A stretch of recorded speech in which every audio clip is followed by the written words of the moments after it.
Nate will take care of it as the moderator.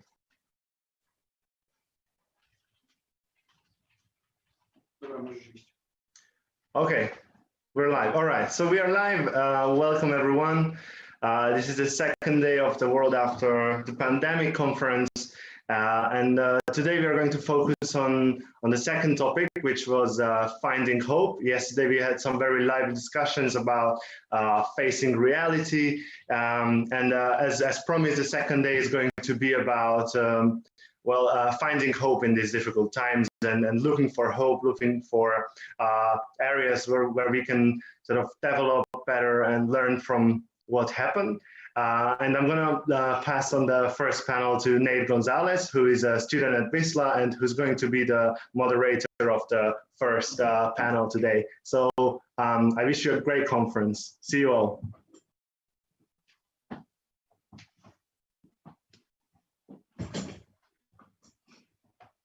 Good afternoon, everyone. I will now request cameras from our panelists for the first panel, so they can show themselves. So obviously we have four panelists today. We have Liming Liu, Yash Rakesh Gupta, Benedict Namdar, and Bushra Yaqub. And they will be presenting as students research that they've done in regards to how the world might look in certain fields after the pandemic ends.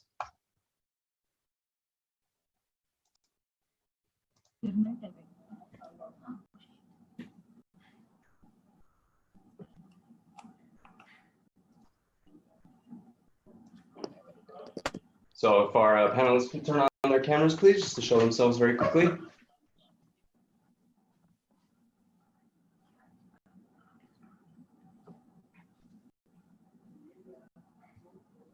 So, hello everyone. And so we will start then with Liming Liu from Uppsala University.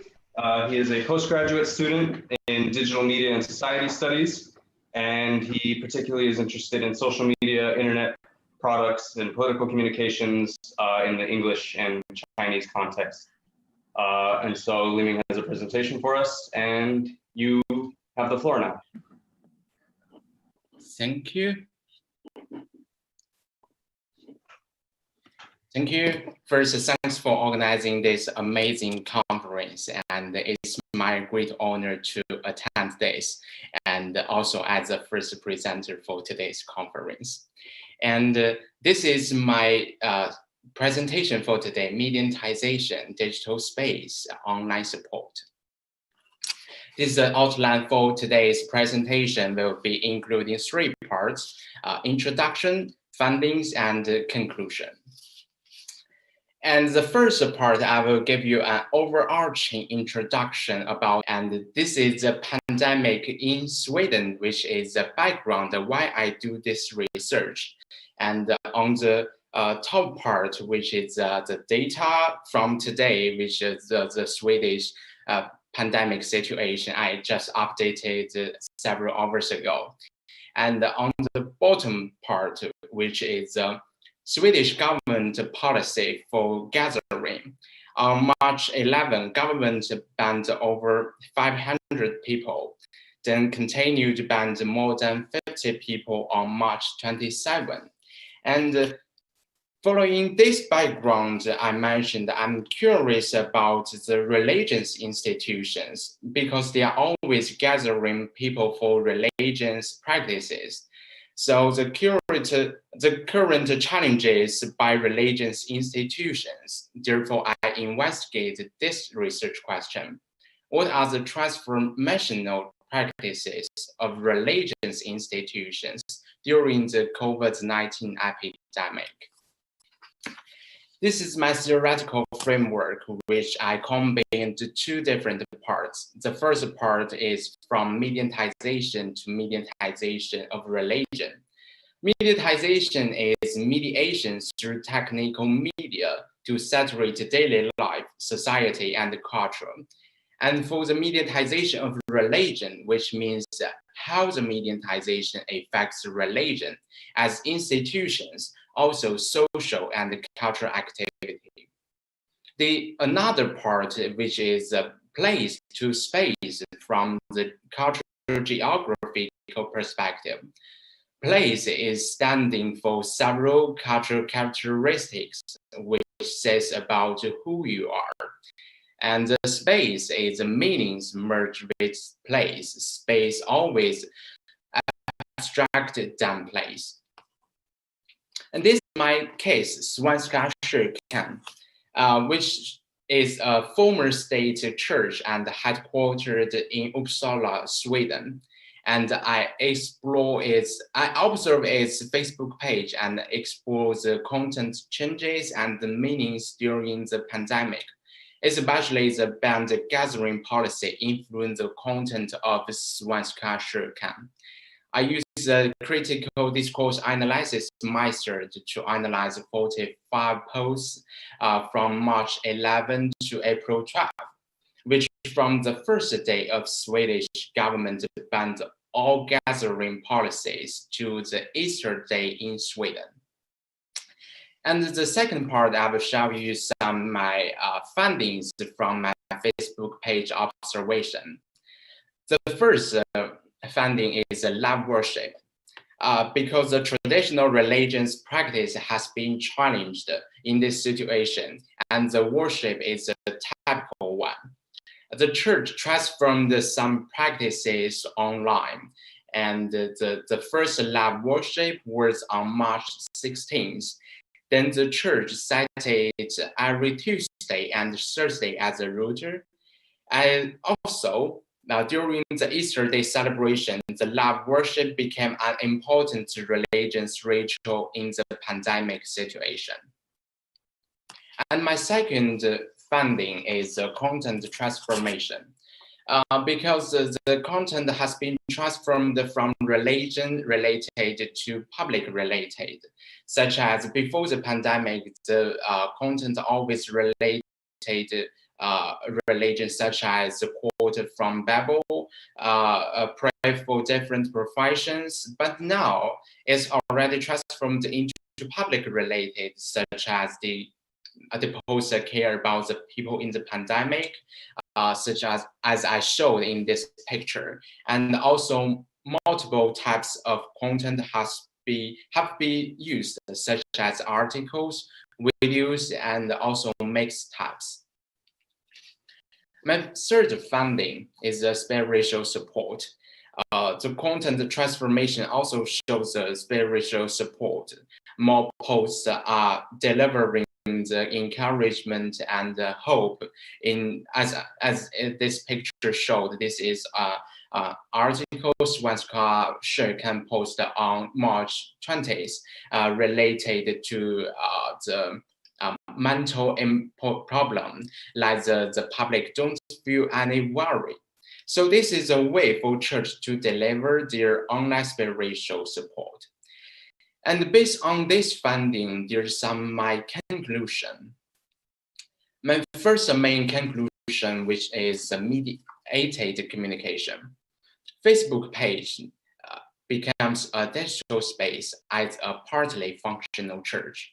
Because mediated gives Facebook page much more meanings as a digital space, which is traditional religions practices can or have already faced to the mediatization, transformed into online. And also, my second conclusion all around the world, which means the religion is a private matter and the church should play a less important social role. But now the pandemic gives religion a chance to show the public care and the support, and can be considered as a religion back to the public sphere. And the third conclusion is the digital shift.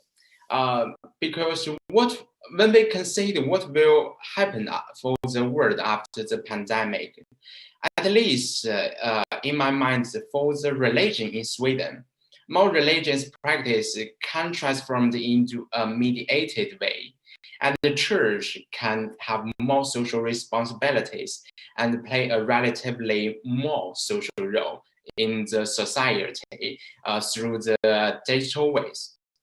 Therefore, from my perspective, the new norm for religion and is redefining the religion in Sweden society. But also my research also have some limitations. First is limited social media analysis, because I only analyze the Facebook page, but there are multiple social media channels to observe for svenska kyrkan. And the second one is online is not the only way, because Sweden has relatively moderate or soft policy for the pandemic. There's no compulsory quarantine and no compulsory lockdown. So online is not the only way to touch the church. You can also go there physically. So this is the situation nowadays. And also, there are some ways can make this study bigger. So I mentioned this future studies first, which is the diverse solutions in Nordic. Because Nordic shares high mediated and secure, the research can broaden in a Nordic way to summarize the religions changes in this entire area. And the second, it can geographical broaden. Because the COVID-19 is a global issue, and more areas, more continents should be understand the different religions, institutions, and observe more transformational practice all around the world. And this is my presentation for today. And if you have any question, please do not hesitate to contact with me, and wish everyone safe and healthy. Thanks for your attention. Okay, thank you, Limi. So if any of our fellow panelists, for example, have a question, we have a question on Slido right now. So if anyone else does not have a question, I will start there. So do you think that the pandemic strengthens or weakens the faith? Is it strengthening because of facing death, or is it weakening because of the lack of institutionalized religion?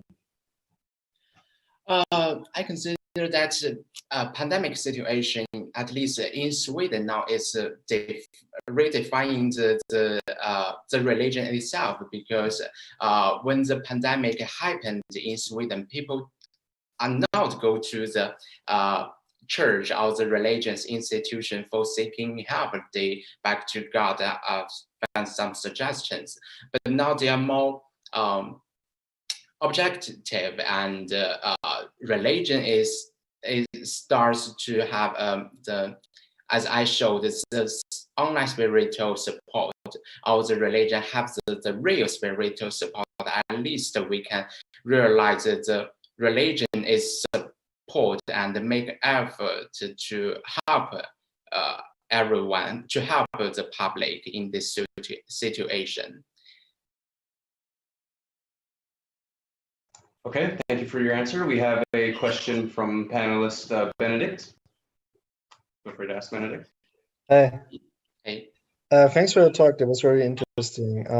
So my question is on what do you think about the effects in the terms of like the popularity of church and stuff after the pandemic? Because it seems like what your research shows a bit is that the pandemic has the church or religious institutions forced to go more digital, right? To do more digital work. And that seems to be more in accordance with how people interact nowadays, right?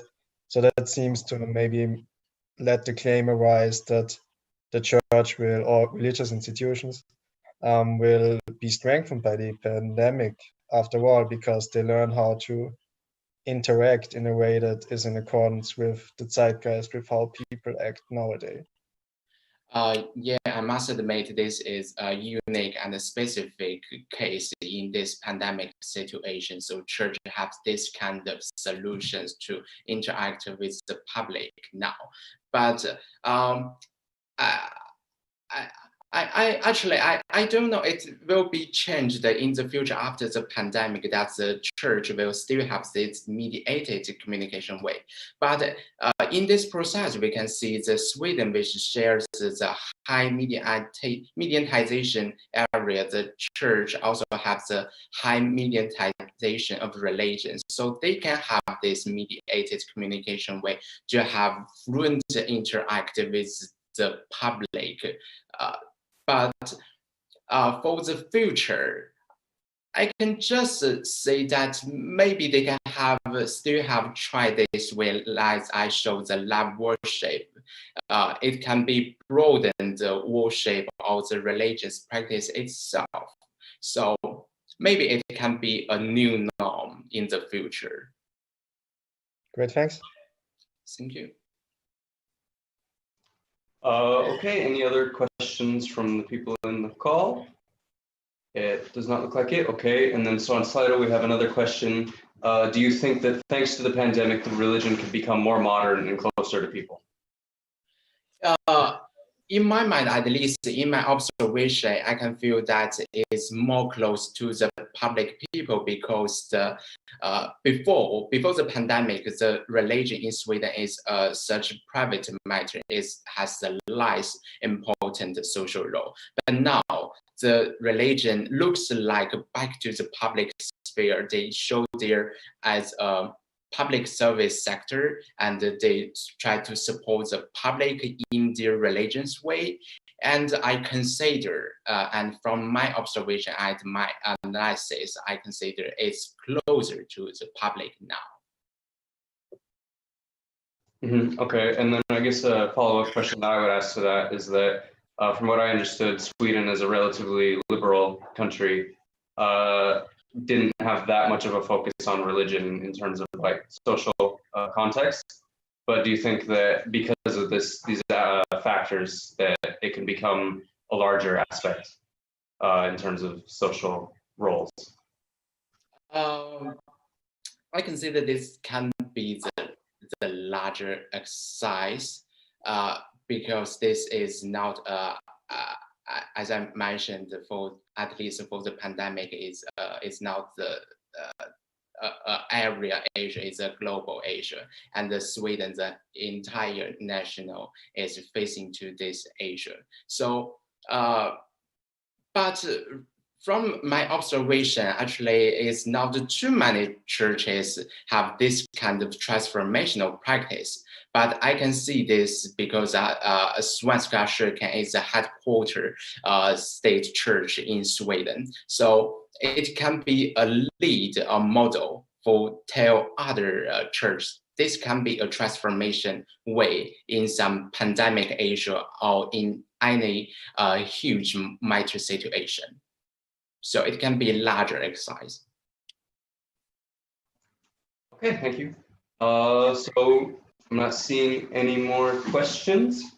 So then thank you very much, Liming. And so we can move on to our next panelist. Next up, we have Bushra Mohammed Yaqub, who will be talking about the impact of women as leaders following the pandemic. And so Bushra is a fresh HR graduate and a part-time writer, and she particularly focuses on women and their role as leaders. And she was especially interested in this after reading Lean by Sheryl Sandberg, excuse me. And Indra Nui is a big inspiration of hers. And so the floor is now yours, Bushra. Thank you everyone for tuning in today. My topic, as Nate said, it's going to be on the impact of women leaders during the COVID-19 pandemic. We're exploring the gender diversity leadership style. The presentation outline is going to be as follows. We're going to start with abstract and then research questions, what my research answers in this. Literature review, what major literature theorists say about the differences between what women and men, how do they adapt to different leadership styles. And the core of the paper is going to be on women leadership in times of pandemic, how women political leaders, they dealt with pandemic and dealt in a very productive manner. And we're gonna have a discussion, conclusion and limitations, and followed by a question and answer session.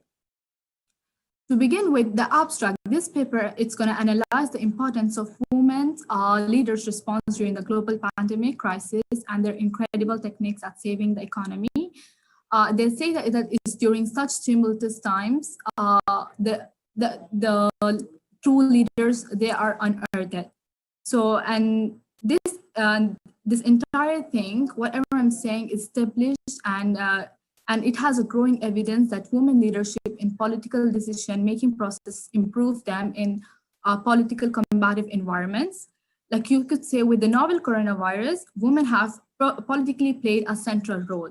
Let's say in China, 90% of the nurses and nearly half of the doctors are female.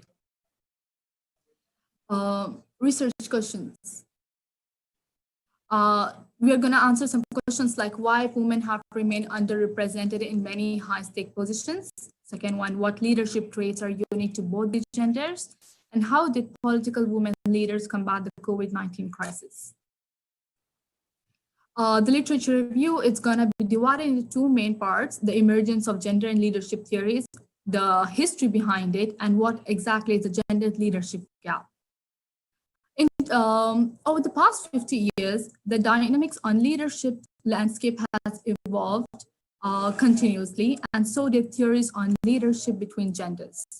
Traditionally, during the 1980s, a concept of think manager, think male was really established, which later intensified and said that women are not built to have and said that women are not built to have a role of a leader in political. So naturally, women, they started settling down for smaller kind of positions and not particularly the top positions. And furthermore, it says that a detailed research on the relationship between crisis management and leadership trait utilized, it is revealed that during tumultuous times, we have charismatic leaders that are more likely to emerge when like a company's performance is going down or it's in a state of catastrophe. Now we're gonna talk about the emergence of gender and leadership theories. From the gender point of view, the literature on leadership until the 1980s assumed that men were cut out to be leaders because of their agentic style of leadership traits, such as they were competitive, they were really good with their hierarchical and power, whereas women were considered very feminine, communal leadership style with traits such as cooperation, equality, and support. So what happened was like these differences in both the leadership styles of genders said that women cannot exactly deal in tough situations because they are more emotional. They have more emotional support than more of like a competitiveness, and that's what it was supposed to be understood during 1980s. And whenever women were in top positions, they started their behavior, they came under scrutiny, at least in part because women were very infrequent occupants of high leadership roles. The gendered leadership theory gap. We have, now when it comes to women, the thing about role congruity is like a wealth of research shows that woman needs to be warm and nice as what the society expects her to be. And at the same time, when she's in a leadership position, she needs to be tough and competent and a problem solver. And this is what happens is like, because these two are on a different scale, so they get themselves in a double bind situation and they end up having a role congruity. Meanwhile, women in positions of authority who enact an orthodoxly female style are reckoned too emotional, where women are more likely to reoccupy positions because what men used to do it. So this glass, and this resulted in a glass cliff theory ceiling, because when women are not given positions that they were offered, they started to take positions they started to get into companies that were almost failing. So they said that, okay, it's time that this is the only time we are offered a position. So let's go for it and prove that women can still succeed while being in precarious positions. Now we're going to talk about women leadership in times of COVID-19. It says that out of the 10 best performing countries in terms of testing and mortality, 5 of them are led by women, despite they have accounted for less than 7% of the world's leaders. We could start with the first. President of New Zealand, Jacinda Ardern. She's the Prime Minister of New Zealand, who enforced an early lockdowns for 4 days before the first death was reported. She used the mantra called "Go hard and go early" to send the message to the public. Second one was the Taiwan's president, Tsai Ing-wen. She introduced more than 100 public health measures back in January. When the WHO was still contemplating and guessing whether the virus has a human-to-human possibility of contact. Technology-wise, we will talk about Iceland. It was under the leadership of Prime Minister Katrín Jakobsdóttir. She offered the citizens were offered free coronavirus testing, and from there they became a key study in understanding true spread of virus and the fatality rate of COVID-19. Most countries have limited testing to people with active symptoms and installed a thorough tracking system, which did not require to send the country into the lockdown or shut schools. What happened with the other countries that did not follow the WHO guidelines or the early lockdown measures. Angela Merkel. We need to talk about Angela Merkel. She had her government had experts and specialists from diverse backgrounds in forming the coronavirus team. Epidemiological models, data from medical providers, and evidence from South Korea's successful program of testing and isolation, which resulted in far fewer deaths than other Western countries.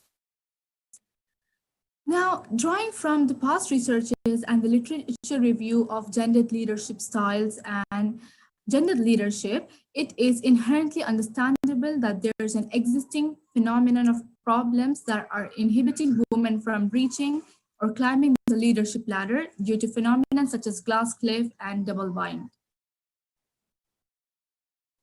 The challenge of 21st century calls for a new type of leadership that is different from command and control. As one paper said, the new type of leadership primarily involves resilience, courage, flexibility, listening, and empathy, collaboration, caring, and recognition of collective contribution rather than the hard and fast rule, which, by the way, are all the characteristics of traditionally feminine management.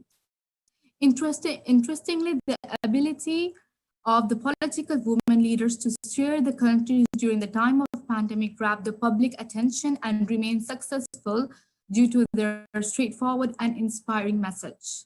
Their method of tackling the issue was not only enforcing early lockdowns, which proved to be a lifesaver, by the way, but it was also less damaging to the economy and healthcare.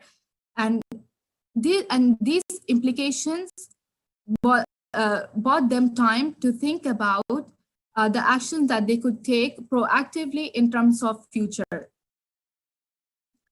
Conclusion, we could say that women, despite their warm nature, they have to cultivate both traditional and female qualities, like being decisive and making tough calls when required. Having a diverse repertoire of leadership strategies has clearly made women's leader all-rounder and served well in leading through the current crisis. Despite the challenge that women face while climbing up the corporate ladder or running for a presidency, it remains commendable that whatever little percentage that women are part of, their reports on leading the mostly produce, they said that they produce mostly positive results. As new COVID-19 cases emerge daily, we have no time to lose. prioritizing women's voices in the response will set up for a more equitable, healthier future while saving today. That's all I have to say. Now we'll open the discussion for question and answers from the audience. Thank you. Okay, thank you, Bushra. Okay, so we have a question right now from our panelist, Yash. So go ahead, Yash. Yeah, so my question is the theories that you have considered during your analysis, do you think that they still hold true today in an environment where considering transgenders and gender non-binary individuals? Do theories that look into a binary itself, do they hold true in this environment while considering their role as leaders? Yes, that's a really good question. I believe in terms of binary genders and stuff, we still have a lot more research to do. But what we are talking about, gender difference between male and female, we have researches and theories that have been working since like last 50 to 60 years. So, and I believe that when they started researching, of course, they developed throughout the time. And this is, like I mentioned, throughout the time. And maybe in the next 20 to 30 years, we're going to include more gender diverse in terms of binary or transgender styles. We still have room for that. Yeah, thank you. Okay, we have another question from our panelist, Benedict. Go ahead, Benedict. Thanks, very cool talk. I just have a small question. I think on slide 5, there was the point that challenges of the 21st century kind of require or favor the like female leadership style, if you want to call it that. Yes. I just wonder if you could maybe specify which those challenges are. Of course, now we have the pandemic, and it seems that that kind of strengthens your claim, how that was dealt by women. But I would just be interested. Yeah. Sure. That's a good question again. When I said that 21st century challenges are more like, it's not only pandemic. Now we're talking about the global warming. We're talking about so many other economies that are going down. We're talking about poverty, hunger, and these things have been prevalent in countries for so long. But now with new challenges, like with new technological challenges that we are facing and we're going to face in future, like nobody expected the pandemic would come in 2020 and it came out of nowhere. However, we also know that there are going to be so many other similar problems that we did not expect or did not anticipate. So, or we were prepared for. So I believe this is the first time we have faced pandemic, and apparently and statistically speaking, women leaders, of course, there are also male leaders, countries where it was headed by male leaders that who did really good in terms of combating it. But there are certain situations, like I could say global warming, poverty, hunger, immigration problems and stuff, migrants, refugees, where these are the problems that we are anticipating in the future, which we believe that if you have a touch of empathy and understanding and a connectivity that what women has to offer, their characters has to offer, then it's going to be solved in a very mature and understanding way. I hope I answered your question. Yeah, great. Thanks. I just, maybe you're interested, or you would be interested in Nick Bostrom's word on existential risks and existential risk prevention. I think that might be interesting kind of things you seem to work on, just as a tip. I'll look into it. Thank you. Okay, thank you for the question, Benedict. So from the way I understood it, basically what we can learn from your research is that the most important thing moving forward would be a sense of cooperation and unity among people, and that having women leaders kind of pushes this idea, and we've seen that now that it works, right? Yes. Okay. So it looks like we have no other questions at the moment. So thank you very much, Bushra, for your presentation. And now we can move on to Yash Rakesh Gupta, who will be presenting Death During the Time of a Pandemic. And so Yash is an undergrad student at the Flame University in India. He is studying literary and cultural studies and tends to focus on thaumatological cultures, themes, and topics. So here we go. Okay, the floor is yours. Okay. So I'd like to begin by thanking everyone who was kind enough to join us here today. And I'd also like to thank the organizers of the conference for providing me with this great opportunity to present in front of my talented panelists, the academicians today. So the paper Death in the Time of Corona is my attempt at understanding the state of online mourning during the pandemic through an analysis of online obituaries, comments, Facebook pages, and others to understand what this process sort of means for our communities at this point of time. So before I begin, I'd like to contextualize death in that way in understanding how it functions as an entity in our society, since death has for a very long time acted towards the creation of physical communities in our society in general. So first would be understanding death as a social phenomenon. I take the theory of Thorberg, who proposes a containing interaction system. He places and locates each individual in sort of a web. So the loss of one variable in this web has influence on other variables in the web. As humans, we're defined by relation to other individuals. I'm defined by my relation as a brother or as a son. So the loss of individual who is necessary for the creation of that relation influences my identity in general. Then second would be understanding grief as a multi-layered process. Grief during the pandemic especially is not singular.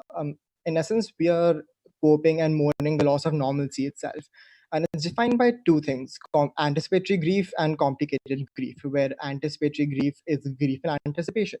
It might be caused by the possibility of death or the worry of like a crashing economy or the loss of job itself. On the other hand, complicated grief is a disorder. It's sort of diagnosed in about 7% of all grievers, and it's a more intense form of grief.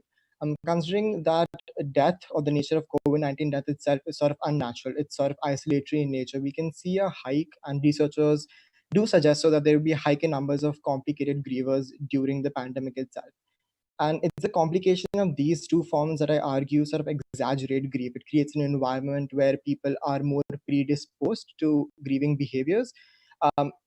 Because it creates sort of like a subconscious trigger for people to grieve.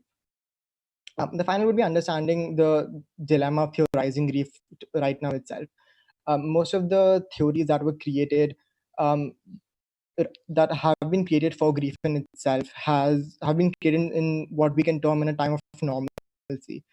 And Naya suggests that the consideration of context during the application of theories is extremely important. And it's because of this reason that we cannot directly apply different theories of grief into different situations that are popping up right now.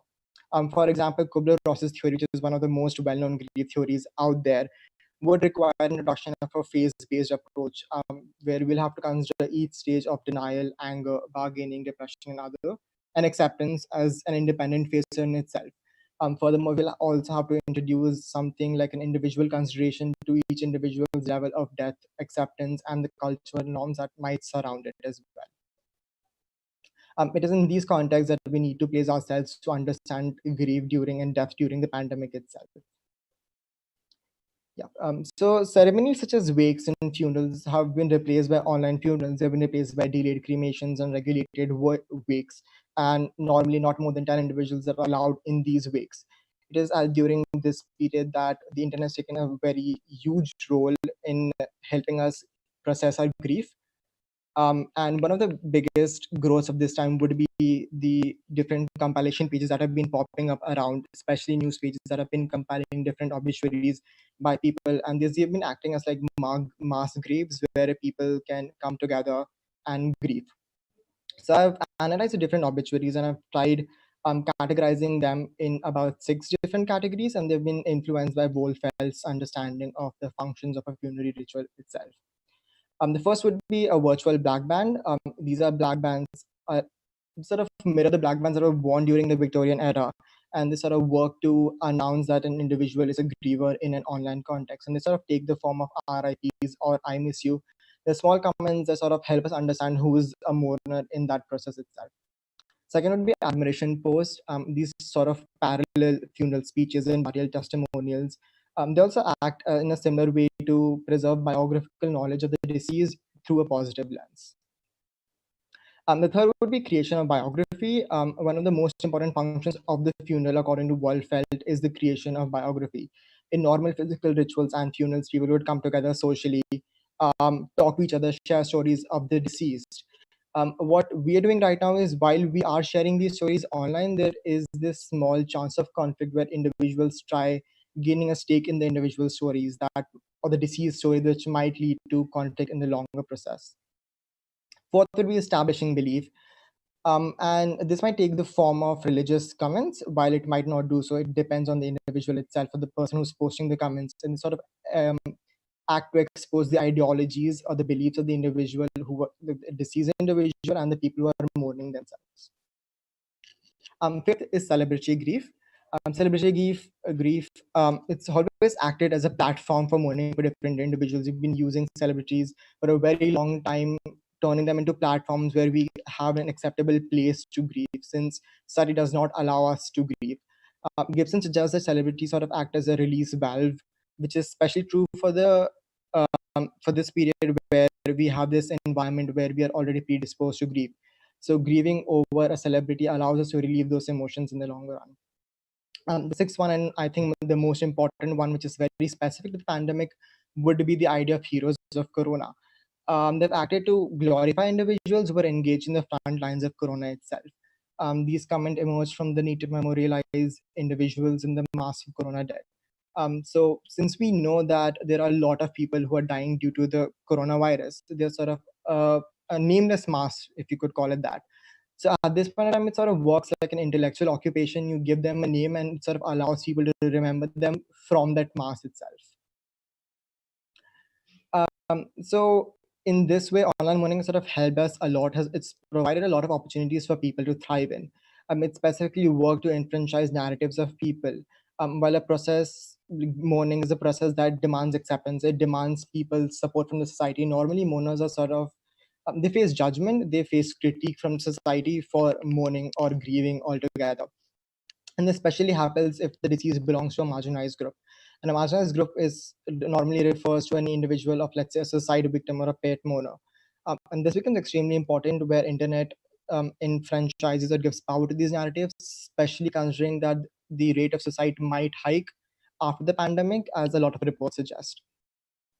Online platforms also allow a more open expression of emotion, which is sort of independent of the expiry date that a society might apply on mourning itself. And in that sense, in the long term, all forms of grief sort of disenfranchised by the society. So it helps individuals to mourn at their own pace. There is no pressure for people to participate online either, which helps people create this personal and malleable way in which they can mourn and grieve online. However, there are certain problems that also occur with this. Online mourning is neither new nor revolutionary in nature. People have been using online platforms as long as since 1995 to grieve online. There's this uniqueness to our situation right now. First would be that even though a transition online might seem natural, coping online during the pandemic is sort of forced. We do not have any other alternatives to speak of for the most part.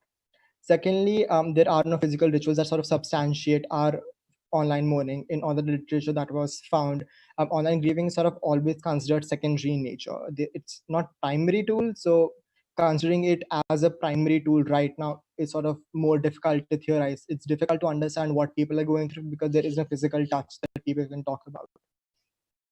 In that sense, the role of or the grievers themselves rest in this paradox where they are finding support online, but at the same time, they are also existing with other grievers who have their own stories. So it increases this risk of what Baglioni terms a grief loop. So it's a process of overstimulation where individuals, instead of in phasing through or going through different phases of grief, they sort of relapse into the same phase because their grief is triggered again by other people's grief, and becomes specific right now because we are isolated. We do not have any other forms of grieving or interaction that can help us move on in these phases. And then is the idea of culture normalcy, which is rather complex in nature, especially in the East Side suggests, because we have this tendency of involving the dead in our daily lives. We have the process of, let's say, keeping an extra plate for the dead, which is something that is done a lot. So it's sort of rather upending our ideas of respect and normalcy in that sense. It sort of creates a guilt that maybe I did not do enough for the dead in that sense. Furthermore, rituals have also provided us with normative and thereby expected and known methods of grieving. It sort of help individuals to grieve in that sense.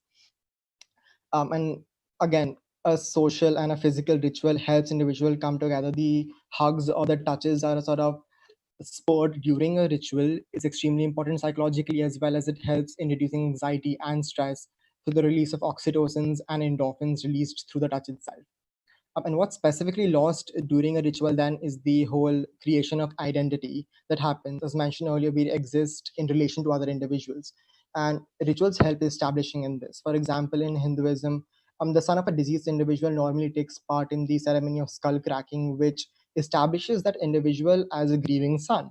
This happens also communally. For example, in India, again, in Rajasthan, there are a group of professional mourners named Rudalis, and their identity is established every time they participate in the mourning rituals.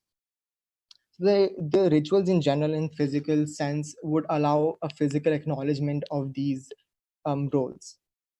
And conclusively, I would suggest that we are existing in what Megan Devine has called a casserole train. While we are more aware of grief, we are more aware of death, at the same time, we aren't able to practice it communally, which is a huge paradox that we're all going through. And in that sense, the future of death sort of remains uncertain. We do not know if we emerge as a society that's more accepting of death, or as a society that might be repulsed by mortality, which would further marginalize the dead, I believe. And conclusively, then, even though Corona might end, the pandemic might end, who knows? We'd still be a society that would be engaged with the death of Corona years after the pandemic fades in itself, in books, sites, and memories. Yeah, thank you. Okay. Thank you, Yash. Do we have any questions from the panelists, for example? Okay, we have a question from an audience member, Makala. Thank you for the presentation. I had a question related to, you said mourning online could prolong the process of grief. Is there any way to overcome this? Yeah, thank you so much for the question. So in normal circumstances, as I'd suggest, a grief loop occurs and is sort of broken in what Baglioni has this fourth stage called a threshold point that occurs when individuals are able to accept a more physical interaction with different individuals. So it's an online mourning process is always seen as a secondary process, as I suggest. And while theorizing this, Baglioni suggested that it always occurs with physical relationships occurring at the same time. So the breaking of that cycle sort of occurs when individuals are more open to physical touch, are more open to physical interactions. And since we do not have that physical interaction, it will be really difficult considering any scenario where it would sort of break, until unless it depends upon individuals' death acceptance at that point of time as well. But individuals who might be experiencing complicated grief, it's much more difficult, and there might not be an answer as of yet. All right, thanks.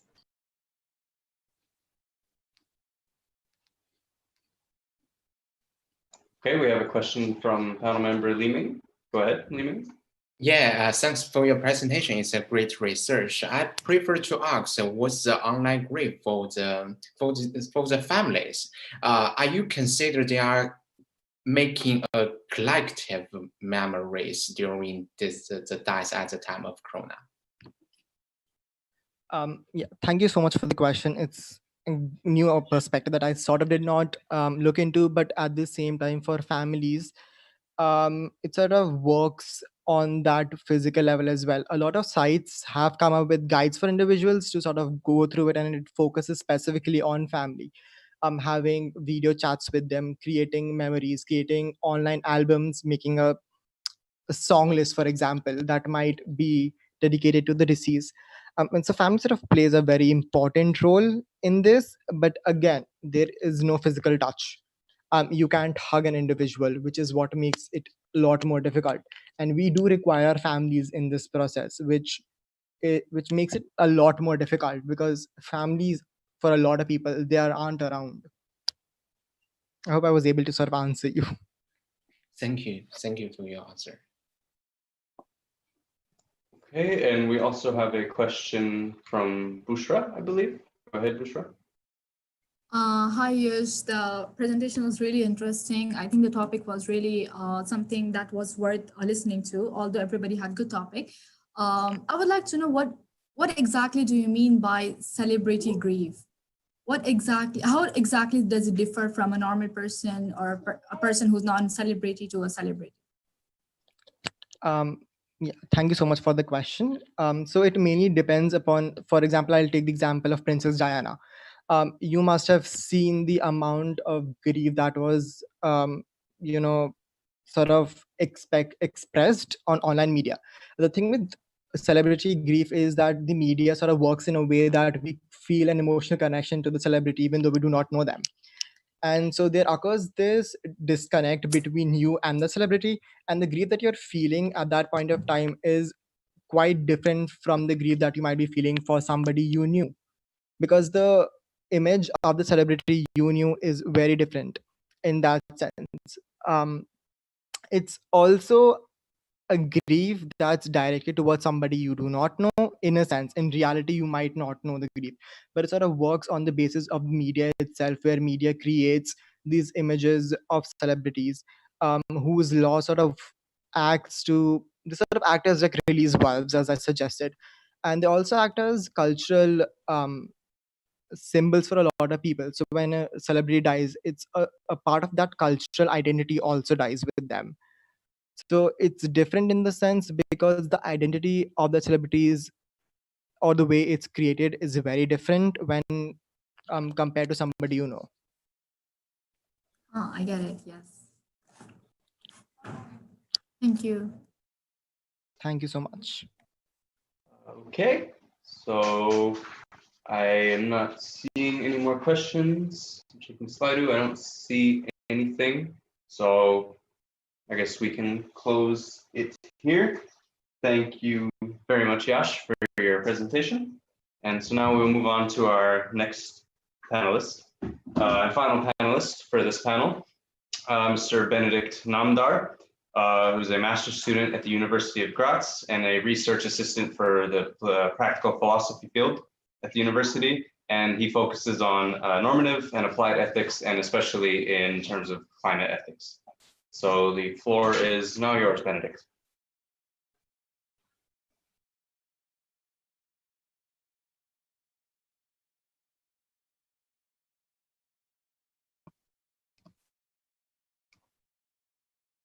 Okay.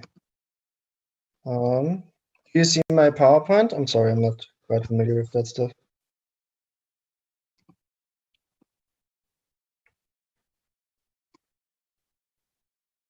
Great. Okay.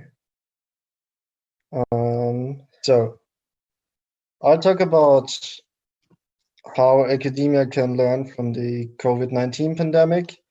And so at first I'll give some context on which topic I chose, why I chose it, and explain which claim I'll be arguing for. Then I'll make 3 cases that speak for that claim. I'll discuss one claim which kind of rejects my claim, and then I'll conclude, and then we'll be looking forward to the Q&A with you. So quickly, let me give some context. So the thing is, the pandemic kind of invites large-scale claims. It invites discussions about very big topics, such as, as we heard about female leadership types, and just the name of the conference is the world after the pandemic, right? However, I will myself focus on a quite small-scale claim, I think, and namely the claim that when it comes to virtual academic events, making them, when it comes to academic events, making them virtual should be the default option. What I mean by default option is that should be the go-to option, the one we think of first. And by academic event, I basically just mean conferences, workshops, and all that stuff.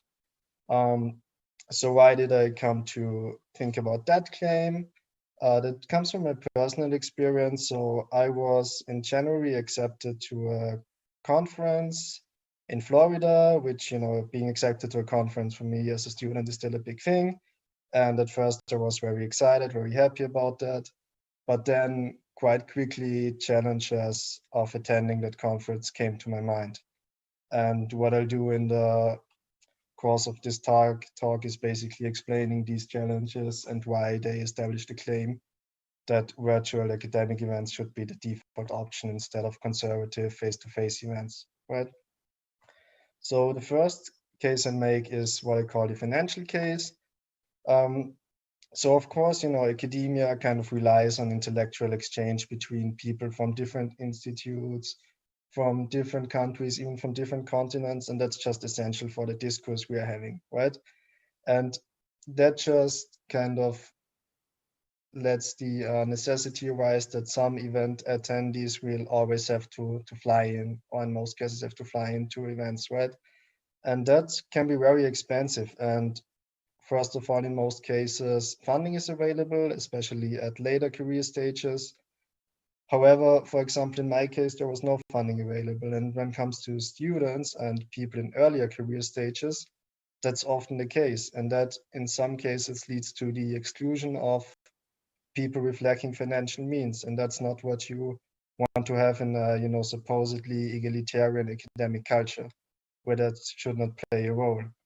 And that's the first case why virtual events should be the default options, right? They are for free. It doesn't cost me or any of you any money to go there, right? And that goes both for speakers and for attendees, right? While of course, we may want to say here, while it's not totally egalitarian, you have to have internet access, you have to have kind of electronic device, but still with virtual events, it's much more near to the egalitarian culture we want to have. Good. So the next case is the climate case, which is kind of my favorite case as someone who works in climate ethics. So we know that air traffic causes pollution, right? And there are quite strong and established cases made that we cause individual harms by individual emissions, right? So we can trace back harms caused by climate change, or at least parts of these harms to, for example, plane trips we are taking, or when we go on a ride just for fun, right? So that's one thing. The other thing is that as an academic, as said, you kind of have to go to events such as conferences and workshops and that stuff, because that's just required by the culture, and that's just what we do, especially in the earlier stages of our careers, when we have to brush up our CVs and we have to build a network, right? And from these points, we can, construe a kind of cool little argument. We have premise one: academia requires people to attend events. Premise two: attending events, if by plane, causes harm. And so academia requires people to cause harm. Okay, that's a problem. However, again, with virtual events, we can at least take some of the time from attending such events when there's no air traffic involved, there's no transport involved, and so there's no individual harm caused. Good. So the last case is the case from demandingness, and that's what I think is the weakest point. So there is literature on academia being very demanding, right? And I think everyone who has an academic career or tries or aspires an academic career knows that there are short-term contracts, there's high publication pressure, you are required to be hypermobile all the time, and that's a big problem, and it's a multidimensional problem. So the demandingness is not caused by one single factor, like the harm is by air traffic or transport, but it's by many different ones. So that's what I'm saying with virtual events. It at least takes the mobility requirement away a bit, not totally, but a bit. So when we replace regular events by virtual ones, we can take away at least one aspect of the demandingness of academic life. So that makes the kind of scenario in which virtual events are the default option having an advantage over a system in which virtual events are not the default option when it comes to that point. So now we had three kind of claims that establish my claim that virtual events should be the default option. However, there's one quite big downside, or at least I think most would say it's a big downside to that case. And that is the claim that academic events are not only there for intellectual exchange, but they are essentially also there for networking, for meeting new people, for having informal talks. And because of that being an essential feature of academic events, virtual events are no satisfying alternative because you have no conference dinner, you have no short breaks and all that good stuff. And, I think that's true. And I mean, I think everybody will agree that that's true, that informal social contact in such events is especially important, okay? However, there's really no reason why there can't be virtual informal contact, okay? So, my partner has attended a workshop where they had a break room, which was just a chat room basically for informal contact. So that's totally possible. And we have to see that we are just learning, we're just getting started with virtual events. And the pandemic right now kind of forces us to do that, and it will also force us to get better at that. Good. Plus, my claim was that virtual events should be the default option. They should not be the only option, they should be the default option, the go-to option. So, I could accept the claim that, okay, people say, well, but every once in a while, in like mega conferences, sometimes we can accept it. We can live with the possibility of conventional events, and that's still given. So my conclusion is that I had the claim with virtual academic events being the default option. I presented 3 cases that support that claim. I presented the downside, I discussed that. And I think that the downside is, 1, it can be dealt with, and 2, it is either way outweighed by the positive cases for that. Great, so that's basically my work. It's a work in progress, and I would be very happy to hear your opinion and your comments on that. So thanks. Okay, thank you, Benedict. So I guess kind of one parallel that I saw personally was also in the workplace. A lot of large corporations have started realizing that people can work from home, and they can work from home effectively almost 100% of the time. And so I think this is a good parallel to that. So we have a question from panel member Yash. Go ahead, Yash. Yeah, so I had a question about the availability of, let's say, Wi-Fi itself, or like internet resources to everyone. For a lot of people, I make the claim of India itself. It's difficult finding proper internet connections to join online or virtual conferences. And it's at this point that, let's say, local conferences allow people to sort of travel and, not have that hassle at that point of time. So what would you make a claim for people who might not be able to get proper resources, maybe even a laptop at that point of time, who might not be able to take part in them because of economic reasons or others? Yeah, thanks for your question. And I think that's a good claim. And it talks to, what I call the egalitarian academic culture. We don't want that to influence our academic, performance or possibilities.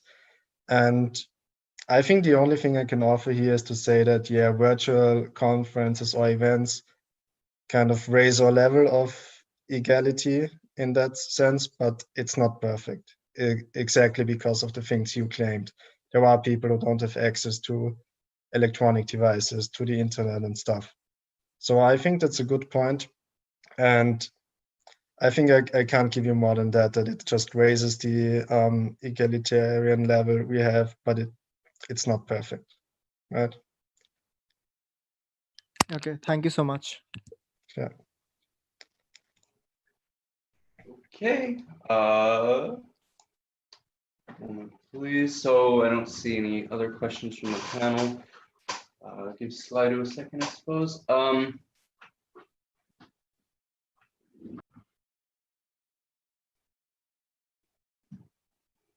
Formulating. Basically it's kind of this whole idea that we need to be somehow working together, and that there still are options for everyone, even in times where it looks like there's no light at the tunnel. And I think that this is nice that this whole thing happened in a strange sense, that we're seeing that everything is possible, anything's possible really, no matter what the situations are. So if there aren't any more questions, then we have about 25 minutes left. If I could ask the remaining panelists to turn on their cameras, small discussion, maybe a small set of questions to each other pertaining to perhaps what we can learn is like a general message from the research that you all have done, how we can look forward from this, what sort of messages can we share with the world from everything that we've discussed today.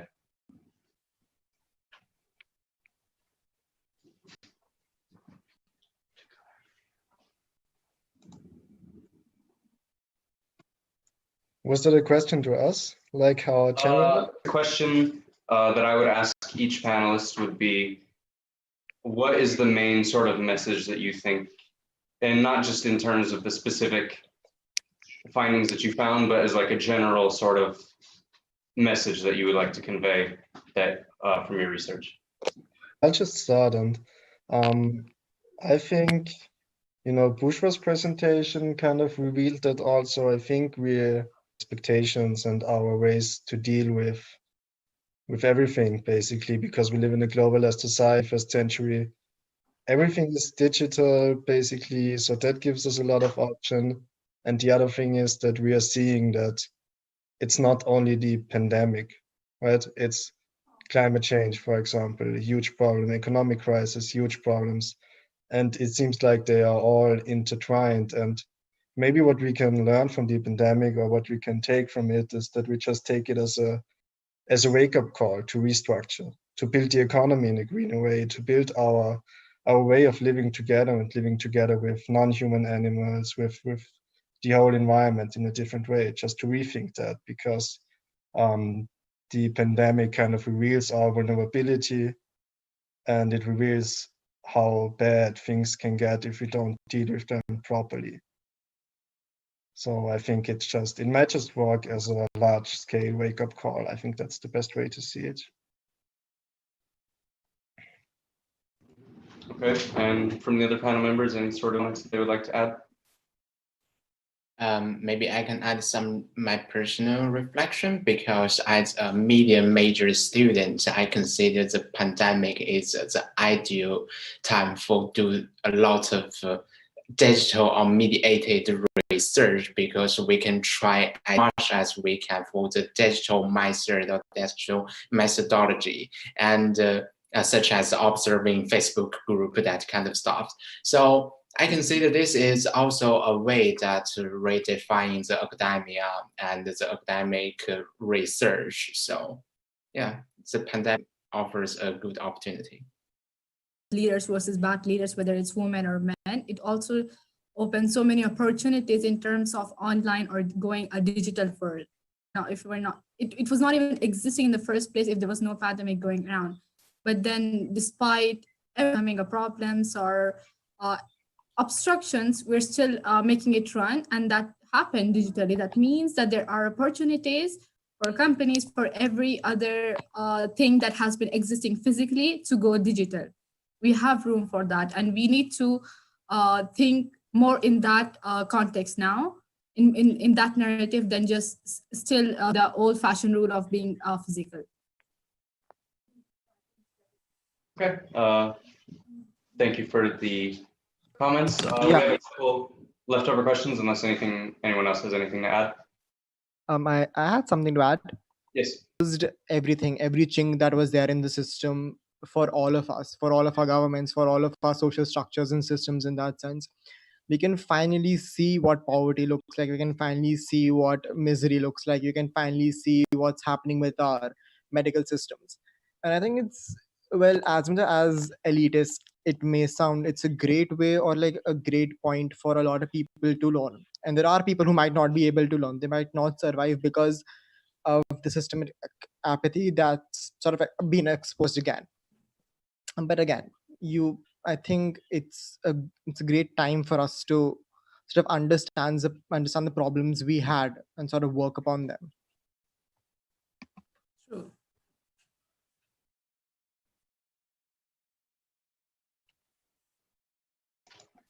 Okay, thank you for that. We have a question directed to all of you. That are we ever going to return to normal, or has this pandemic sort of redefined what normal moving forward? I would say it hopefully redefines stuff because it seems like in several ways we're going in quite bad directions right now. When you think of like, I don't know, whatever dimension you want to think of, populism is rising. The pandemic is kind of showing that politics does not work when things get really serious as they are now. And that's just one thing, like populism, okay, climate change, we have the same problem. Pandemic also reveals that the way we is problematic because that's how, relationships to non-human animals is how many of these pandemics or epidemics in the past have spread. So hopefully it's redefining stuff. Yeah, and in my mind, I can say that it will be redefining the new norm. I can say it won't be back to the return the original the way, because such as we read the news these days, Facebook has already turned some work types into the distance permanently. So we can see the change and in the pandemic, the world has been changed a lot. And also in my research that I mentioned, something has already changed. The mediated communication looks more and more important, and it has already tried in the pandemic, and it's already be the reality. So I consider it will be redefining the new norm. It won't be the old one. So. I agree with what Benedict and Liming again they have to say, because we do have the opportunity now to learn from the mistakes that we did before what was considered normal. Now we know what are this tragedy kind of helped us understand what exactly needs to be given attention to and what problems needs to be sorted. Where are the problems that existing? What are the gaps? And things we could adopt. So yes, we have the opportunity to change ourselves, but for better now. Yeah, so like referring to certain papers that were presented yesterday, there was like no proper normalcy even before the pandemic to start with. And it'd be sort of unwise to think that would be normalcy after the pandemic either. Like we continually keep on changing our norms depending upon what society demands and what the society needs. And again, yeah, there would be a huge change. There would be a huge overhaul in the way we understand our relations with each other, the way we understand the relation we have with the political bodies, the way we have our relationships with the non-human animals. It's going to change quite a bit. For example, next time if somebody talks of electing somebody else, like as Bushra pointed out, the gender of a person who's being elected right. There's one right now for Bushra that isn't advocating for women leadership in the time of crisis, discouraging women from going into leadership during normal times. There's no opportunity for us to see whether she would be offered in these times. Like you can say that when she was able, like for now, should be having more confidence in dealing with situations that are more normal now. If you say that I overcame something that was really hard, something that I don't think so anybody could have maneuvered through, we did it somehow. So if we could go through some hard times, there are more advantages, and then there's a more positive light that we could lead much better when things are normal. So it's not discouraging. In fact, it's the opposite way. If I can go through bad things, then there's so many other things that I could lead while I am. Let's take an example of Jacinda Ardern when the Prime Minister of New Zealand, when things were really harsh in the country back in like last year for a terrorist attack.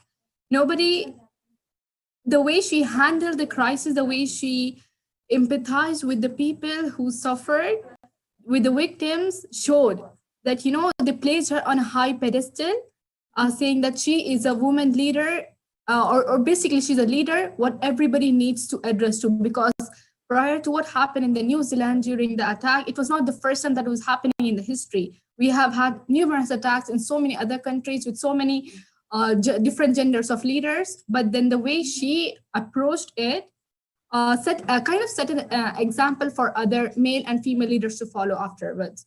And from there onwards, if you see, when she was able to run really well through the crisis, the country had a belief in her when she started talking about the pandemic. When she said that we need to stay home for our own betterment, everybody listened to her. It was easier for her to convince because they know that she had a history with dealing with the crisis better. So I don't think so it's discouraging. And I think Yash also brought up an important point when he said that things are always in such a state of flux that it's kind of also hard to say what normal really is. And Yes. so when the times are constantly changing, we need change, basically, is the kind of what I've gathered from all of this. Mm-hmm. So do any of you have any questions remaining for each other while we wait and see if any questions come from any viewers, any discussion, any points that someone would like to make?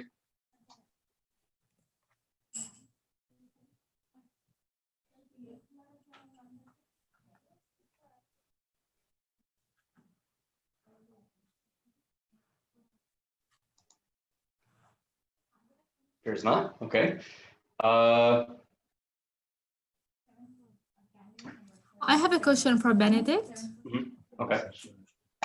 You spoke about how the religious context is going to go more digitalization. Do you think now, when things will return back to normal, when there will be no more, hopefully, social distancing measures will be taken, do you think people would still opt to go for their churches digitally or in a physical presence? It's not only about the Christianity, it's about every other religion that requires the physical presence within their praying area. Okay. So I mean, I'm not an expert in any means on that field, but my feeling is that I think also, you know, those religious institutions, if they want to remain relevant, I think they will go digital more and more. I think that's the way to go. You know, as long as you can go digital, you can do that. And I think most, you know, I can only talk for Christianity, maybe a bit of Islam and Judaism. I think you can do many things like online. But for example, there was the Hajj right now, right, with Ramadan, and there were pictures of the Kaaba being like empty, when during this time usually it's packed with people. So I mean, that's gonna be hard if social distancing remains as strict, or social distancing rules remain as strict as they are nowadays, which, you know, there's a chance that social distancing will just be part of a normal life, and that will be hard to deal with, right? So I think going as digital as possible is the option, but yeah, when it comes to such things, such mass events, that's a problem. Mm-hmm. Okay, we have a question for Yash. That with regards to online mourning, what has been the influence of politics on obituaries? Yeah. So I did have this section in my paper. I did remove it later on because it did not, you know, gel well with it. There was a section of comments that did politicize Corona, depending upon individuals who believe that Corona was an actual thing versus people who thought that it did not exist. And these sort of worked in favor of, let's say, somebody running somebody else down because they died after denying Corona. And those would become these hotbeds of political conversations where people would blame each other for not believing in Corona, or somebody calling it a conspiracy. So that was an actual aspect that did play out in the comments.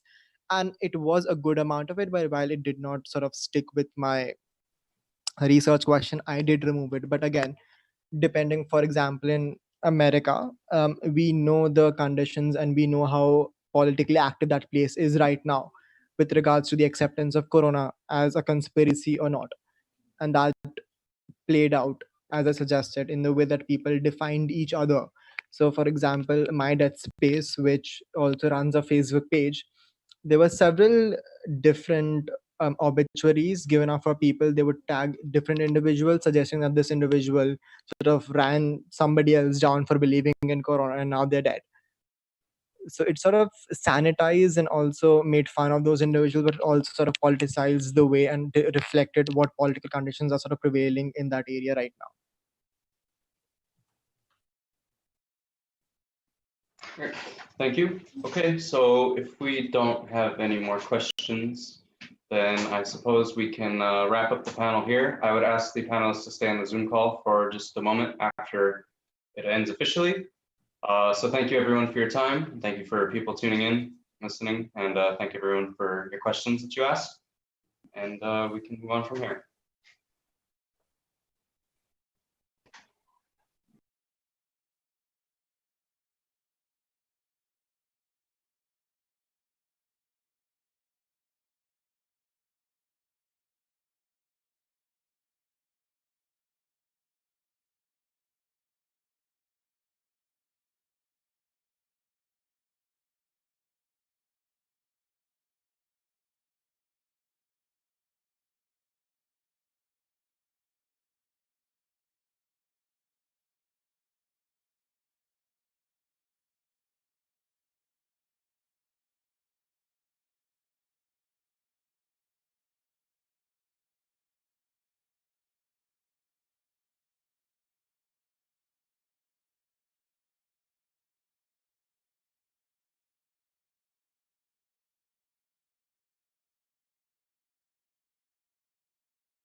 Great, thank you.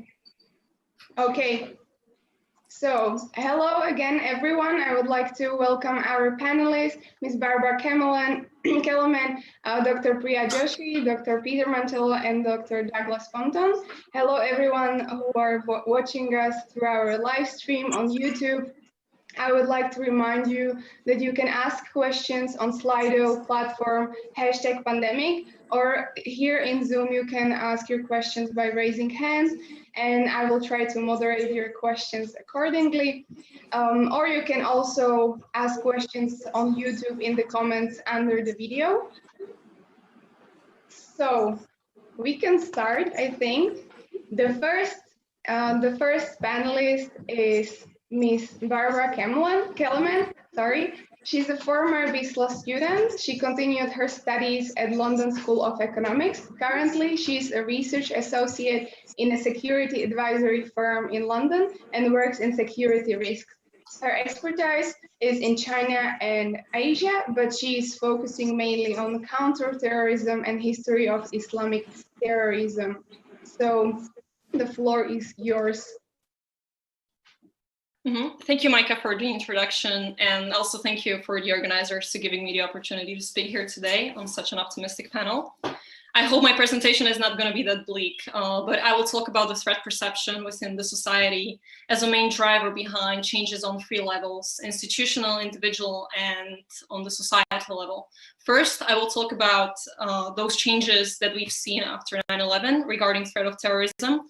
I will talk a little bit about some changes that we've already seen relating to COVID-19, and then I will try to conclude on a more positive note and talk about the main difference, which keeps me hopeful.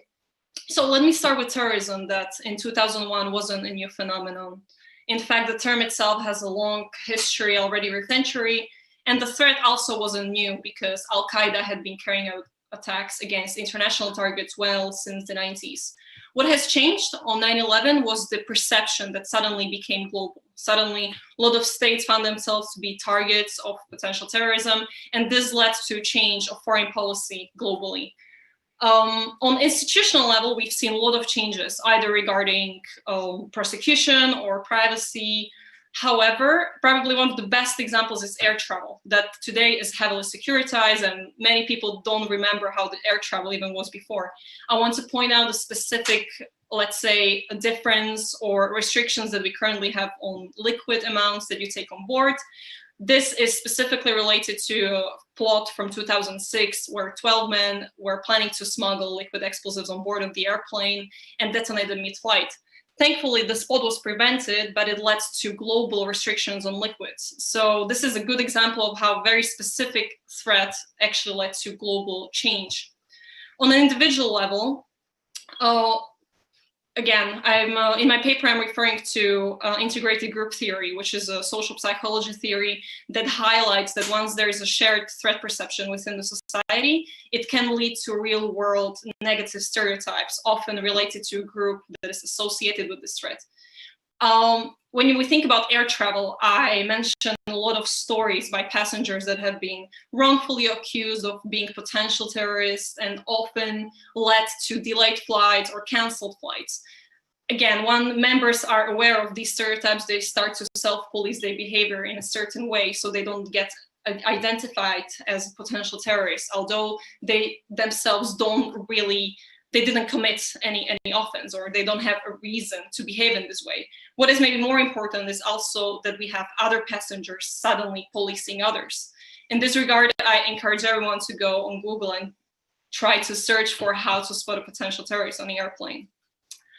Lastly, I want to point out that all these levels are interconnected, but what we've seen on the societal level, which means the relationship between individual and the society, is a redefinition of a concept of safety and security or danger in the society. So today, people, when they travel, they are much more aware of their surroundings. Terrorism has become something that we almost expect to happen, and we learn how to coexist with a threat. What is a good example of this, let's say, threat permanence in our public consciousness is the actual physical appearance of some of those changes. So when you think about security barriers that today are almost on every Christmas market or large events, but also counterterrorism campaigns. So for example, here in London, you have on the transport sometimes some posters. So we also had a campaign, Run, Hide and Tell, that kind of calls on members of the society to report anything suspicious or how to behave during the terrorist attack. While I'm sure that a lot of these posts saved lives and they will continue to do so, I think it's important to think about how this influences not only how individuals feel in the society, but how they are perceived by the society as suddenly a potential threat. I also want to highlight that this presentation just tries to be descriptive, and I'm not trying to really be normative or judge these changes. Now, all of this is important when we think about COVID-19 because we've already seen a number of changes on all three levels. Institutionally, it's a good example to look at Wuhan, which was the first epicenter of the pandemic. Today, if you want to access any shops or services, you have to present yourself with QR code that shows that you're healthy. So we actually have a very comprehensive system that covers all spheres of life, but is reliant on a single barcode. Obviously, this opens potential for social or governmental control. And it might be more of a risk in authoritarian states, but in fact, we don't have to go that far. We can just look here in Europe, already discussions over privacy concerns when it comes to some apps that tracks virus or so. And it's actually a good sign that we're having the same kind of privacy as we did in the wake of 9/11 when a lot of counterterrorism policies were being implemented, because it shows that as a society, we're trying to find limits or payoffs we are willing to pay when it comes to the eternal discussion about freedom versus security. On the individual level, and this is probably the one that concerns me the most, is that we've seen a change in a way that today, it doesn't matter whether you actually have the intention to be a threat. It doesn't matter your age or anything else. Everyone becomes a threat, which is a little bit dramatic, but it is true to a certain extent. This was unfortunately or very sadly demonstrated in a case of Beli Mujinga, who was a railway worker here in London. And she was spat on by a man that claimed to have COVID-19, and she fell ill and died. So obviously stories like these are gonna lead to a lot of anxiety among people and increase policing among people again. So we've already seen a lot of altercations. For example, one member of the society telling the other to put on the mask. And often this leads to aggressive encounters. So in some countries, we've seen altercations actually leading to killings as these have escalated too much. This potentially can have another, let's say, more negative impact. Now, all of this makes one wonder how this is gonna show long-term on the relationships between people. And this leads to the last level, which is the individual society. Some people of Asian descent have already experienced a lot of racist attacks just because of potentially being a carrier of the virus. And the same thing happened in China, in Guangzhou province, where the African community had been heavily discriminated against and also evicted from their accommodation. What I would be worried about is that we might potentially end up creating a system where we operate with some kind of second-class citizenships just by virtue of people being potential carriers. This means that the threat actually does not have to be real, but is again perceived. I mean, in itself, the issue is not so problematic, but this is definitely going to be tied to socioeconomic background of various members of the society. So let's say members of lower classes are probably going to have hard time to shield themselves from more risky public spaces. Just think about working from home policy that today it's usually a privilege to be able to work from home. Another thing is that maybe you are not going to have enough money to get some required service. So today, if you want to go travel, some countries are requesting you to have tests, which obviously costs money. So it is going to create or could create a little bit of problematic dynamics. However, as I mentioned, I want to think end on a more positive note. So it is important to underline that every threat perception has its legitimate roots that cannot be denied, which means that once the society actually manages to deal with the situation in a responsible manner, which kind of, so the exaggerated nature of the threat is exposed, we can end up being in a much better or safer place. The main difference between the two, which makes me hopeful, is that in the case of terrorism, when we're looking at a threat, it comes from an outsider, someone who actually has the intention to attack the society. With COVID-19, the proportionality of the threat is usually higher with people that have very strong relationships with the community, and it is in their interest to mitigate the threat. More importantly, it is in their ability to do so. So in a way, we kind of see the agency of an individual being reclaimed. Now, this can be a double-edged sword, because if you have society ultimately responsible for itself, it can lead to the negative examples of policing that I've already talked about. However, I see that if the institutional processes or procedures that are being created keep in mind this positive outcome that we could be thinking about, we could end up having processes that are actually designed in a way that could generate a new kind of citizens, one that actually thinks about his responsibility towards the whole and can end up creating society safer for everyone. Thank you. Thank you very much. Now I would like to ask whether there are some questions for Ms. Kellerman here on our Zoom. Because we are a bit ahead of the live stream, I would just like to remind you, all of those who are watching right now, you can ask questions as well through Slido #pandemic. But right now, maybe other fellow panelists or other participants in the Zoom, do you have any questions? Just raise your hand, please. While we are waiting, I would like to take the privilege of the moderator and ask you a question. In your paper, which was really interesting, thank you very much, you mentioned that there are two options of how the societies and countries and people in those countries will react.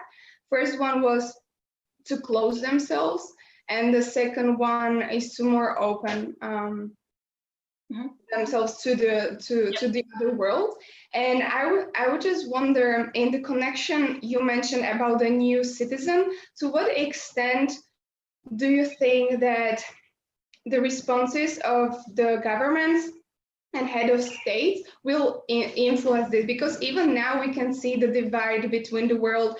While in one countries they really want to pursue openness and open the market as soon as possible, and in other countries, for example, as in Slovakia, we are more closed. So how do you see this difference in the world, and how it will affect the international relations between those parts of the world? Yeah, thank you. That's actually a very good question, very interesting. Actually, again, like if we think about 9/11, there is a, and the world afterwards, there is an argument made by Julian Reid that rights actually reclaim their sovereignty and, ended up having much more wiggle room to become more closed in a way and kind of step back from the globalization in certain ways. Now, I think this is something that we actually are seeing happening in many countries. So you see countries that are becoming much closer, and this, I'm afraid, is fueling really problematic also on the societies, because it's all interconnected. So the society ends up being much more closed. Now you have another line, actually, countries that are arguing for more open society and more globalized society in a way, but society which looks at differences. So, let's say African continent. And these were long-term systematic differences that had been ignored. So there is actually a possibility for this kind of all we have been taking up till now and become in a way better. And I really hope that this is going to also have effects on the society and how people perceive the connectivity within the world itself. Thank you very much. I don't see any questions, even in Slido. Again, do you have other questions? If not, thank you very much again, Mrs. Kellerman, and I think we can move on to other panelists. So I would like to ask Dr. Peter Mantello and Dr. Douglas Ponton.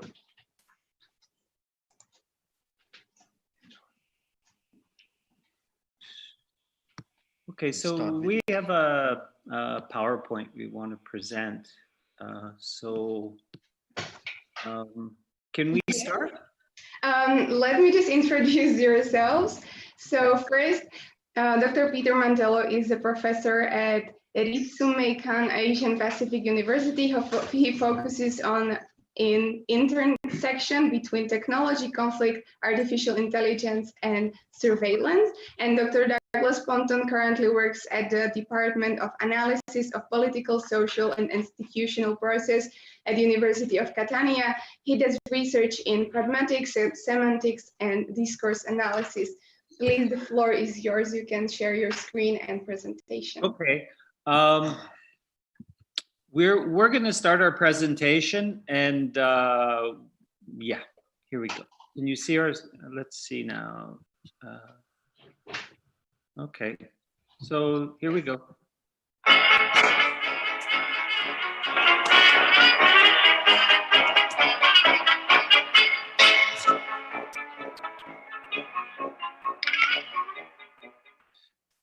Okay, our presentation today, we're going to talk about the way in which memes both embrace and subvert official. Can you see? Hello? Yes, yes. Yeah. Our paper is the way in which memes embrace and subvert official narratives and measures which have been designed to combat the current global pandemic. And we argue that memes are very important. While they're humorous, they convey oftentimes very serious themes. And so we see them being important objects of study because they act as both a prophylaxis and a catharsis to social anxieties and fears over the threat of contagion. In terms of prophylaxis, we see that they allow individuals to find and share voices in the face of precarity, as well as cement social for personal agency in reaction to state-enforced directives to curtail freedoms associated with normal life. Importantly, as you can see from this slide, this notion of prophylaxis and catharsis, we see as being both, it's not a matter of being either or, but as a matter of degree. So a meme might have a bit of one, but more of the other. For example, state official memes, such as the one with Boris Johnson here, is based more on prevention and treatment, whereas more grassroots memes can be focused on social anxieties, but also as a way to subvert official messaging. And so, Douglas, do you want to take it over here, from here?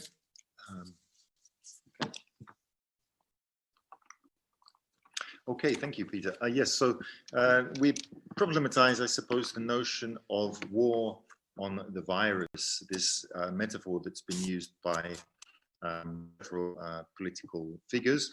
In The Guardian on the 10th of March, let me just read for you. The world is at war, so Macron tells France. Donald Trump warns Americans they're under attack from the invisible enemy of a murderous virus. And yesterday, Johnson declared himself head of a wartime government. So if we ask what the point of this metaphor is, we find that probably the most salient feature is the withdrawal of civil liberties that generally is associated with wartime. This has been the most conspicuous response of governments around the world to the pandemic. We've had in Italy, and I'm sure in other countries, we've had no church services, we've had no sport, no outdoor activities at all. And we've had the introduction of new social measures like hand sanitization, social distancing, mask wearing, and so on. And actually, if we look at the social history of the Second World War, we find that the measures that we've been asked to endure or to apply are actually much more draconian than anything which happened in the Second World War, certainly in the UK. And we would suggest that this kind of discourse, this kind of metaphor acts to close down the dialogical space to other alternatives.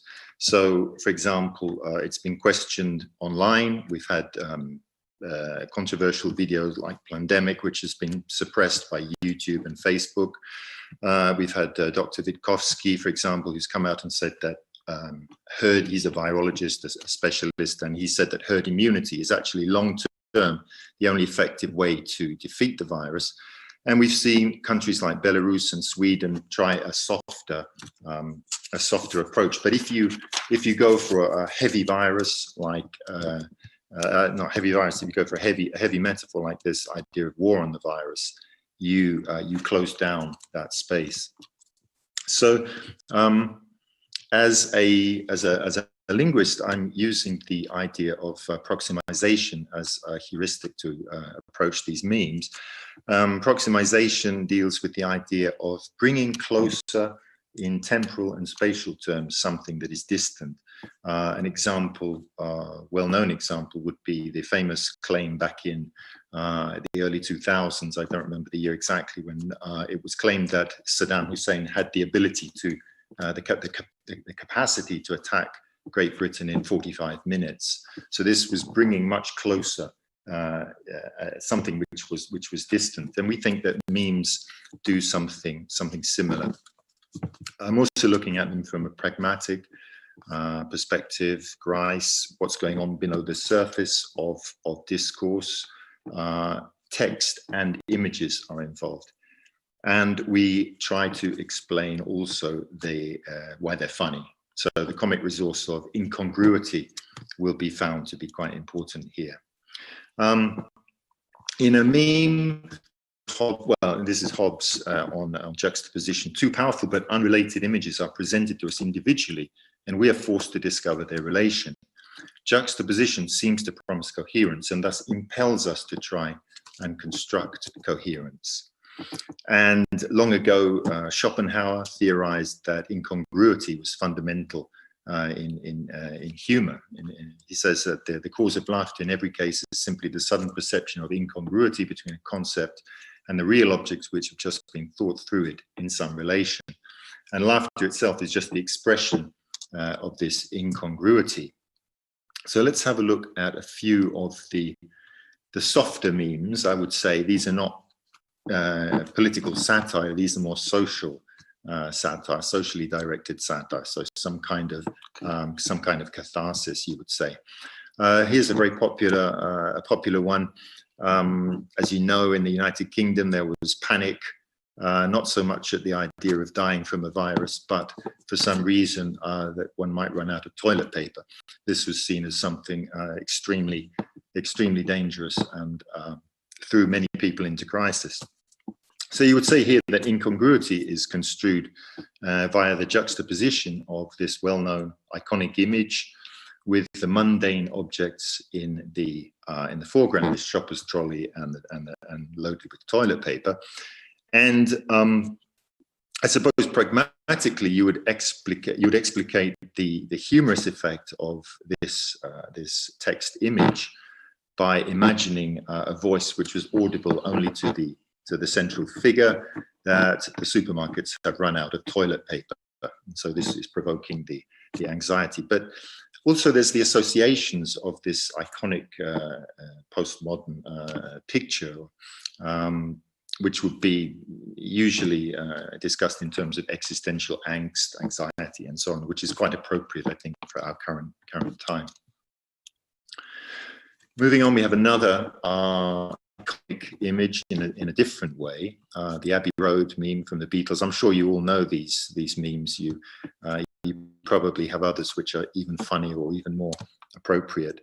But this is in its way another iconic image. It's the cover of one of the most celebrated records of one of the most famous groups of the 1960s. And incongruity here comes from the disruption that has been effected. So before they were crossing in single file. Now they're split into two lines. And if you try to account for this, you would go, I suppose, to the idea of social distancing. You'd recognize that this aspect of our time is being gently, I would say, satirized in this image. Finally, from me, working from home, two frames that are normally separate clash here: the domestic sphere and the world of work, the world of manual labor specifically. And this is incongruous because you would not expect to find a cement mixer in a living room. And the title of the meme, Working from Social Critique of the Lockdown Solution from the perspective of certain categories of worker. In the rest of the paper, I think Peter is going to spell out more specifically the cathartic elements in terms of social criticism specifically aimed at the government. Okay. As we discussed earlier, what we're also looking at is the sort of the way in which the rhetorical strategies of the war on terror, the optics of those shift towards from the war on terror to the war on virus, and how a lot of the memes are critiquing this shift in rhetorical strategies. Interestingly, this war on virus sort of rhetoric was used a lot by both Boris Johnson and Trump. And it's interesting because both of them were late in their sort of response to the pandemic. Trump said, our country is at war with an invisible enemy. We are marshaling our full power of the American nation to vanquish the virus. So here we have the analogy between the invisible enemy of terrorism, but now it's shifted to the invisible enemy of the virus.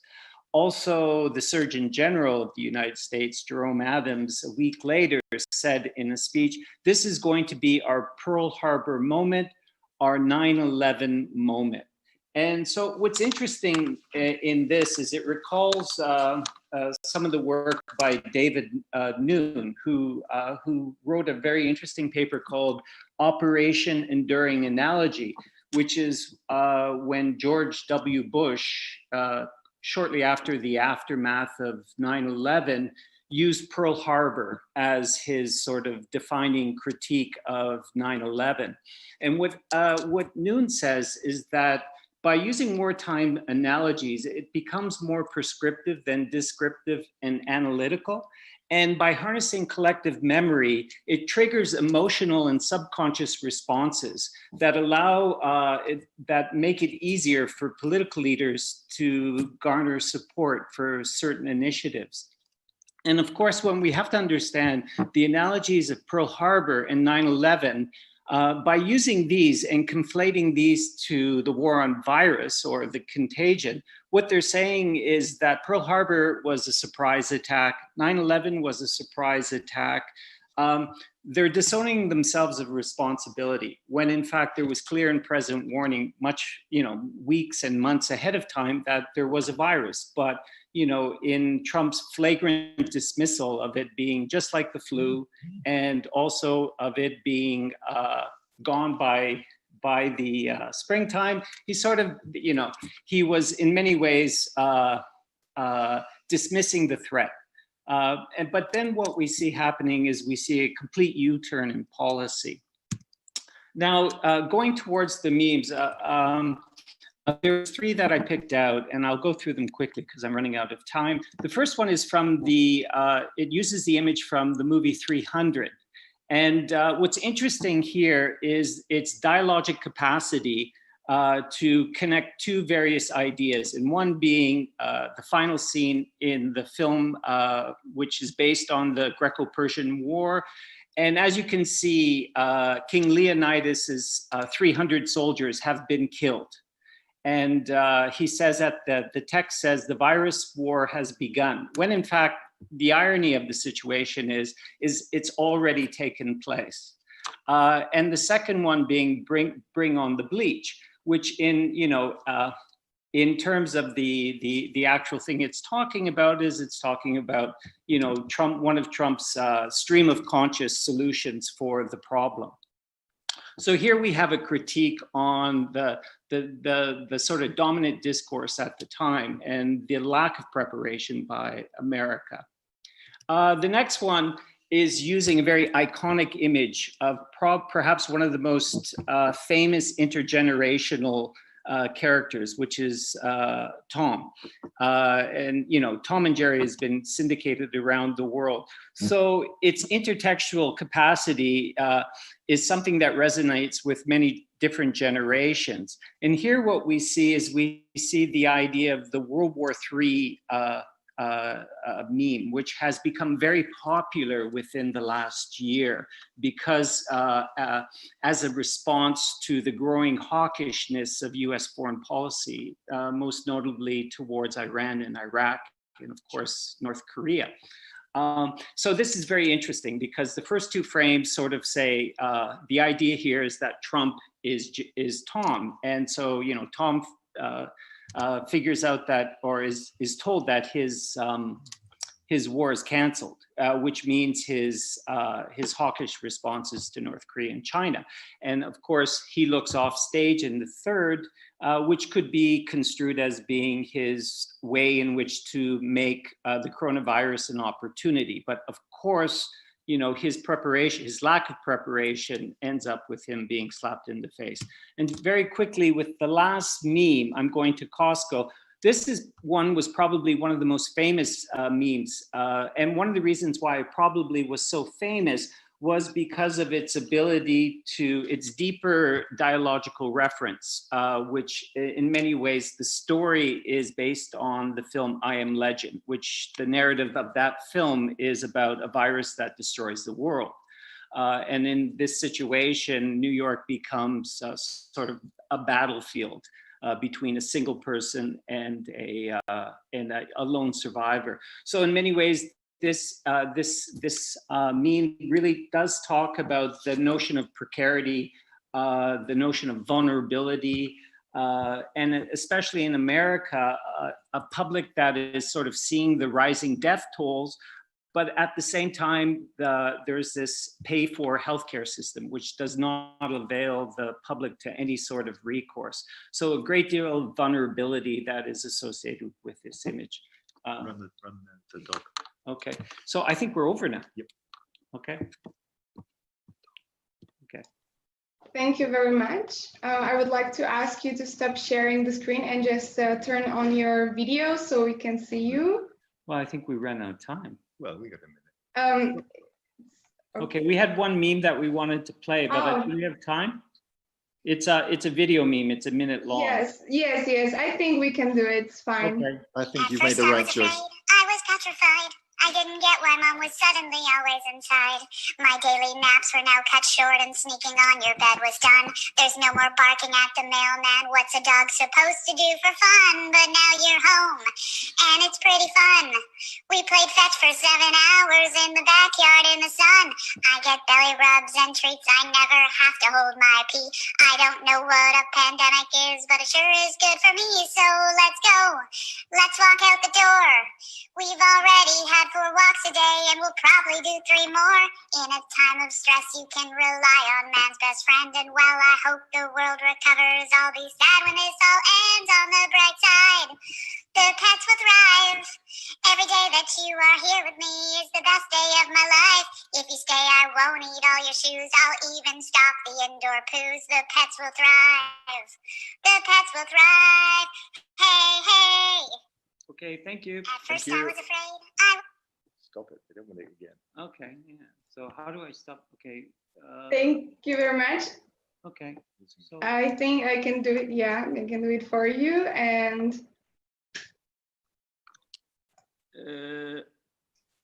okay. Start your video. There we go.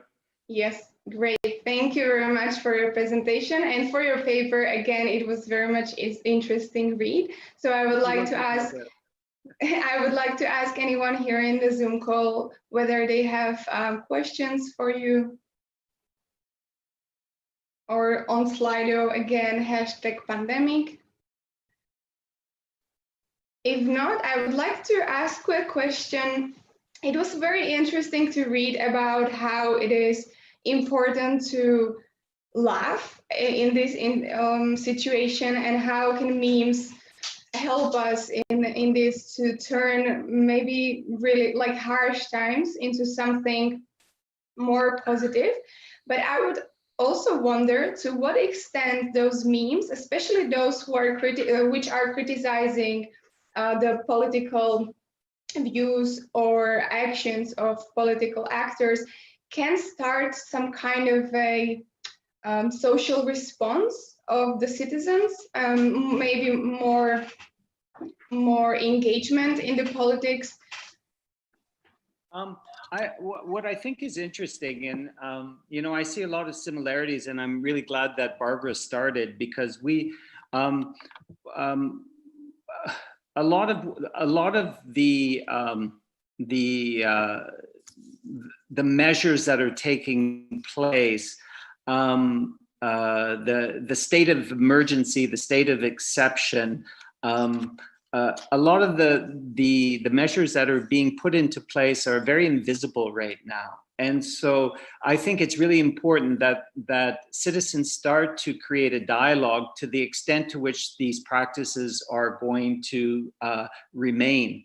Certainly, I know that for myself, being stranded in Italy, I'm not afforded now to go back to Japan, because even though I'm a permanent resident, because I'm not Japanese, I cannot go back to the country where I work and where I own a house at the present time. Yesterday, when Douglas and I were working on the paper, we were having lunch, and the waitress started asking us who we were, where we lived, what our phone numbers were. And we thought it was a marketing, but then we found out it was for contact tracing. So, you know, civil liberties, we're not sure at the extent at which our civil liberties are going to be further eroded. And so these things become very important. And I think memes are in many ways sort of a way in which society itself can generate conversations on issues such as privacy, conversations on surveillance, conversation on the degree to which the state is able to enforce itself into the private lives of citizens. Yeah. Can I? Yeah. If I've got time. Yeah. No. Laughter, humor, and is you're laughing back in a way. One of the things that we've done project is to create a survey, an online survey, which would be very happy if you participated in. You could pass on the link to participants in this. But one of the questions we ask is particularly that it's how far do you think memes might influence political process? Clearly, what's happening are the choices and the actions of political leaders like Boris Johnson. I mean, in the case of the Johnson data that there's a whole meme going around the world, and so you must think that maybe this kind of counter discourse, humorous discourse, has some kind of will have some kind of effect, but it's very difficult to quantify or to say. But certainly, in the terms of our paper, we would see that as a form primarily of catharsis. So thank you for your question, and thank you for your attention. Yeah. Thank you very much. Do we have other questions here in the Zoom or on Slido? If not, maybe a quick, oh no, we have, okay, so James Griffith.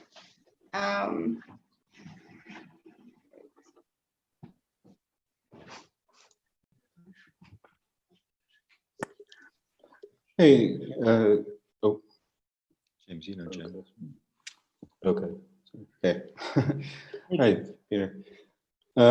So this is a kind of a question both for you and for Barbara, because I was struck by the way that Peter, you and Douglas were talking about how war metaphor closes down dialogical space and triggers emotional responses. And something that Barbara said right at the end of her talk was that every threat perception has legitimate roots. And it struck me in this way that the war metaphor, in whatever ways that might be producing the feeling of a threat in a way that's not legitimate. So I don't know, I was just trying to think of those two comments kind of together. Well, you know, the difference between the war on virus and the war on terror is that the war on terror is largely speculative and imaginative, whereas the rhetoric whereas the war on virus is a real threat. So I mean, there are quite distinct differences between the two, but both sort of the foundation of them both rest on preemption, the notion of bringing the future into the present. And so, you know, how do you bring something that hasn't happened into the present? And I think here it's about the risk of infection. And I think infection is also this idea that Barbara goes back to, where is the idea of the invisible threat. You don't know who the terrorist is. You can't visually see the terrorist, which is the same thing with infection and asymptomatic carriers. So criminality starts to drift into populations, and so you start to see racial profiling, and you know, Asians are being targeted and stuff like that. So I think that's quite interesting in that perspective. Yeah, thank you, James. Yeah, there's already been research done on this kind of the use of language. I can't remember the lady's name now, but the researcher has done some work which suggests that instead of a war frame, a different frame, a more positive, a more useful frame might have been the frame of solidarity and respect for one's fellow human beings. This is a different frame, which some politicians have definitely been also using. But in terms of the war on the virus frame, which I think we made quite clear in our brief presentation, it's the consequences of that, and it's the associations of the war metaphor. It's the using that metaphor to possibly to usher in a series of social measures, which we're not sure when they're going to be rolled back. And I suppose that's the point that we're making here, that language is important. And it comes out in both directions, in the direction from the government to the people, and also from the people back, I suppose, to the powers that be. Yeah, and just an example of that is, for example, in the UK, the NHS hired the services of Plantier, which is an intelligence agency that works largely with the American government to conduct the contact tracing that they want to do and create the applications. And the problem with that is that once these intelligence companies go into data banks that have people's health in it, you're never really quite sure what happens afterwards. And health data is perhaps one of the most valuable data that exists. And so it becomes problematic because when you have agencies like the National Health System that relies on private companies to run their sort of health surveillance companies or their health surveillance systems, it becomes problematic because you're never really quite sure where the line is drawn. Yeah.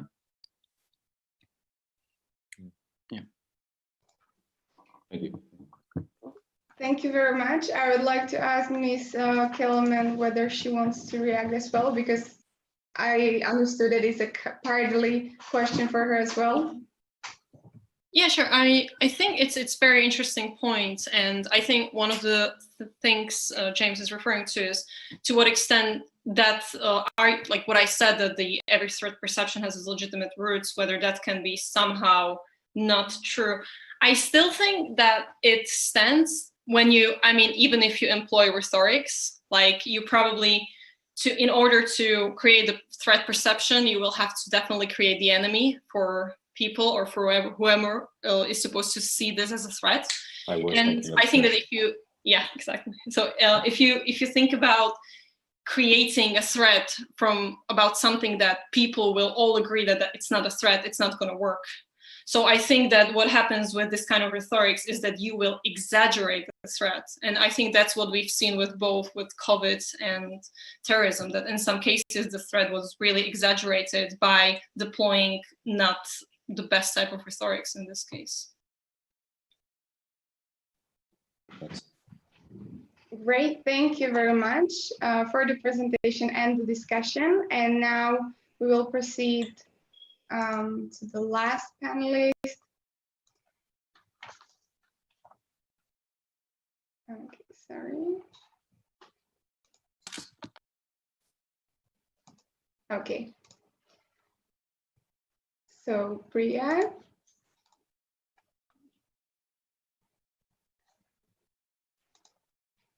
Okay, can you hear me? Yeah. Yes, great. So Dr. Priya Joshi is the Bharatanatyam dancer, I'm sorry for the pronunciation, teacher and choreographer based in Pune, India. Currently, she is assistant professor at Flame University. She's also on the panel of gurus at Lalit Rala Kendra, Pune University and School of Performing Arts at Bharati Vishyaspith Deemit University. I hope it was a bit close, but please, the floor is yours. Thank you, Melka. I would like to thank BISLA. Can you hear me? Yeah. I would like to thank BISLA and the organizing team for organizing this conference and giving us an opportunity to present our paper. I would also like to thank Dance Fraternity for inspiring me to take up this topic during pandemic. I start the screen share now.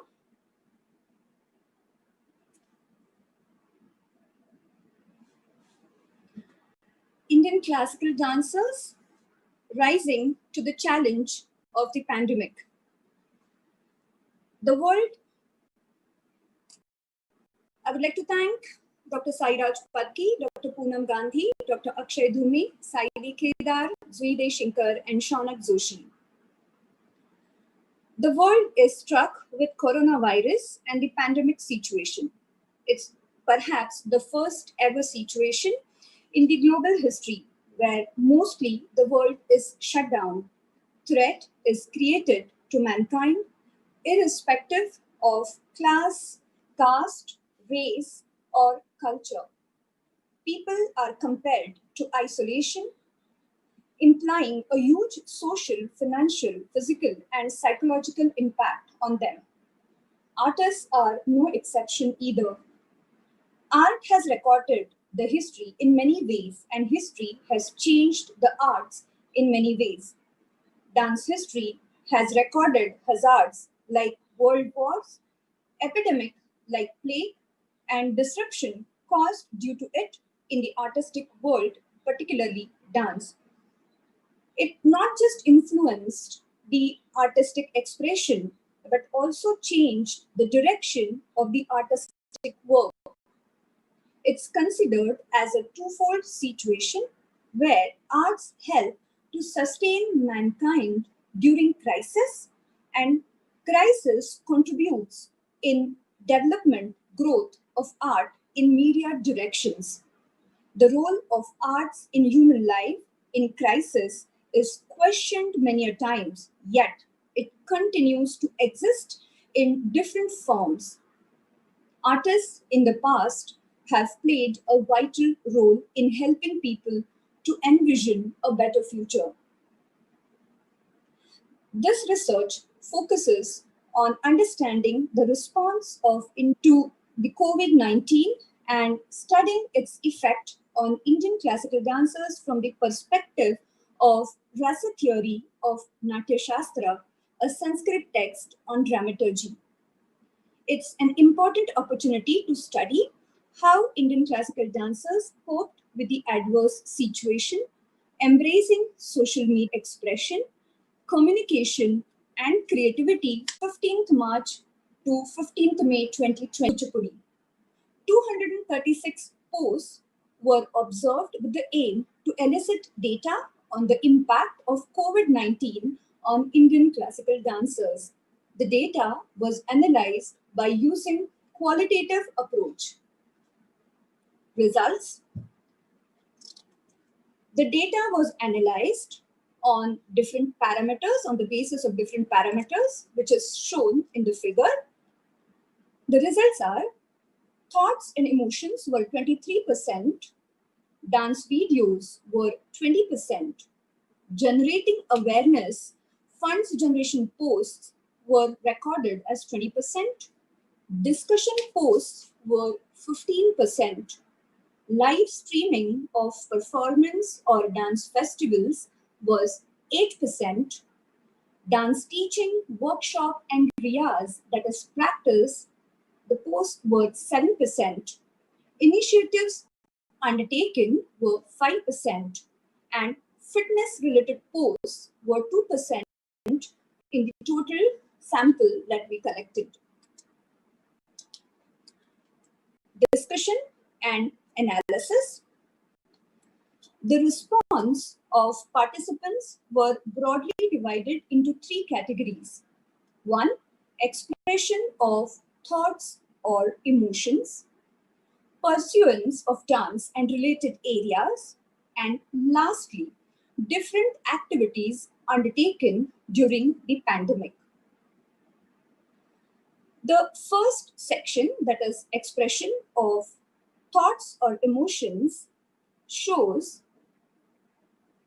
posts in this section were analyzed as per the well-known rasa theory described in ancient Sanskrit text Natya Shastra. The theory explains sthai bhava, durable psychological state, and rasa, emotions present and felt by the audience arousing out of bhava. They are love, laughter, despair, anger, heroism, fear, disgust, wonder, and peace. The data revealed denotes dominance of utsaha, that is enthusiasm or energy, and strong presence of hasya, laughter, along with presence of nirveda, that is peace, and vismaya, that is astonishment or wonder. Hence, an inference could be drawn that hope and positivity were present amongst Indian classical dancers in the negative environment of fear, sorrow, and anger. Thoughts of retrospection, prayer for safety of human beings, gratitude, and wonder for the invisible virus dominating human beings were expressed as well. The research could not locate rati, that is love, and jugupsa, that is disgust. The second component of our study was pursuance of dance and related work. It is again categorized into three subsections. The first one is performance, live streaming, and online dance festival. This section says dance being performing arts primarily seemed impossible to continue in a lockdown situation. It was soon realized that dancers had initiated performance on virtual platform without much hesitation.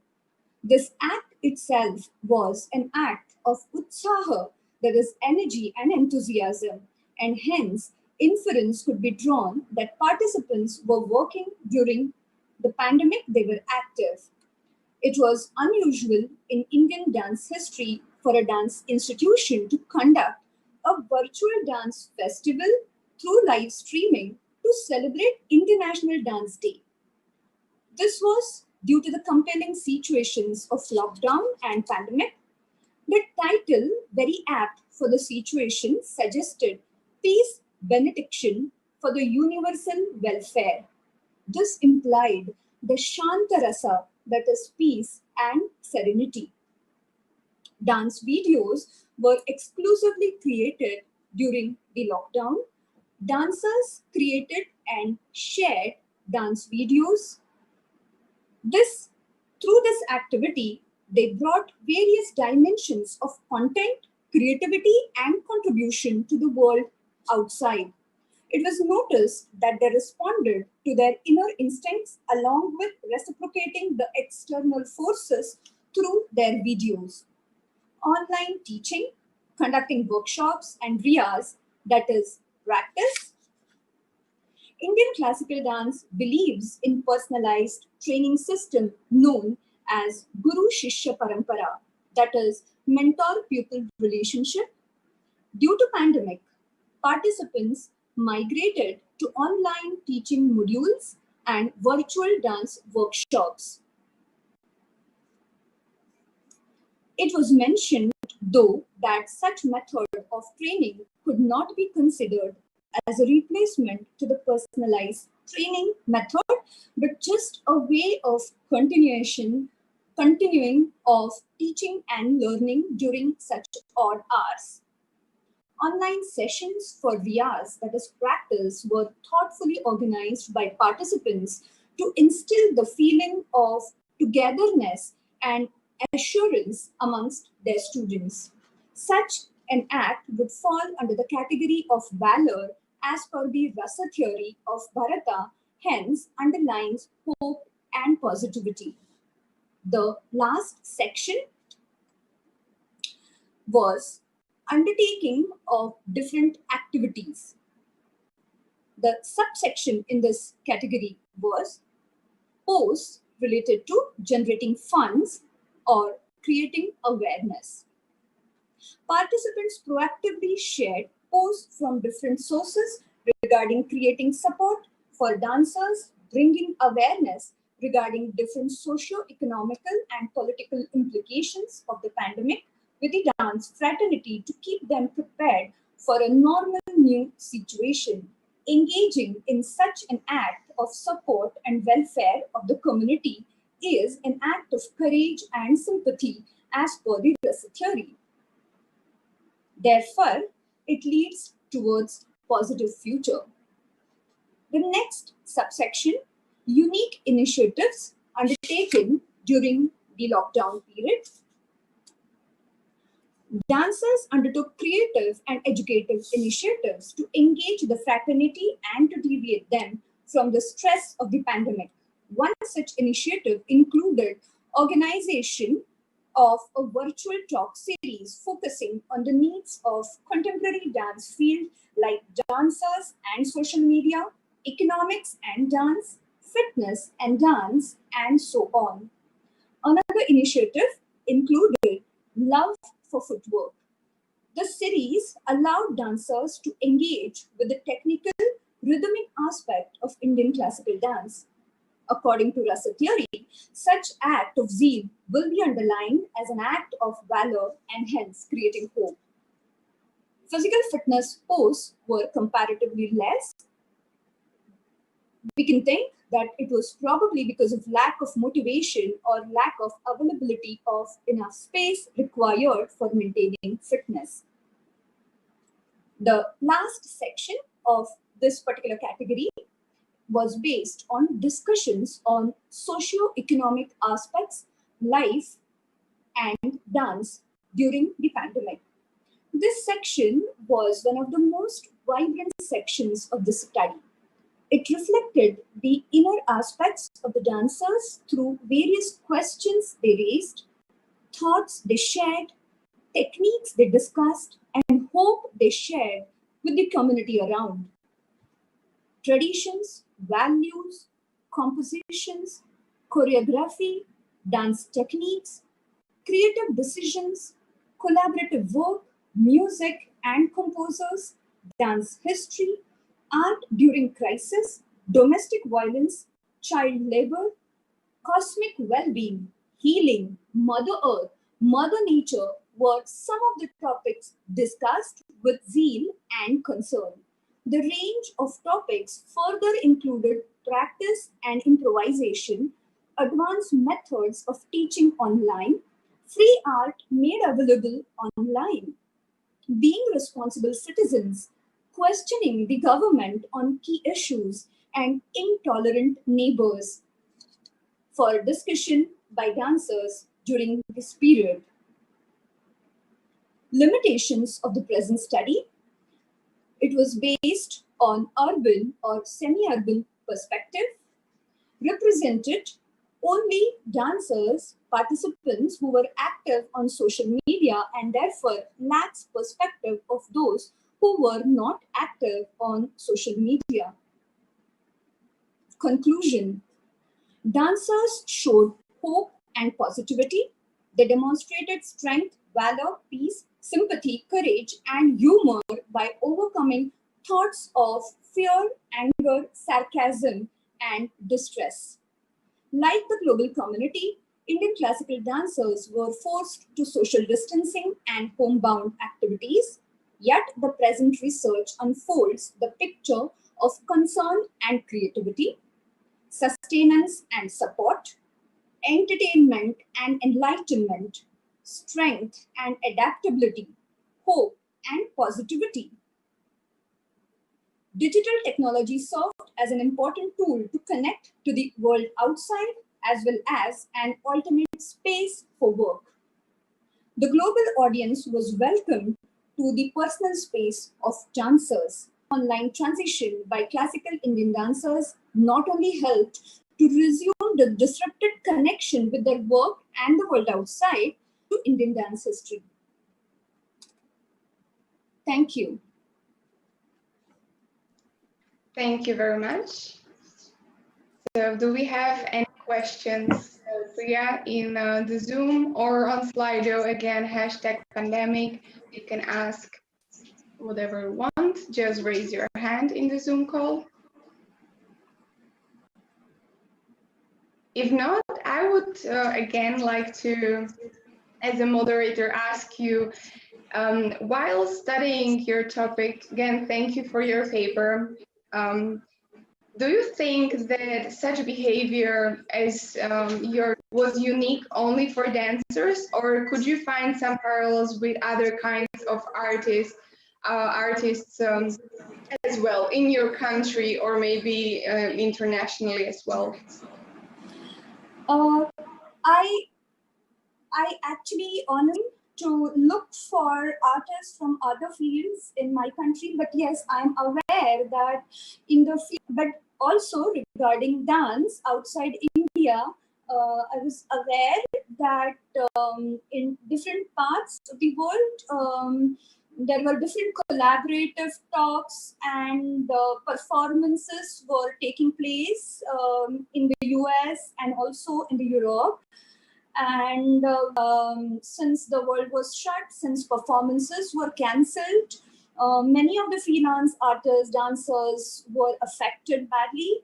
And I kept coming across a lot of information relating to different areas around dancers. And do you think that this lockdown and the fact that dancers were able to, for example, come to India or the US to take some classes, were able to do it online? Actually, a very interesting. We grew up in a kind of system that is the Guru Shishya Parampara, that is in the learning, in the students take video of, even if we are in the in-person class, students take videos and they watch the videos, learn, and they come up. So I don't want to. I have questions for which kind of, this threat of virus. But maybe what's more interesting, it's the international you need for the pandemics. And this is probably going to drive also. I have further questions. Again, I would like to thank all of the panelists. It's because we are a little bit behind. We apologize, but this was very interesting discussion, so we didn't want to end it earlier. We will be here in a minute. Okay, so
start now to go live.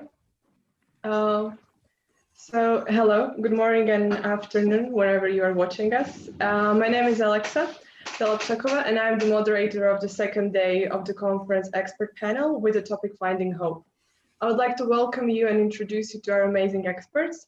The first is Dr. Sylvia Tiryaki. She has completed her master's and doctoral studies at the Faculty of Law of Comenius University in Bratislava. In addition, she holds a PhD degree in European Studies and Politics from the Faculty of Social and Economic Sciences of Comenius University. Between 2003 and 2008, she was a senior research fellow and coordinated a series of Cyprus projects at the Turkish Economic and Social Studies Foundation. She is a founder of the Global Political Trends Center, and also she is an adjunct professor at Bratislava International School of Liberal Arts. She is an expert in the field of Turkish foreign policy, human security, Cyprus, the Middle East, and North Africa, Armenia, and the European Union. And we're greatly honored to have her here with us. Welcome. Thank you, Alexa. And hi to everybody. It's great to be here, even though I don't know where here is, whether there, or you know. Yeah. Today's topic is finding hope, right? So after pandemics, during pandemics. Let me tell you that, at least for me, it is difficult. I would like to, hello, can you hear each other? What do you say? I would just also like to introduce you to our second speaker, who is Professor András László. He's a recurrent visiting professor at the Nationalism Studies program at the Central European University in Budapest, which is also our partner of the conference. He is Marie Skłodowska-Curie Fellow at the Institute of Sociology of the Slovak Academy of Sciences in Bratislava, and research chair and head of department for the study of constitutionalism and the rule of law at the Hungarian Academy of Sciences. He is also professor of law at the Law Enforcement Faculty of the National University of Public Service. Professor Papp has taught over 55 different courses. He is a member of several editorial boards and has given over 90 presentations at international academic conferences. And we are honored to have him at the conference, The World After the Pandemic, today with us. Welcome, Professor Papp. I would just like to tell our guests at Zoom call that they can ask questions by raising hand after our experts and their talk. And for all of you watching us on live stream, I'm happy to ask on your behalf after you submit your questions to Slido with #pandemic. Now, I would like to give our floor to Dr. Tiryaki to tell us about her experience with Finding Hope.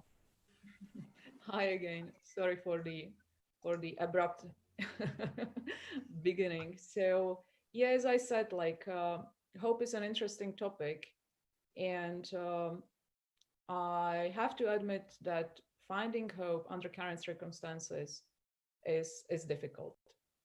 What is difficult is not being optimistic or having a positive attitude, or trusting that all will be just fine no matter what, and that after all we all display enough of patience, everything turns back into normal. That's not having hope in my mind. That's the exact opposite of being pessimistic, which is believing that all will be bad no matter what. Hope is not a belief. Having hope acknowledges that the outcome is uncertain, and that carries efforts to change or modify what is to come. In other words, hope is not and shall not be a passive belief. It shouldn't be indulging in optimism or finding a refuge in pessimism. And that's certainly not easy. It is not easy, particularly in times of great uncertainty, the one we are in now, as we need to accept, or we have to be ready for equally for both alternative outcomes. That this could lead us to the worst of the times, or that this could lead us to the best of the times. Why we don't need to agree with this dramatic ends of spectrum. What we perhaps can agree upon is that the things will hardly be as they used to be, as they were before. As we cannot go back, and we cannot go back, we better view this as a time of great warning, but also as a time of great opportunity. For having hope, optimistic mind, belief, trust, desire, all of them are important. But alone, they are not enough. Hope is something which should be communicated with action. And we ideally what we shall possess now is the hope in being capable of changing this paradigm shift of century into new opportunities. Obviously, we can talk endlessly about how this could have been and can be turned into formative experience, great reconsidering of priorities, or creating new habits. The truth is that uncertainty is personally and socially destabilizing. It is clear that this crisis will leave marks on the societies, and we can see it now, and the news are coming every day from various parts of the world. So the challenge is not only in having hope, the challenge is primarily in having reasonable hope in the face of great uncertainty. And there are reasons good enough for having it without underestimating terrible human cost and terrible economic impact. We can admit that also great things have been done. Individual fundraising, positive acts of compassion seen from neighborhoods to hospitals, helping strangers. In the UK, for instance, 500,000 people signed up to volunteer in the health scheme in the end of March. It was nearly five people per second, and it doubled the governmental target, which was 250,000 volunteers, 250,000 people. In general, we can say that people responded more with solidarity and less with cynicism and resentment. They responded more with compassion and conscience-based actions. Talking about compassion and conscience, I find it as a nice serendipity that the first anniversary of the International Day of Conscience was celebrated this year on the 5th of April. This day was launched last year on the 25th of July in Vienna with the adoption of General Assembly Resolution 73-329 and the prior declaration. What is this day about? What it stands for? It commemorates the importance of the human conscience in promoting a culture of peace. It defines the conscience as a compass for human beings, guiding them to the path of harmony and truth when they are facing tough decisions, challenges, and other difficulties. And I think that it deserves celebration through the action of people who might have not even heard about this UN action about the existence of such a day. So we could test it in practice how it looks, and that's one of the beautiful things, certainly worthy of getting a hope from. Another truth is that truth can be learned from COVID-19 crisis is, and I would borrow the words of the Secretary General Guterres, his April's address: no one is safe until all of us are safe. Or in other words, there is no national security without human security, or there is no international security without human security. It is clear that if multilateral and bilateral partners, if they could create opportunities to support the most vulnerable, and not only within the national borders, within the state boundaries, all would benefit. And I think that at least Syrian and Yemen conflicts, they already show that inaction has terribly negative consequences for all of us. Yet something like this would fall on deaf ears of those who would rather intensify exploitation of the crisis to redefine human rights, democracy, freedoms, other traditional values, perhaps redefining order eventually. So we shouldn't be complacent. It is extremely difficult to make soft authoritarians turn full-fledged dictators to give up restrictive measures, including surveillance. And it might get more difficult not only in those cases, but in general. And yes, coronavirus pandemics has already redefined what composes security threat. And as the international landscape shifts, the defense will follow. The NATO members, they are expected to spend at least 2% of their GDP on defense, not even mentioning the money that have been spent by certain individual states alone and money they want to spend or they plan to spend on defense in future. It just suffices to say that the amount of money spent on non-existential human security threats, such as pandemics, climate change, this is very little in comparison to money spent on defense. Although, to be fair, some complain that Governments are cutting military spending as a result of the pandemics. Yet, according to the Global Health Security Index released last October 2019, among 195 assessed countries, none of them was fully prepared to manage pandemics or even epidemics. The overall global health security capabilities score was 40.2 over 100.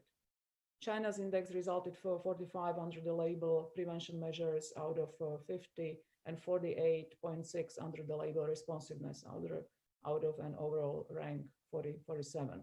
As bad as it is, coronavirus gave us a chance to check the accuracy of the index. Unfortunately, we have been shown that the index was right. The UN Charter starts with the words, "We, the peoples of the United Nations," not the states of the United Nations. So why has it been so difficult to admit that human security must be a priority and that the cooperation is urgently needed? The reality, and perhaps the answer, is that not only each age group has been affected differently by the deadly virus and its consequences. Social segments of the societies today have got different empirical account about what's happening. In other words, there is perhaps not enough unifying experience yet at the largest scales in societies, let aside the states. Some might cynically add that we haven't had it bad enough in order to start cooperating. Security Council has been largely silent since the beginning. No resolution has been adopted following the Secretary General Guterres' call for the global ceasefire due to veto in fights, and neither G7 nor G20 performed better, perhaps again due to the same reason. But polarization is seen also along the political lines, and I'm not referring to the news now today and the recent news. I'm referring to the ABC and Ipsos poll data that in US, for example, 65% of Republicans want the American economy to reopen right now, while only 6% of Democrats do. So why is it so? Findings of the project run by RAND Corporation, named Truth Decay, show that 4 main trends in the societies might be blamed for it. And you wouldn't be surprised. These are the disagreements about facts and data, such as safety of the vaccines, then blurring of the lines between facts and opinions, and also increasing volume of opinions compared to facts, and finally declining trust in governments and media, which are the institutions which are supposed to provide facts.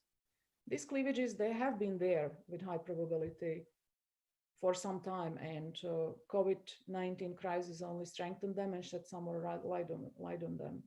It is like with other shocks, I think, pandemics, natural disasters. These events, they create shocks, and shocks only exaggerate already existing trends.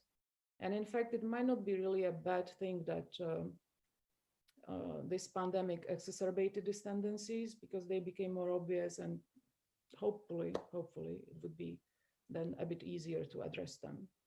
Similarly to what has been mentioned, hope-based and induced action might build up on the desire to end some of the conflicts. Special Coordinator for Middle East peace process recently stated that the recognition of this interdependence could, if there is a political will, translate into tangible progress towards resolving the conflict, offering some, even in one of the most intractable conflicts like the one in Israel and Palestine is. Also, petition following the UN Secretary General's call for a global ceasefire, individuals reacted differently than states, to enable to battle this common threat together, has been signed by some 2.3 million people. I think 2.5 million people is needed. So if local ceasefires are possible, why we should not rethink disarmament and reintegration? Another example, in my view, useful example, is a renewed debate about universal basic income. According to Oxford University survey, 68% of British youth and 71% of other European youth believe that basic income should be universal. One can argue for or against. I mean, there are valid arguments on both sides, citing, for instance, Finland example. Yet as the economic consequences of coronavirus become more real, it might be necessary to rethink and think about UBI in some kind of form, together with investment in healthcare, good job creation scheme, support for environment-friendly businesses so they choose to pay taxes at home. Shall we keep the societies sound? This crisis also made clear to us how badly unprepared for pandemics we were, and we are in general. The question is whether we would be able to learn from this and understand that the same unpreparedness can hit us very hard when it comes to climate change, for instance. The problem is that pandemic collided with the environmental emergency. Although the head of the International Energy Agency believes that the transition to clean energy should be smooth and it shouldn't be compromised by today's crisis, there might simply not be enough of money to do that. And still we haven't reduced green gases emissions in line with scientific data. And if we don't do it by 2030, experts say, then we would face existential human threats.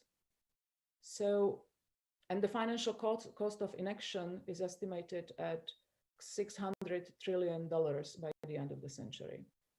There might be a silver lining in this time of great warning. Although not really officially yet, it seems that the UN is going to launch the first Youth Council on Environmental Issues this year. Without predicting the real impact of the council, any step towards empowering youth in this field is more than necessary and welcome.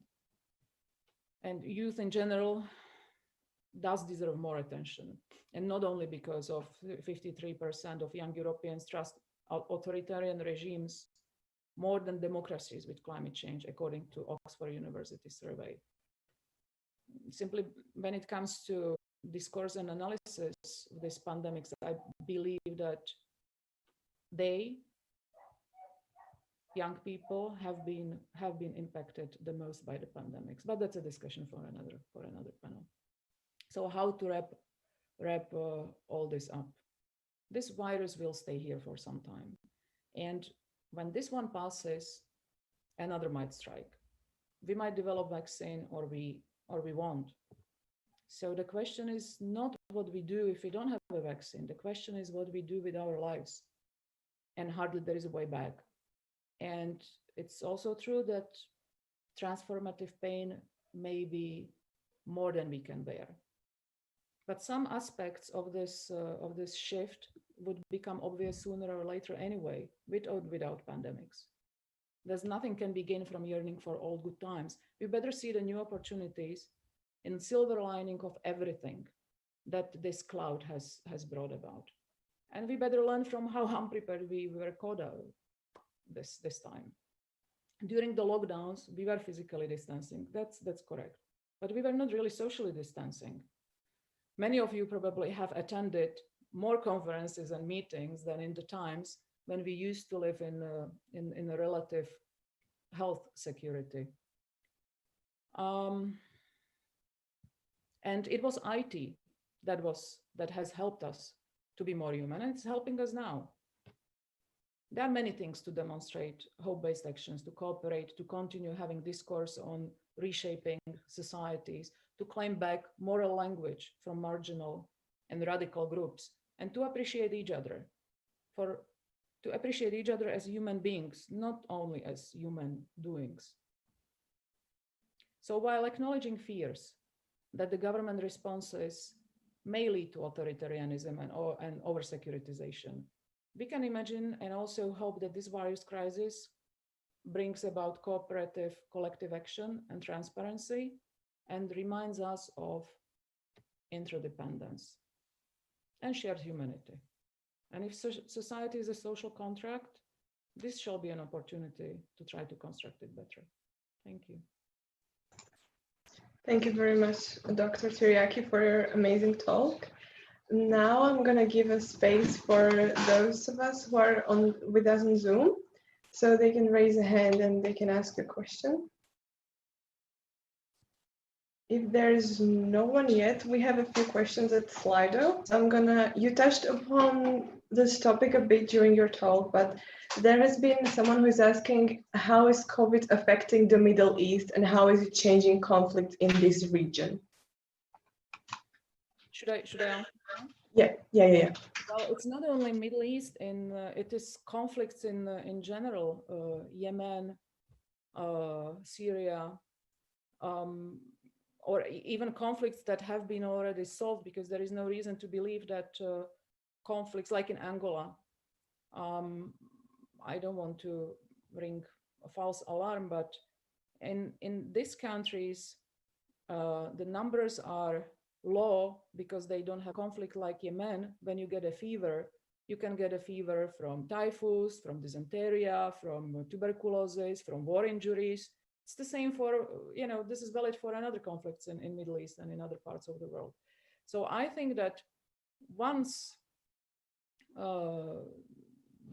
we see the full picture of how this pandemic, how this virus,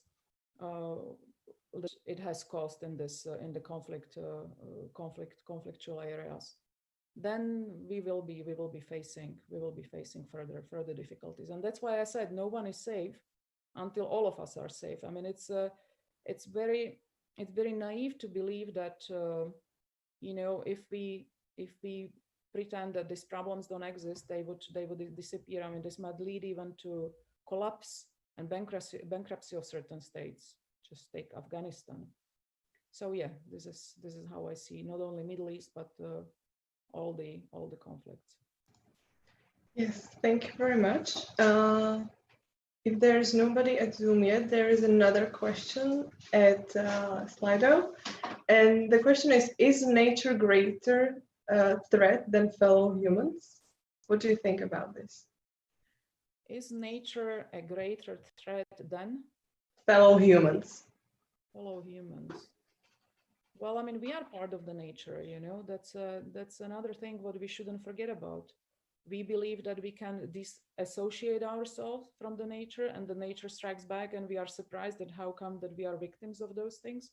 Well, I mean, yes, I mean, there is something which is called oneness, and this herd immunity theory. I've never heard about it, before. I mean, I heard about it first time during these pandemics and here in Britain. But if that concept is good enough for something, it is good for reminding us how interdependent we are on each other. So, like trying to disassociate ourselves from the nature and asking whether we are worse than nature, it's the same. We better accept it and understand how dependent we are on each other and on nature, and vice versa, how nature depends on us.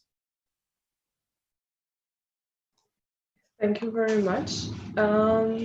Is there anyone with us on Zoom who would like to ask a question? They can raise their hand and they can be joined to us. As there is no one else on Slido, I think I'll use the privilege of the moderator of the panel, and I would like to elaborate on your topic a bit more. But we've just received the question, so I'm going to give the audience a space on the Slido.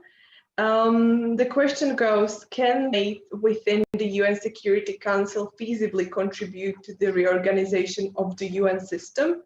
Is that an unrealistic hope? No, for the time being, it is contributing, but the contribution, as far as I'm concerned, is rather negative. So the contribution is that it is causing the stalemate.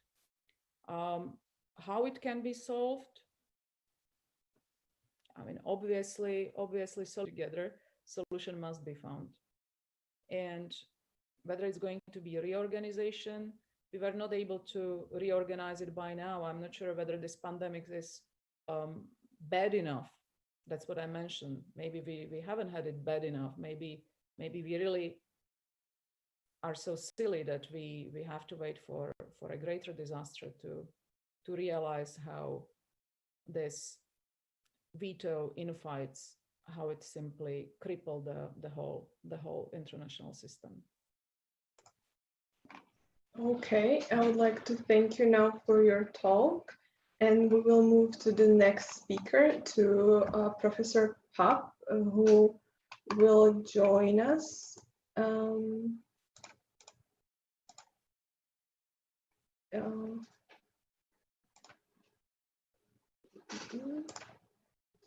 Hello, Professor Pap, can we hear each other? Hear you. Yeah, I can hear you now. Hello.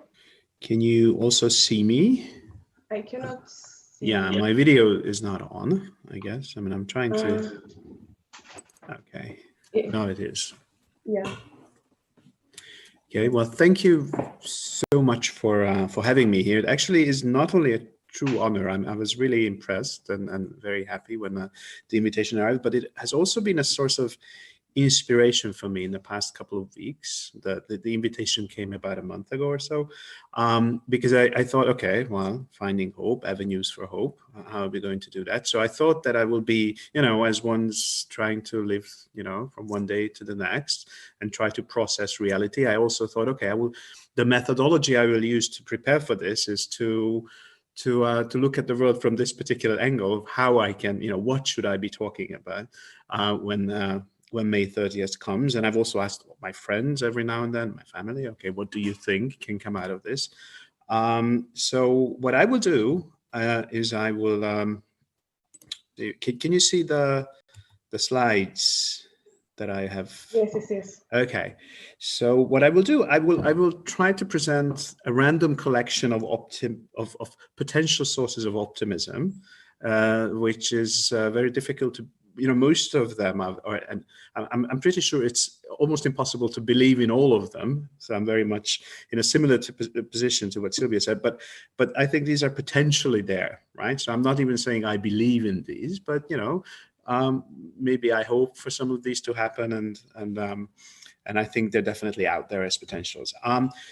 Three initial remarks. So to start with, I guess a commonplace is that, of course, it's if a door opens, or if a door closes, another door opens. So it's often hard to tell the disaster from opportunity.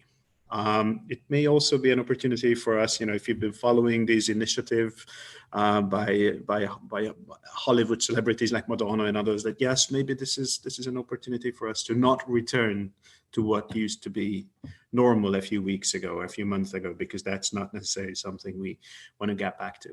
The other thing is we really don't know. So just like with the virus, we know very little about it. And of course, as time progresses, the more and more we know about it.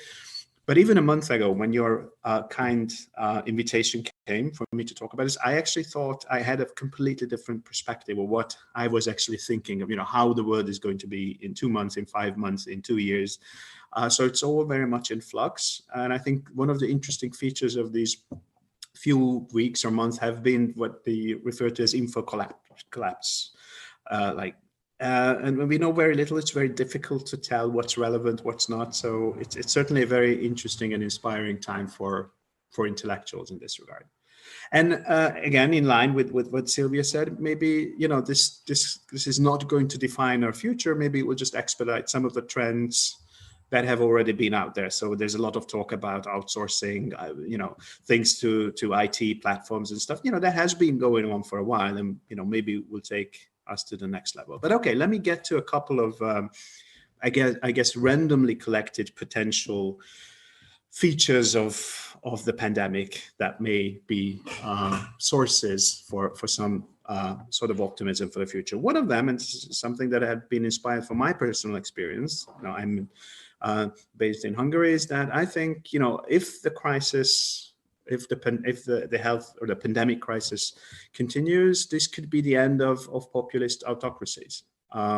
These regimes are characterized by not only this disruption of constitutional rule of law regimes, but also by corruption, and autocracies usually involve a great deal of incompetence, because in an autocracy, the main feature for any position, whether it's a school director or someone in any policy area, is unquestioned loyalty to the autocratic leader.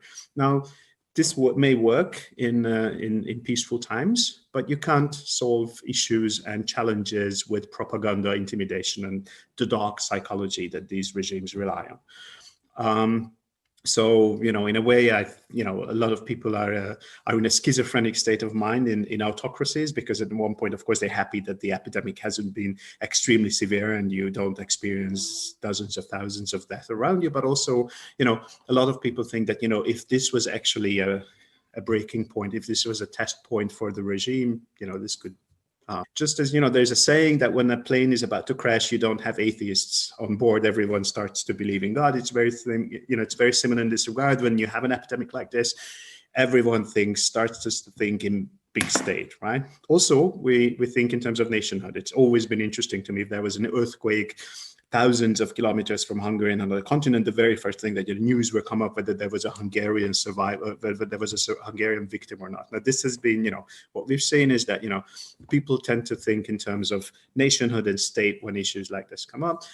Well, even if you're not necessarily a big friend of big states, if a state is bigger, there's potentially more money for healthcare, social services, education. So that also can be a good point. If you think supranationalism is good, then it may also be a source of potential good news for you. Of course, there is a paradox, and this is something that Sylvia has talked about. There's, we live in a system of globalized interdependence of states, yet there's very little space for an authorization for supranational regulation.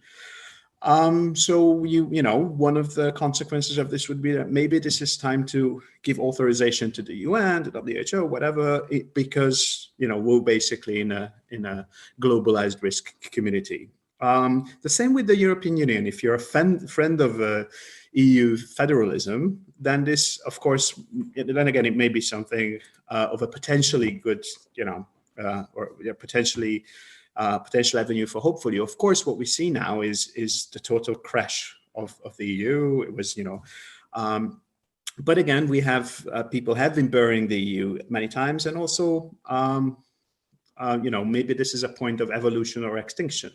Maybe this will lead to a more, powerful move towards federalism, more authorities, extension of the Eurozone, whatever, which again, for those who believe this is a good idea, this may be a source of inspiration. It is actually very interesting to see that, this whole phenomenon of medical nationalism that happened. So, in the first weeks of the crisis, what we've seen is you had German hospitals treating French patients, and it was all this very European issue. And then a couple of days later, the borders were closed down as the EU has never even happened. But at the same time, we have seen Europeanized restrictions on sort of sale and, of medical supplies. There was very limited, but there had been an intra-European cooperation. So again, we'll see where this goes. The same with coral nationalism is a term I've came across, versus global solidarity. We have seen that, yes, borders have been closed down and people have, and the action was limited to nation states, but there was also seen, and maybe this is the way it will further proceed, signs of global solidarity. And again, it can, and this has been the experience of natural disasters and similar phenomena, it can actually trigger greater cooperation internationally. And of course, the economy. So, a lot of talk has been about that for those who don't believe in, those who have been more convinced by the dark side of neoliberalism, this may bring the era of post-neoliberalism. You may have mandatory universal income for working days. These recovery plans may include universal healthcare in countries which did not have that. And there's a likelihood that this will be the end of hyperglobalization, maybe a step towards green economy. Certainly, I think what we and again, this has been mentioned earlier, single source based economy is probably out. Diversification is probably going to be, and shorter chains, less dependence on China, maybe potentially a move from fossil consumption to renewable energies. It's also very interesting what we've seen about the discussion of future of cars. Some say there's going to be less cars, more public transportation, bicycle. In Budapest, the main boulevard has, one of the lanes has been now reserved for bicycles. This is an unprecedented step. Of course, other people are saying that, well, in fact, we are going to have more cars because that's safer, because you don't have, expose yourself to risk of infection, which you would get on public transportation. But then again, they say that maybe those cars will be electric and more green. So we'll see. What's for sure that it's not only going to bring a bigger state, it's also going to be a good business for not only for big tech, but also for everything big, which again may also be good for some people. Again, going back to the idea of of returning or not returning to normal, maybe this is a time to reform travel, big fashion, restaurant industry, and transform it into something more sustainable, less exploitative, maybe safer food standards, for example, in China. So we'll see. This is certainly not something that may not be part of the package. I've been reading some economic analysis, and it's been, showing that even small companies have came to realize that they have much more to offer than they had actually thought. I mean, think about Zoom. Zoom had 10 million customers in January. Now 200 million people are using it per day, and well, there was a slight data breach issue, but again, these companies these services have been running smoothly, and there's new customer demand, distant medicine. Maybe pairing up with artificial intelligence diagnostics. This does open a branch of new directions. We've seen that this is something that e-commerce, e-governance, distant medicine again has received the boom from this. What's really interesting for me as a social scientist and a constitutional lawyer in particular is I have been.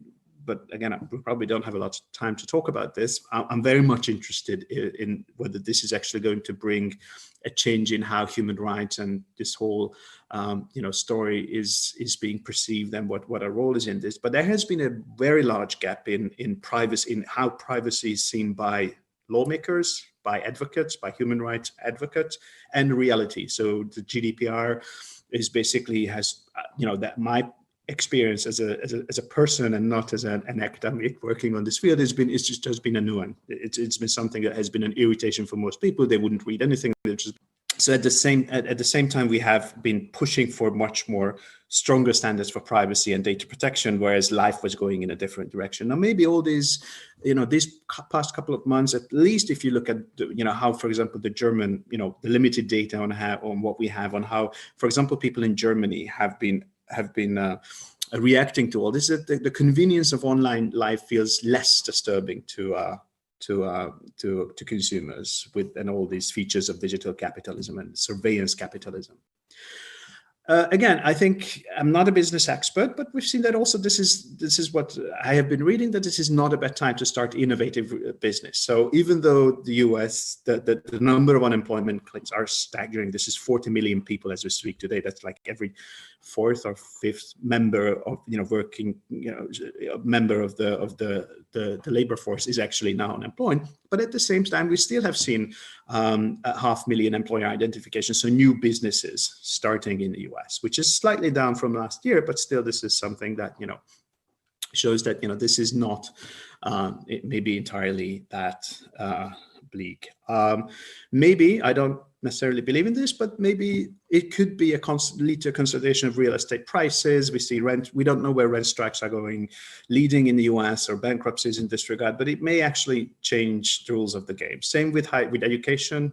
Certainly in the US, we see that a lot less people are willing to pay the same amount of money for an online digitalized higher education. So we'll miss them. Again, what we have seen is that tech helps. We have seen robots and drones delivering. We see, digitalized distant learning, infection tracking devices. Of course, they carry a huge amount of constitutional, ethical, whatever political questions, but still, it has proved that platforms, IT tech platforms are there. They needed, it was a big test, again, to repeat myself, and it worked. One big question I've always been interested in, will ever a new paradigm come in deliberative democracy? We've been aware of, remember Churchill, even Churchill has pointed out more than a half century ago, or actually more than that now, is that, well, democracy is an inherently problematic way to live, except we haven't came up with anything better, or anything, or a feasible alternative. And everyone's thinking that, well, we have the world, the world of how political participation and decision making can work out. This is also something Sylvia mentioned. We do see engagement from civil society, especially. It's very interesting if you have if you don't trust the government or your fellow citizens, then it may again be an inspiration for engagement of civil society, for solidarity and action. I'm not that optimistic in this regard, but we should always bear in mind that maybe this is we can have hopes for long-awaited changes in perspective. We could have finally, and this is something that advocates have been arguing about, have a gender sensitive budgeting. When we're designing economic recovery, maybe this is time to actually try to implement things that people have been talking about for a long time. Just as to bring an example, a parallel with the Hurricane Katrina way back, that actually has brought a more ethno-racial justice awareness. I'm not saying it's happening. I mean, if we look at what's going on in Minnesota, we're not saying that this process has been very successful, but the perspective has changed a bit. I think awareness has been raised again. So maybe this is something. There has been some talk about, for example, the Roma. In the EU, maybe economic recovery should have a more sort of mainstream focus on marginalized people. And again, we have seen that we have again, when we talk about perspectives, maybe the focus is going to be more clear on. We've seen that how gender-based violence, domestic violence, FGM have happened during the lockdown. So maybe this is something that there will be more attention when the economic recovery will be implemented, because there's going to be an economic crisis. So maybe there will be more attention for unpaid care work, survival sex, and even controversial issues we probably don't have time to talk about it now, such as like sex or race-based medicine. Okay, a little bit, and again, this is somewhat of a random collection of issues. The media, the social media, this has been, as they say, if there was a war, if there is a war going on with the virus, the war is actually taking places in closed settings, hospital rooms. This is where people are fighting for their lives, and the media, social media, has played a very important role in incentivizing, in preparing people to act, to bring attention to the threats. And what we've seen is that actually, things that have been talked about in relation of social media, for example, how to tackle fake news, hate speech, etc. These issues have been, there have been significant steps to deal with these issues. I'm not saying that these are necessarily, successful or we can measure the success of this. For example, consider, Facebook's Supreme Court, so to speak, this new body that will oversight the complaints. So this is something that we do see, I would say, historical and groundbreaking developments of how social media works. Okay, be finished soon. One thing is for sure is that some features will stay. So there is definitely going to be some innovations that will be with us, that this pandemic has triggered. Distant learning is definitely going to be around. One of my Hungarian private high school, for example, said that, well, of course, they're not going to move to full distant learning, but they're definitely going to have at least one day for the graduating senior, class of, at least one day of distant learning, because they think it's good. It actually helps. Home office, usually what they said, I don't know how reliable these numbers are, that about 4% of the sort of this white collar office work has been done remotely before the pandemic, whereas according to experts, it could be up to 37%, right? So maybe we'll, again, presuming that that's a good thing. So distant medicine, that certainly is going to have, certainly will have some positive side effects. And some of these can bring more equality.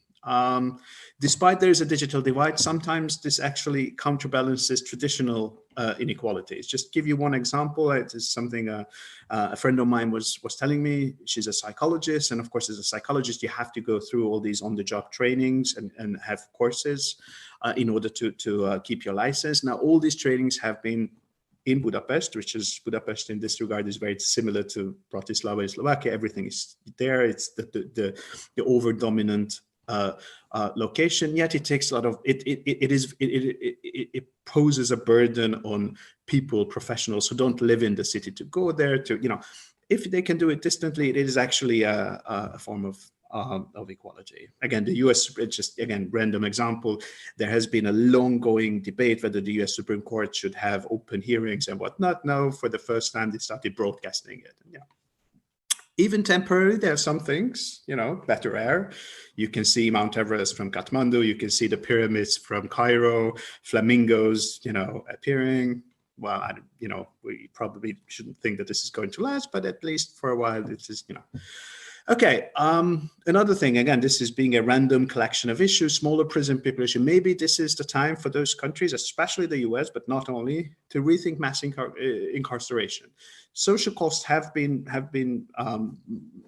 repeatedly called on by advocates. Now we've seen that this is a public health risk, right? So we've seen radical measures happening in the US. San Francisco reduced its prison population by 40%. New Jersey had 1,000 detainees released per week.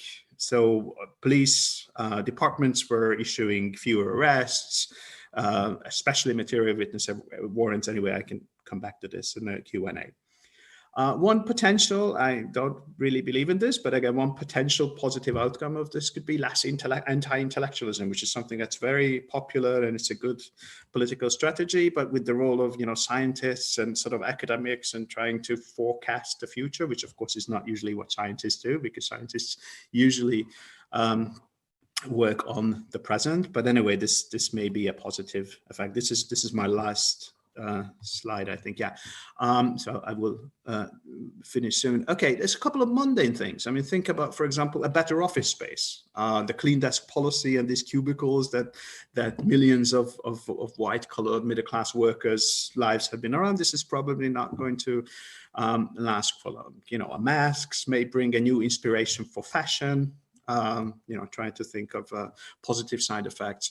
More, or dental hygiene is probably increasing. I read an article, more Listerine had been sold. A revival of open-air drive-in movies and, concerts. So again, generally, I think, and this is, of course, what they say is generally we can expect less bullshit, right? So useless meetings that, were called, unnecessarily could just be either not held or held online. So generally and again, this may or may not be a good thing, is that cutting the non-essential stuff may be mainstream. So you can cut non-essential travel and consumption and all that.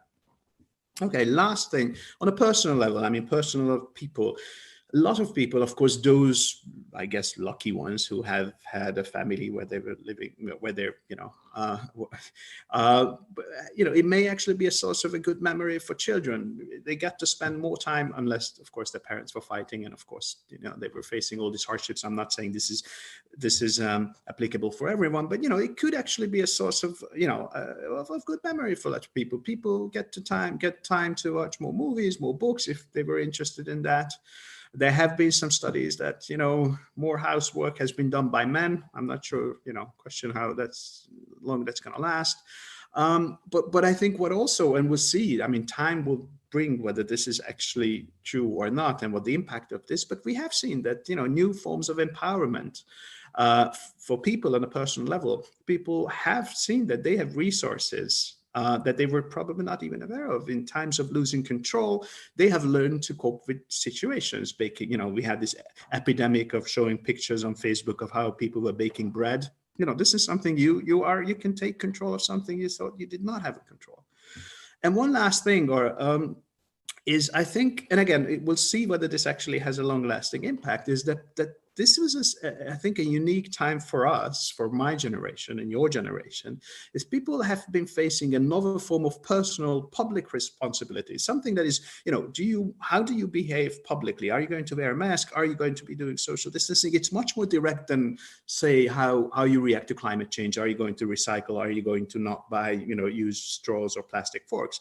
This is something more direct, and of course not as personal as, the responsibility you have towards your, family members. So we'll see.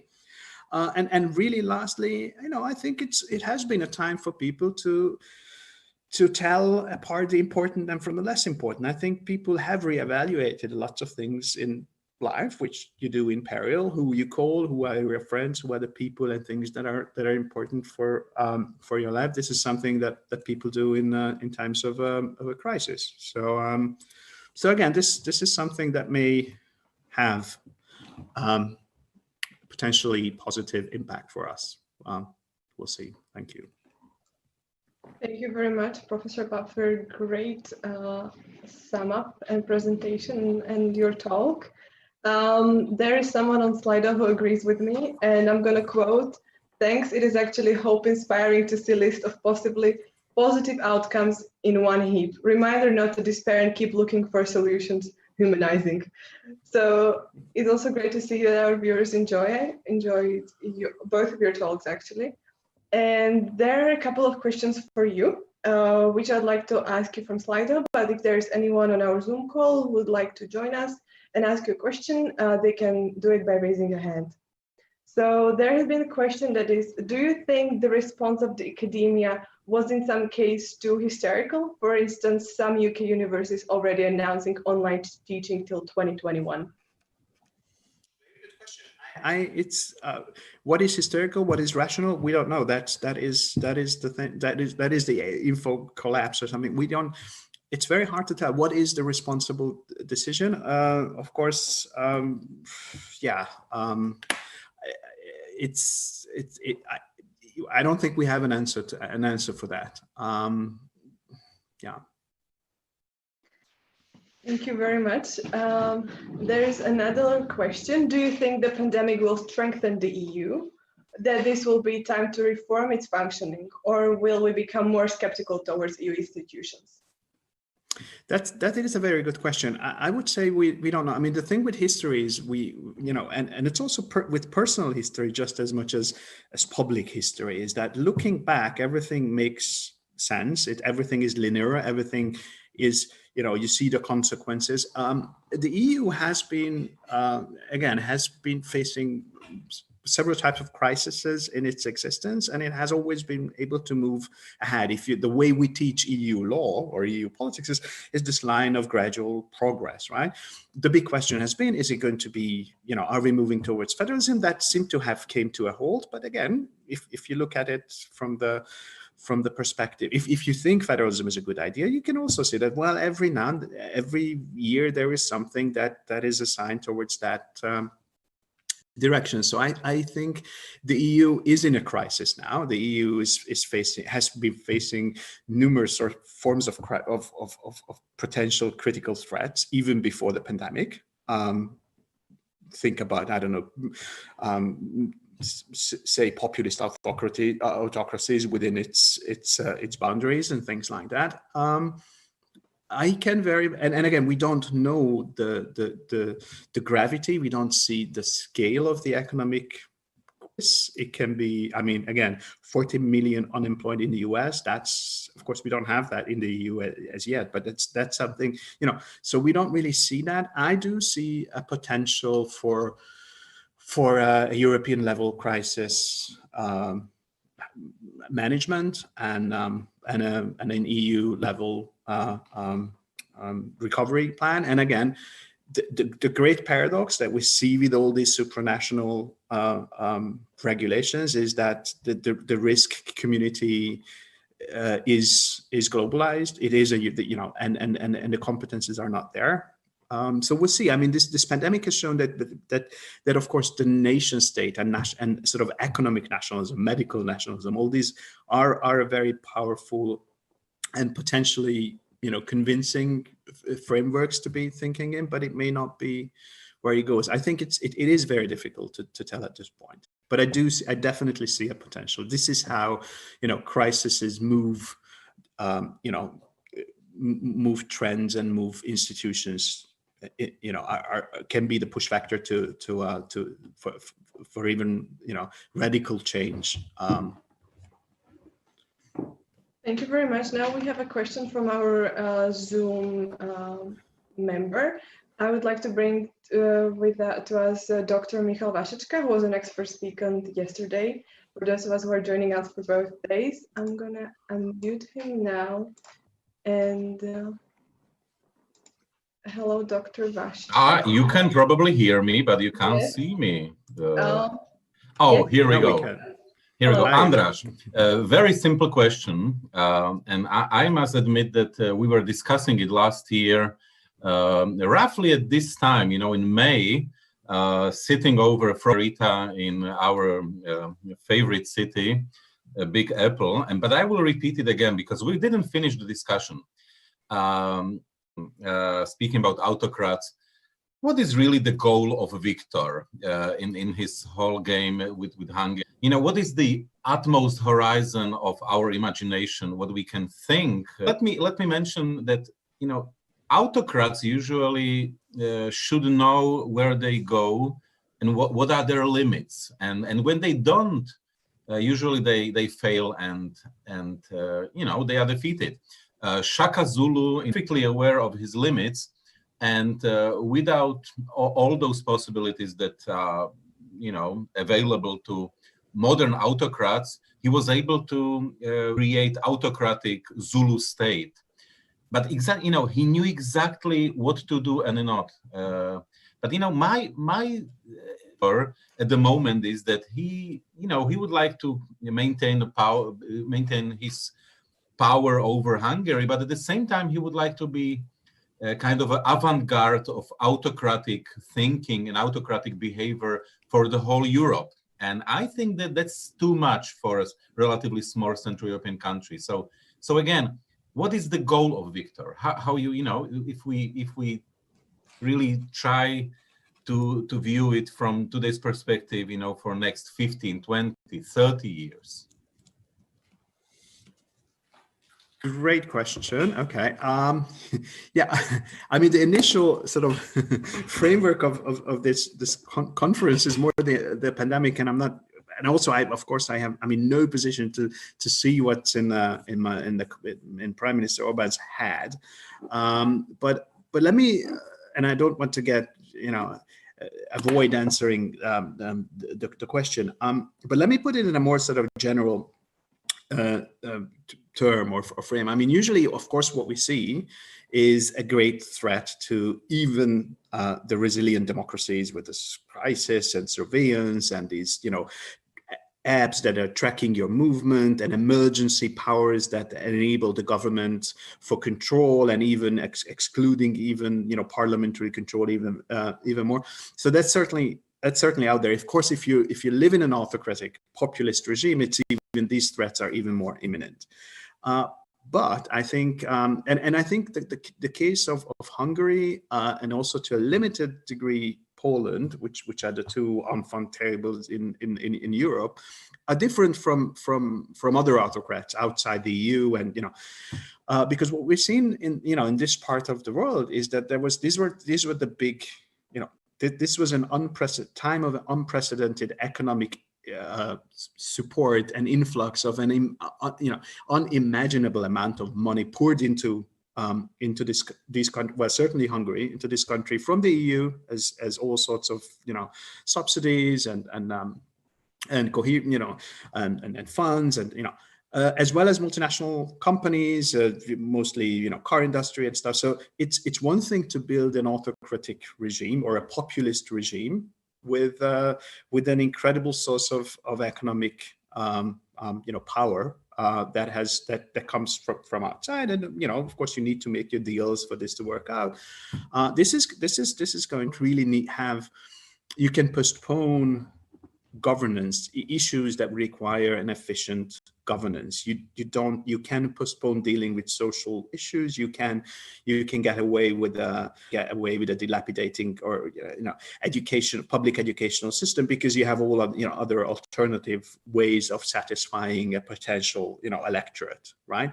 And you can again rely on, you can have an emphasis on what I said, the dark social psychology and propaganda, and it works.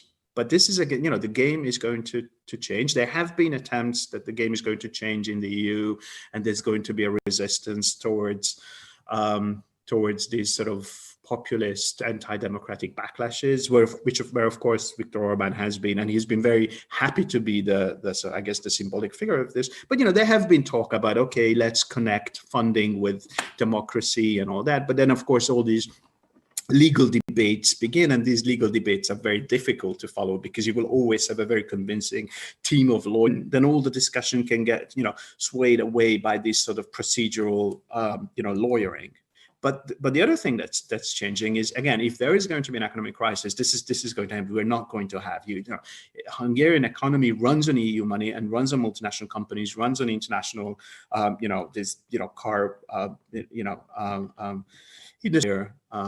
a complete revision of everything. This is going to be a very different time, and I think that will potentially have. And again, I hope this does not happen, because the part that the world is falling into an incredibly deep financial, economic, and human chaos and crisis. But if that happens, then again, these populist regimes that again are have been running on this very stable and incredibly resourceful sort of economies coming from external sources are going to be reshuffled, and that's a big question how that's going to happen. Thank you very much for your answer, and also I would like to thank Dr. Vasichka for his question. Now I'd like to bring back Dr. Tiryaki to us, because we have a couple of questions for both of you. So, Dr. Tiryaki, can we hear each other? I think so, yeah. Yes. Hello. So there is a question for both panelists. Do you think that this pandemic experience changed the whole society enough that we will become conscious, not only for a short time? Should I go ahead? Yeah, Dr. Tiryaki, yeah, you can go first. Well, I have mentioned actually that that there is a question mark whether that has been enough, right? I talked about that we might not have had it bad enough in order to start cooperating, not start cooperating again, actually, because we were not really cooperating perfectly. So in the beginning of the pandemic, I was a bit hopeful that with all this, but it was more like individual responses which were giving me the hope. When I'm looking at the states, they don't really display the same amount of conscience. And honestly, do you want to hear my honest answer? I don't think that this is enough. Mm-hmm. I mean, slowly I start having a feeling that unfortunately we became too complacent from one point of view, and from another point of view, we started taking more for granted even the things which we did not before. So I'm worried, and I'm afraid that we might ask for a greater disaster to put ourselves together. Thank you very much. Now, Professor. Yes, I mean, it's difficult it's a great question, impossible to answer for two reasons. First of all, I mean, we don't know. Certainly the world hasn't changed radically in 3 months, because this hasn't been, a catastrophe like, that only Bruce Willis could save the world, and this is, it would change us entirely. Although a month ago, or 6 weeks ago. This is how I started. I was in a different state of mind. I had this sort of paralyzing realization of, no, this is the time that history changes. And it was this sort of, I kind of had these images in Tolstoy's War and Peace, when, you know, there's the scene when Napoleon is riding in, and after following this Hegelian thought, one of the characters said, I saw the history riding in on a horse. You know, I had this feeling that, oh my God, again, and you know, I've lived through 9/11, I've lived through the whatever. Now again, it's this one fast change of pace in history. This has not happened, obviously, although I have to say, I don't think this is over. Not only that we are all expecting a second wave of infections, but also I think, you know, the crisis or whatever it's going to be, I think that hasn't started, in a sense that, you know, we so I'm not even, I don't even think we're there at being able to ask this question, not to mention answering it. So we will see.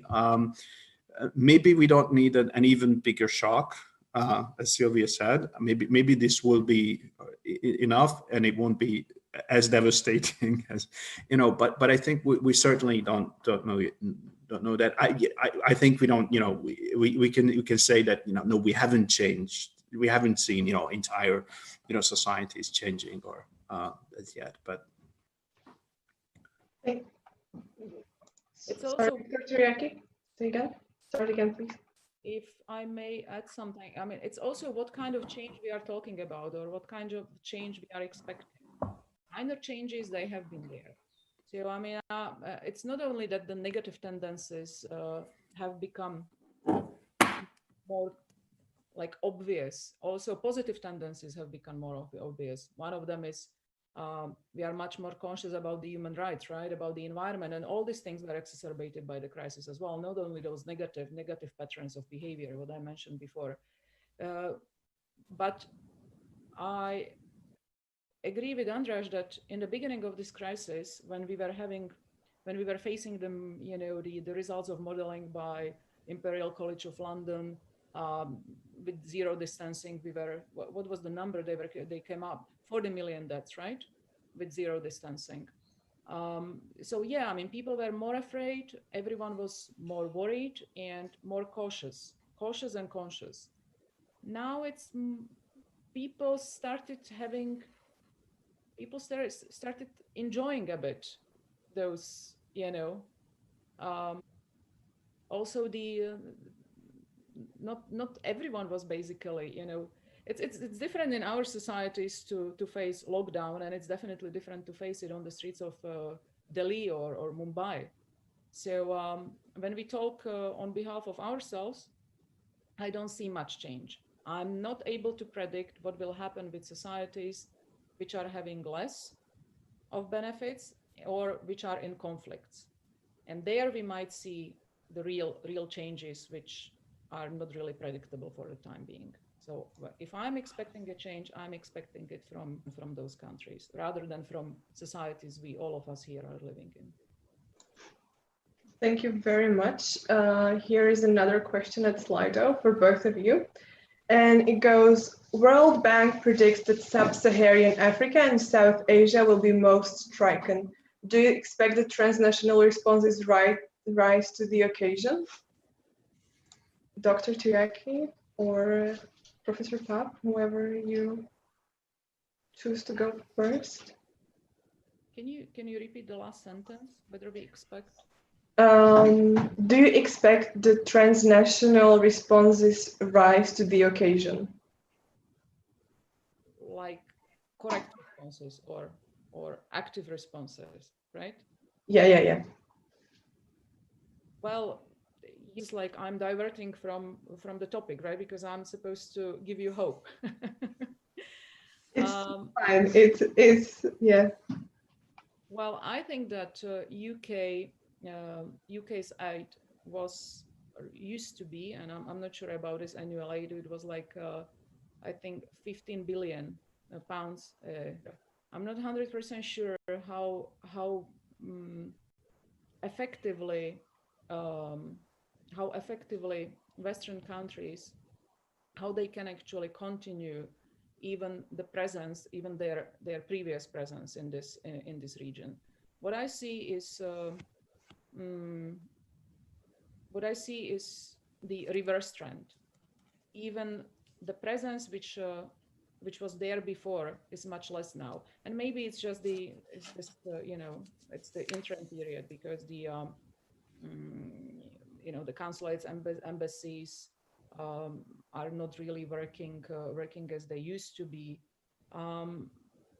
But basically, short answer to this, for the time being, I don't see in these areas. For the time being, I see less involvement than it used to be in those areas, money-wise and also active presence-wise. Thank you very much, Professor Papp. Now your response to this question.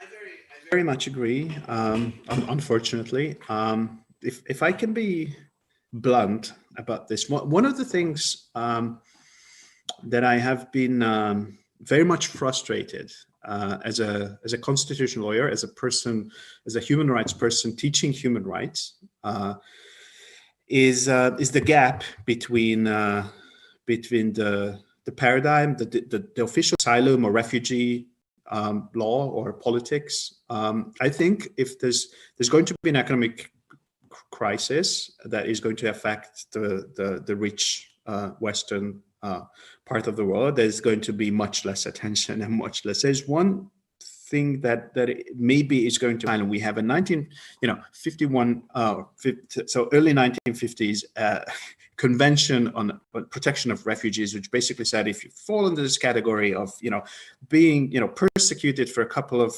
reasons, then we give you a green card, right? This was the idea. Now, it was a very specific historical point of time after the Second World War, Holocaust, etc. No one actually believes that this would be the case. Now, no one has, even Viktor Orban or Trump does not have the courage to actually say that, okay, we don't believe in the Geneva Convention anymore, except members of the rich, privileged, whatever, happy Western societies don't think that people, facing all these, being climate refugee, whatever, should be given an opportunity to settle in their countries. It's just something people don't believe, governments don't believe in. Now, this has been, again, I think, I personally think it would be wonderful if we believed in this, but again, this is very frustrating. Same with data protection. We have these sort of ideals about privacy. In fact, this is not what's happening. IT platforms are taking over our life. We are consumers. We happily, offer ourselves as products of the companies that are supposedly offering, stuff for consumption. So this is, I think, if anything will happen, I think, and it will be a timely thing to happen, is that this gap will close between reality and the sort of the ideals of what are being communicated, which are apparently is not something that political decision makers would be believing in as goals for what they're doing, and also it's not something that that electors, that the electorate would be believing. It's very saddening, but I think this is so. Yes, going back to the original question, I don't think this is a likely scenario. On the opposite. Yeah, I mean, in short, basically, machinery of Western governments is ceasing to work properly, right? And hopefully, it's going to be limited. Hopefully, we will be back on track, but I don't believe that there will be enough of money for that. Thank you very much. If there's anyone with us on Zoom, they can still raise their hand and get a chance to ask questions. Our expert, but there is also another question at Slido, which I'll ask meanwhile both of you, because you both have touched upon it in your talks. And is there enough public discussion about the opportunity for change in politics, for example, green economy, competencies of EU, and stuff like that?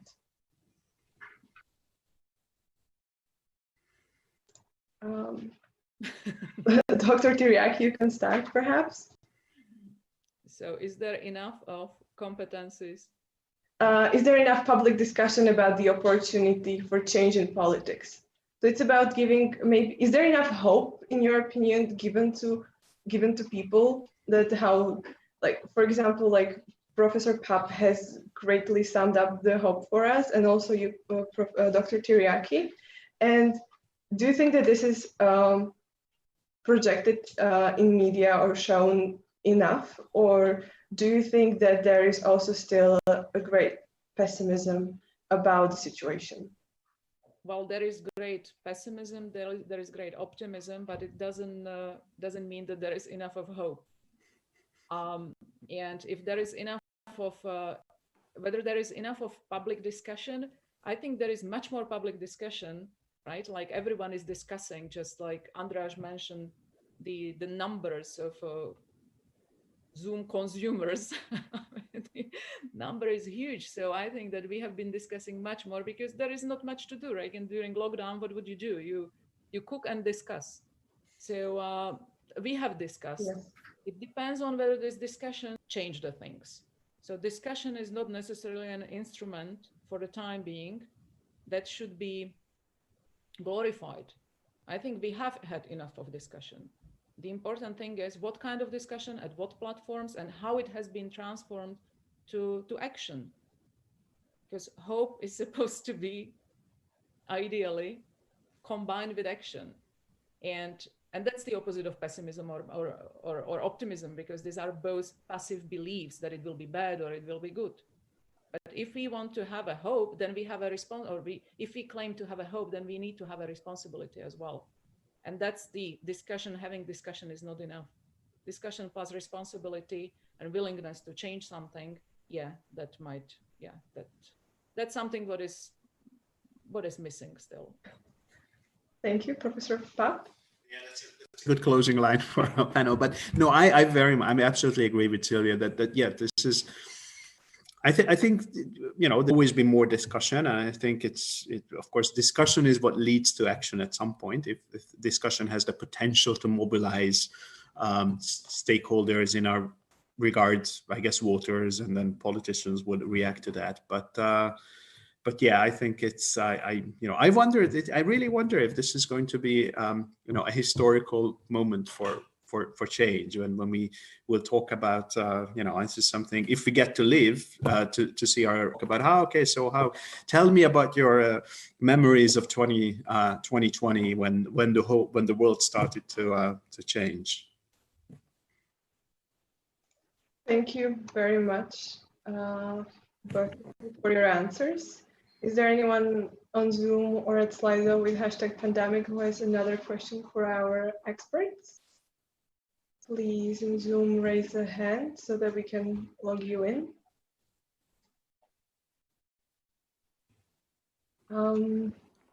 We seem not to receive any questions, any further questions. So with that, I would like to end our discussion, our panel.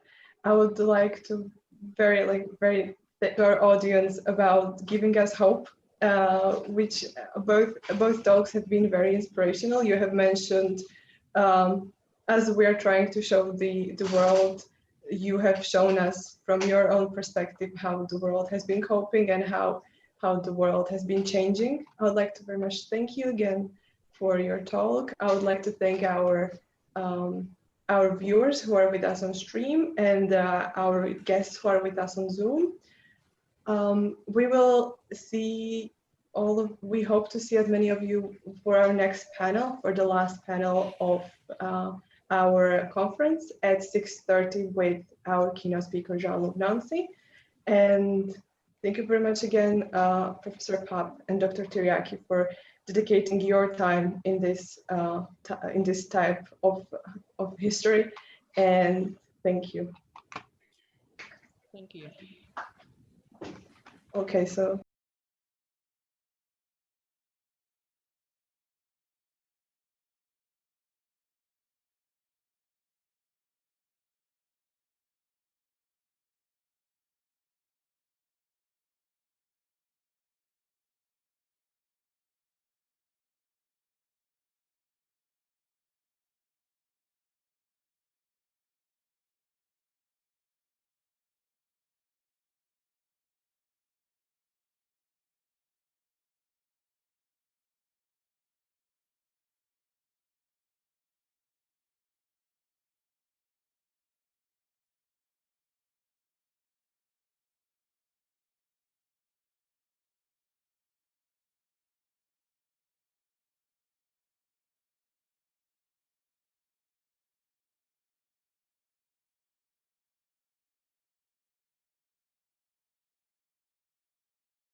Okay, give me a second to sip some water. What was that for, James? For the live stream onto YouTube, it takes a few seconds.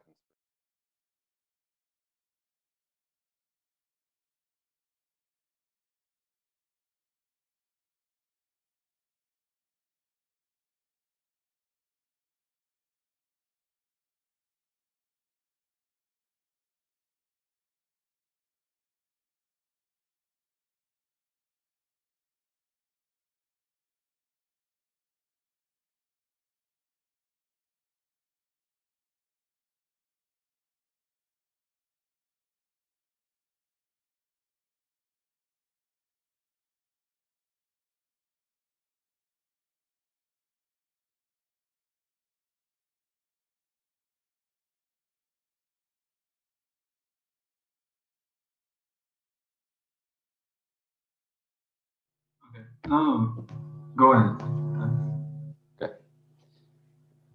Okay. Bon. So, welcome back. Vous savez, je vais enregistrer comme ça. Je peux enregistrer? Oui, pourquoi pas, je pense. Oui, oui.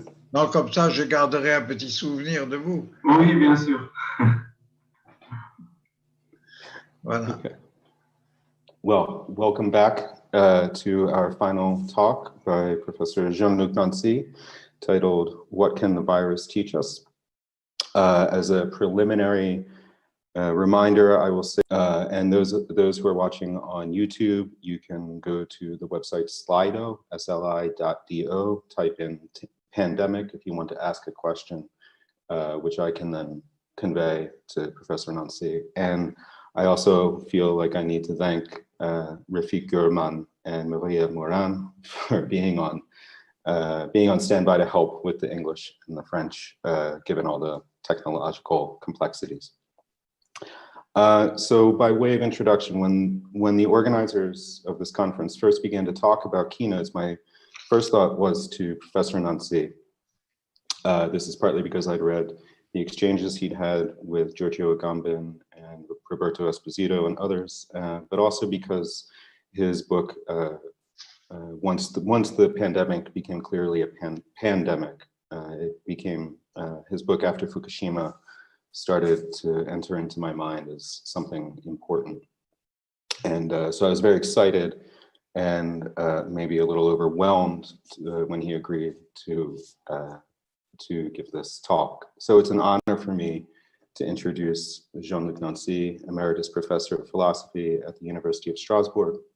It's impossible to do justice to his work in this short introduction, so I will here just mention a few of his books. Professor Nancy began his career with a series of studies of Hegel in La Remarque Spéculative in 1973, of Kant with Le Discours de la Syncope in 1975, and with what I at least think is the most important consideration of Descartes in the last 40 years in Ego Sum in 1979.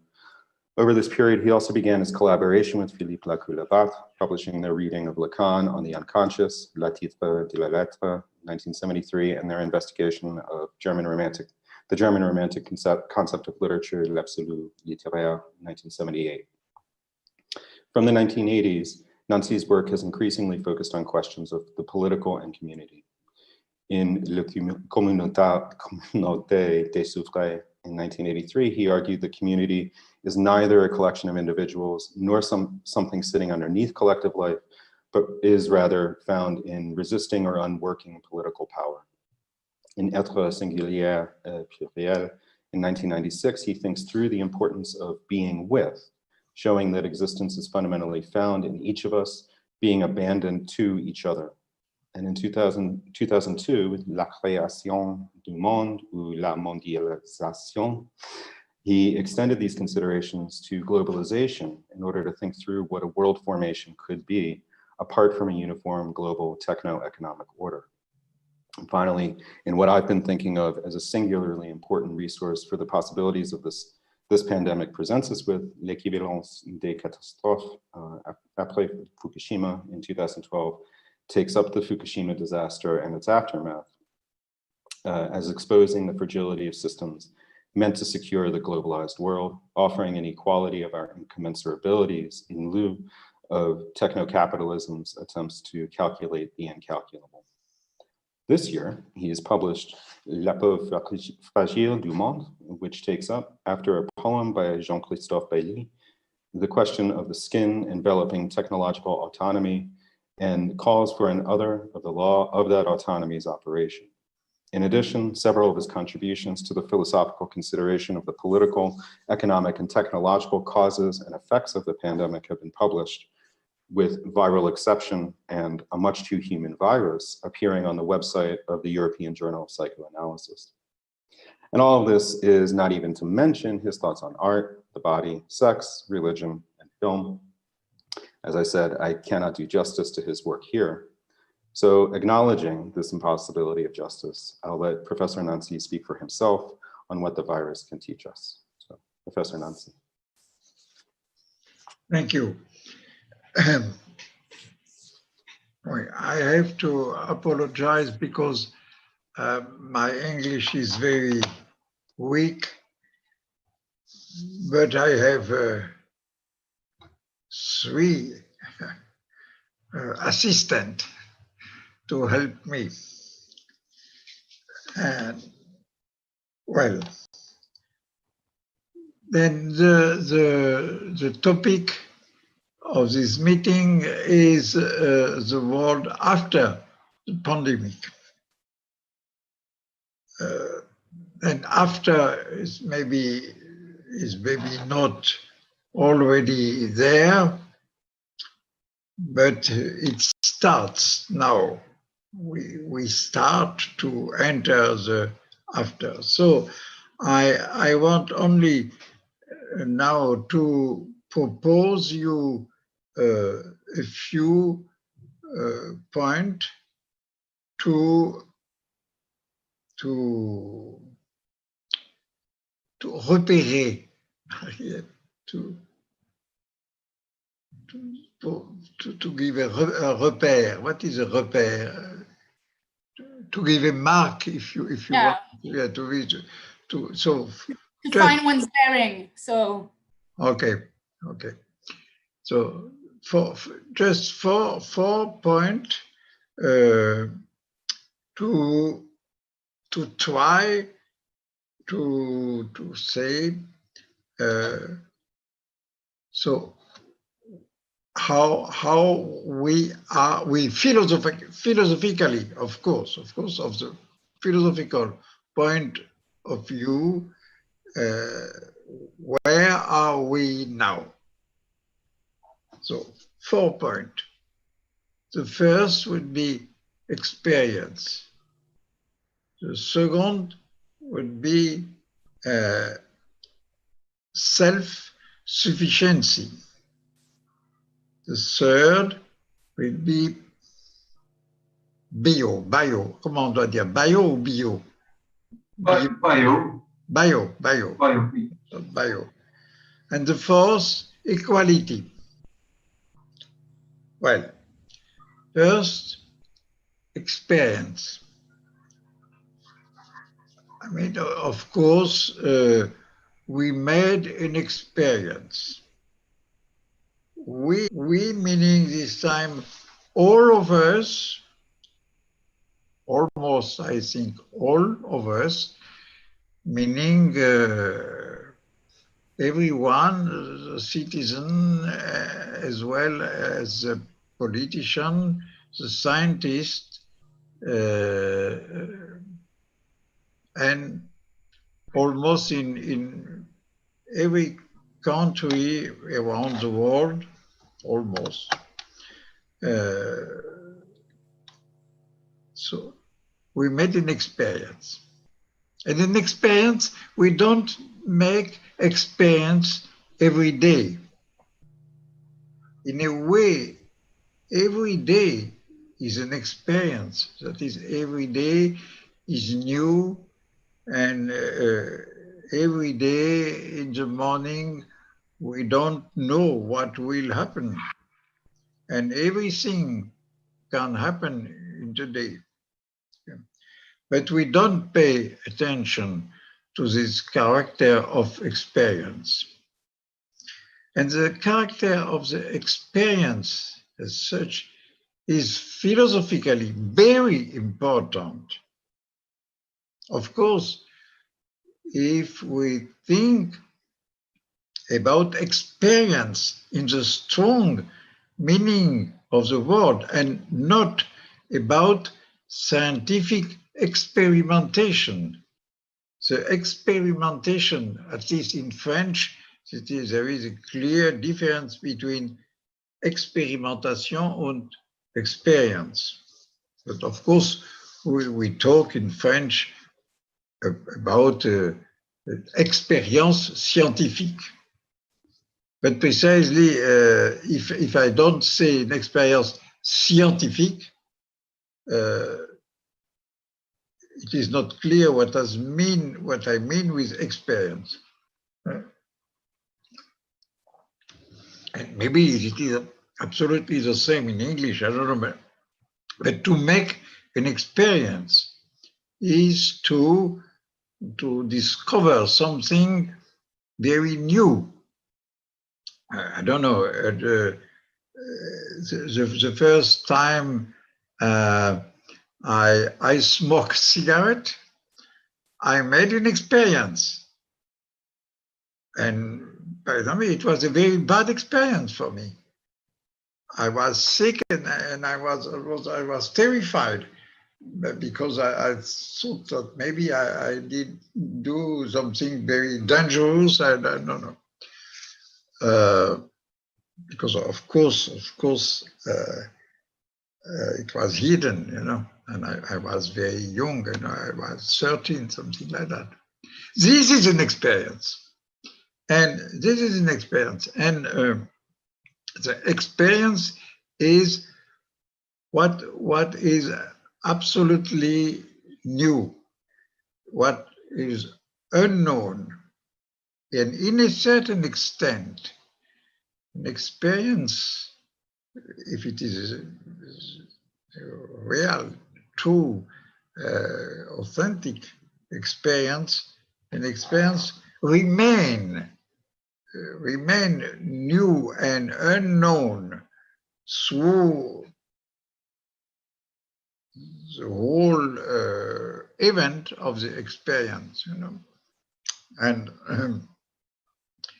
maybe after the experience, I have learned something, I have understood something, I know something which I didn't know before, but in the experience as such,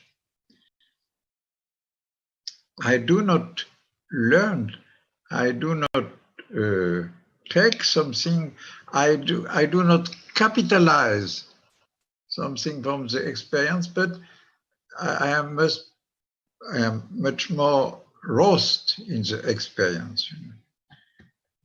Yes, you know, like lost in translation, lost in experience. In experience, either I am lost or it is not really an experience. Then, and we know we are lost, we have been lost. It was such a big trouble, you know. For example, for myself, I could say I experienced the experience itself after maybe, don't know, 2 weeks or so. It became to show me how the situation was really strange, really unknown, really much more complicated than I thought at the starting point. At the starting point, I thought, oh yes, it is a new disease, etc. So I think that if I can say that the experience of the experience that we made this time, that is for the first time since I don't know, maybe since a very long time, and maybe for the first time that the whole humanity or the whole mankind makes in common an experience like that. That is the experience of an unknown disease and the experience precisely to discover this disease all around the world and to see a lot of interconnection between countries, continents, science and politics,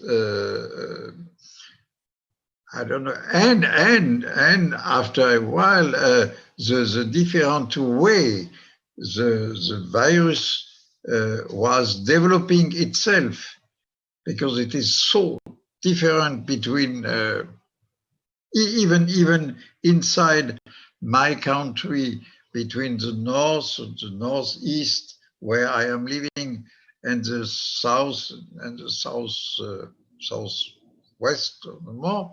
There is an enormous difference of number of sick people, etc. That is such an enormous difference that the people of the southwest are now méfiants. They are misconfident, you know. No. Suspicious. They are suspicious against us, the people of us. But I am from the southwest, you know, and I live in the northeast by chance, by my academic history.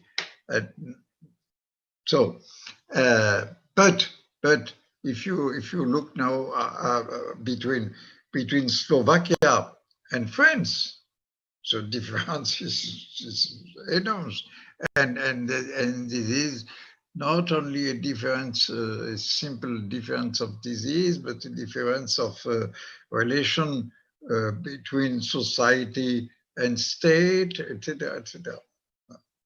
In a large scale, many problem or many situation, like what I said, the relation between state and society, or so-called civil society, are not new. For example, if you look at France in comparison to Italy and Spain, the two other countries of south of Europe, which are the most, which have the most disease with the virus, the difference in the political relationship in each country are very, very big. Why? Because of the recent history in each country. And in France, the pandemic is on the political level the continuation of the previous years, you know, where we have, as you know, all the trouble with the gilets jaunes, etc., etc. And all the character of the presidency of Emmanuel Macron, of course, is at play with this crisis. But precisely, so at the same time, we have a continuity, of course, of almost all the previous problem. We have the continuity, and we have something new, that is the new situation that we never experienced before, and that made a lot of new question and new answer, and as many people have already said, it has opened a discursive pandemic, or a logoré. Logoré, I don't know. So we say that in French. It is a Greek word to say the enormous abundance of talk, of discourse, of answer, of critics, etc. To take only all the discussion about what is it, hydrochloroquine, I don't remember the name, and the famous route, etc. So no, but even that, even this kind of bouillonnement, the boiling water, like the boiling discourse, even that is part of experience. It is something of our experience. In a certain extent, I could say, and then we experience what is at play with every experience, that is a certain loss of I would say, even of subjectivity, because maybe the ground of the experience is that an experience has, in a certain extent, has no subject. We say, I make an experience, but precisely the I who is making the experience is not the I before, nor the I after the experience. So during the experience, where is the I? Maybe it's not there. And think about think about the very strong experiences as well, the experience of love as the experience of fear. And precisely we have an experience of fear here in this pandemic. Then I could say there is something new with the experience, because why? Because the experience is the contrary of what I would name the program. And our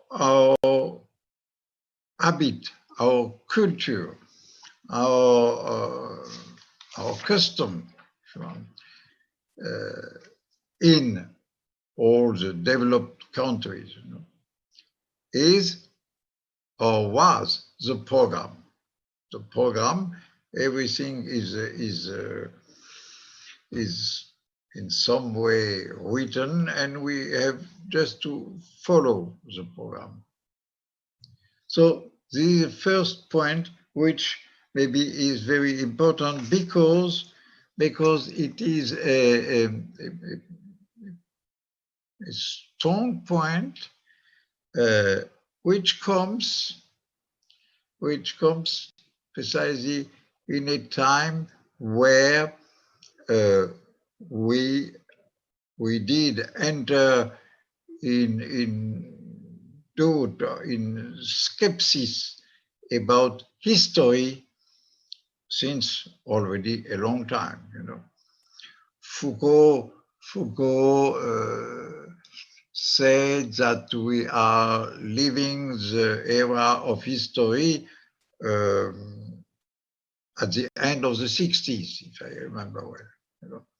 But since this time, so many has been said and felt and developed as argument or as philosophical thinking about history and about the relation between history and event.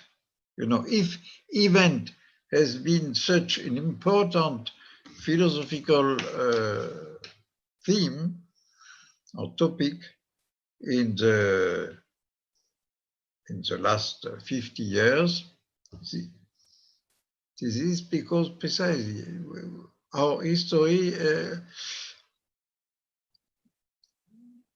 is becoming to the experience maybe, of something like the end. Make that concrete. Well, second point. I said self-sufficiency. It is, I think, very clear that on several levels or several realms, the possibility of the self-sufficiency a été mise en doute, has been put in doubt or fragilized, you know.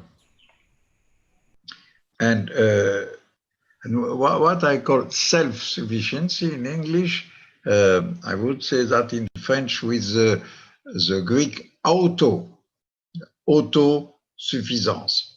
But the auto is maybe the main word, or more than a word, the main prefix of our vocabulary. In a certain extent, the automobile should be the real emblem of the real symbol of our not only civilization but condition. And what I feel today as I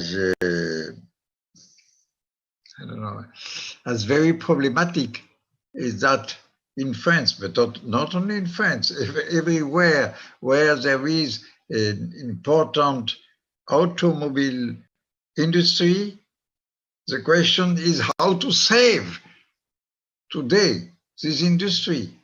You know, our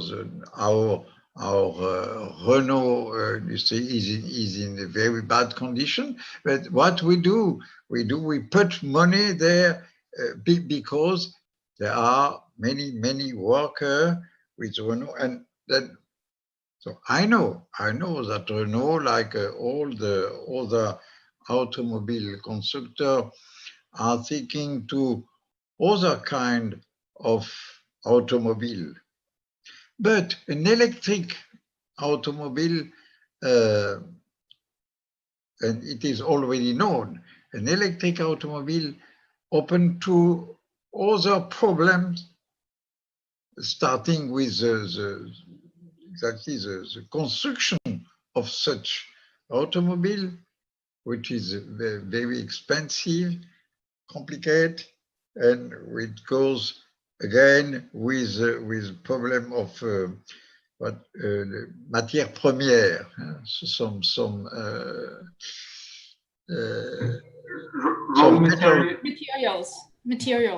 material which are in Africa and which we need to take from Africa, etc.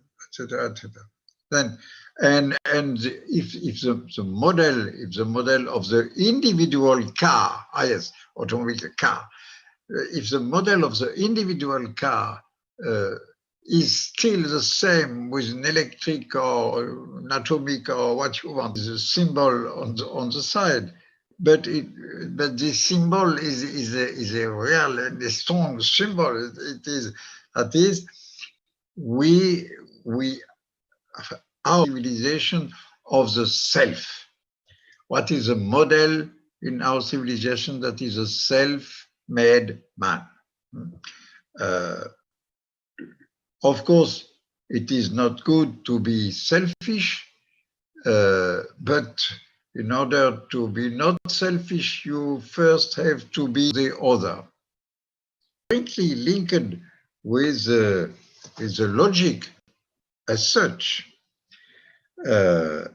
and not to speak here about the problem, the logic of an impossibility, because the auto is never first.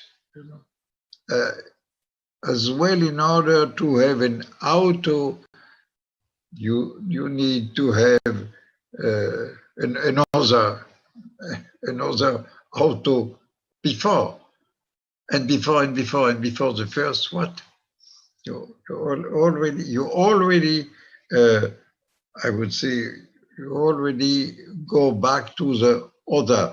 That is, and we have a lot of things about that in the philosophy of the last 50 years or more, because we can go back to Hegel, but even if we only go back to Heidegger and to the Mitsein in Heidegger, but and to the great pupil of Heidegger, who has been Levinas, then we find the absolute necessity of the other, not as another somewhere outside, like the other of what we call in French altruisme. Altruism. Same in English. Altruism. Same in English. Same in English. Same. Yeah. So the altruism, but the altruism which is so much involved in all the solidarity about which we spoke so much during the pandemic. The altruism is related to the other, I would say, the external other, so other outside. But, and this is why the altruism is still how to say, is mostly made of good talk and no much reality, Or, and of course, it is normal. Think to the other. Okay, think to the other. But precisely in the pandemic, it is extremely interesting to see how it is, or it has been a tension between and attention to the other. And for example, in French, I know people who, during the crisis, during the so-called lockdown, you say, was going out of their home in a hidden way in order to help people being alone or who needed to be helped. So at the same time, it was something toward the other, but at the same time opening a possibility of a jeopardy for the people themselves. So then the so to be quick now, the deficiency of the self-sufficiency shows us, I would say, two things together. First, that the question of the other or the otherness is not the question of the external other, but the question of the internal other. Well, how is or where is the other in me? Now the other who is me. So, like, you know, the famous sentence of Rimbaud, je est un autre, I is another. So that's the first. And second, that is that there is no self-sufficiency, maybe because there is no sufficiency at all. What means sufficiency? That is enough. Like what means satisfaction. Satisfaction means in Latin, satis, that is assez, enough. Enough? That's enough. Yes. Where and how it is enough? What is enough? You know, of course, yeah, there is enough to eat, to drink, if there is, okay. But where and how can it be enough love, or enough dream, or enough meaning, enough signification? You see, everything what is important has no enough. So no sufficiency and no self-sufficiency. So the whole, I would say, the whole field of an internal otherness and as the same as the internal otherness of an insufficiency, of a insufficiency is then open. Third, I say the bio. Bio is our main word. And it was already before the pandemic, but with the pandemic, it is even more. Biology and medicine and health and life. In a certain extent, life before all, life and no death, or the big discussion between, yes, death for the old people who are already ready to die, and protect the young people. Okay, so but what are we doing with this bio? There is something very strange, because with the bio, I would say with the sovereignty of bio, with the sovereign bio, we are in a very strange way, we are like returning the famous word biopolitics, which has been so much used by many people after Foucault, but in meaning very different from the meaning of Foucault. And mainly biopolitics was the accusation of a use, of a calculation of the living condition of people in order to make the people able to be the good actor of the production and of the economical. But now precisely by asking to the state and to science and medicine to save us from the virus, we engender a positive biopolitics. It is very strange. Or today, I would say, but nobody said that. But I could say silently, a politics of biology.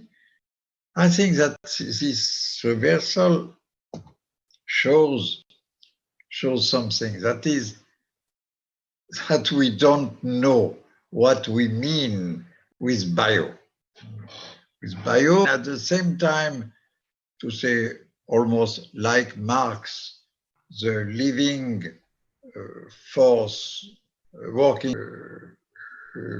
life, animal life, even the vegetal life, So, then I think that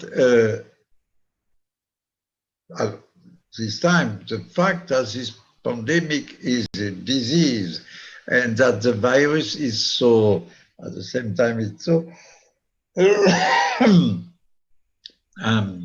is a parasite, as you know. So a being which is not exactly living, but which is living with an organic life, etc. So that's all. But the bio on the center of the screen, but with the question, what do we want to do with that? Now, and the answer is only one. Oh, we want to live. To live, eh? Not to leave, but to live. To be living people, okay. But until now, all the living people have to die at a certain time. Okay, but precisely, we discover much more than it was frequently said, but now I think it is more, we discover that we don't know exactly neither what it means to have a medicine able to keep people living a long time, because a lot of people living after 70 or 80 have not a very good life. For many, on social or psychological condition or physical, biological condition. So on one side, and on the other side, we don't know exactly what we want to live. It's just to live. Then the bio, I would say we are really on the limit of the bio. The bio seems to be in condition to replace what Aristotle calls the Zen. Precisely, he doesn't use the word bios, which in the Greek of Aristotle means the way of living. But Zen, which is of the word zoe, which is the life which is more, but not only what we call the biological life. But the Zen for Aristotle is what the polis, what the city has to make possible. For us, it is almost as if the bios would be the that is, the life would be the good. But we know that it is not enough. Precisely, we know that. Or if we don't know exactly that, because everybody is ready to answer, yes, of course. Life is as such a good, the good, maybe the only good. Then I think it is precisely to ask to everybody why it is so good to live. If it is not good, then and that is for me, it is, I think it is very important and interesting point, that is, we discover that we have to think something more than the bio, or to take the bio back to its Greek, Attic, at least, meaning, which was the way of life, how to live. I know that, as it is well known, Agamben, if Agamben was so hostile to all the lockdown, etc., it is because that life shall be precisely not what he calls the bare life, which precisely maybe it doesn't exist, but shall be a life having a good form. That is a bios, precisely. So for Agamben takes the word of Wittgenstein, the forme de vie, the form of life. Okay, I can agree with that. But precisely a form of life that is not bios, or not bios of the biology. The biology cannot give us a form of life. And then, as well, it is not something that can be individual. Of course, the form of life be something that the society, if the word society, so that the common being makes possible. Well, and now fourth and last point, equality. It is extremely interesting to see how the pandemic, on one level, it is an absolute equality, because the virus is the same virus for everybody, and the virus makes sick people of all social, economical level, etc., etc. But at the same time, as we know, everybody knows, poor people, the people being so far from the medical resource, etc., etc., like the black in America, or in France, for example, the north suburb of Paris, the department of the so-called Seine-Saint-Denis, are the territory where the disease has been the much strong. You know? And we know that from the last I don't know, the last again 50 years, or at least 30 years, the inequality between the enormous richness and the extreme poverty is growing and growing in our world. Well, then the pandemic is like a claim for equality, and at the same time, it's not only we see the inequality, for example, again to speak from Renault, now in France, I don't know, the question is how much will be paid the director of Renault? Well, for the year 20, he will be paid 25% less than before. Okay, but for the year before, he is paid like it was in the program before, which is I don't remember, but it is better that I don't remember, because it is you know, it is an amount of money. Okay, well, let's. Now I think what the pandemic puts on the middle, that is this question: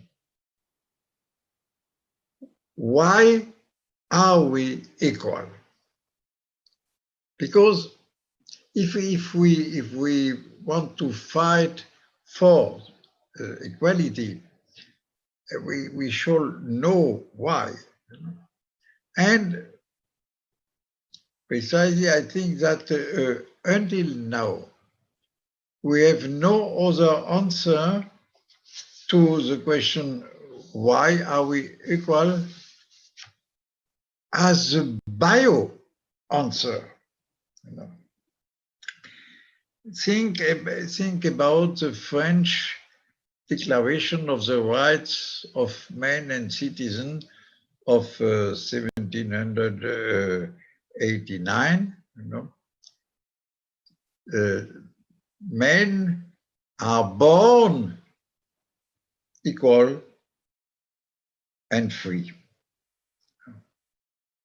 Are born, ils naissent et demeurent, are born and they remain. But besides, the remain depend from the to be born. What is to be born?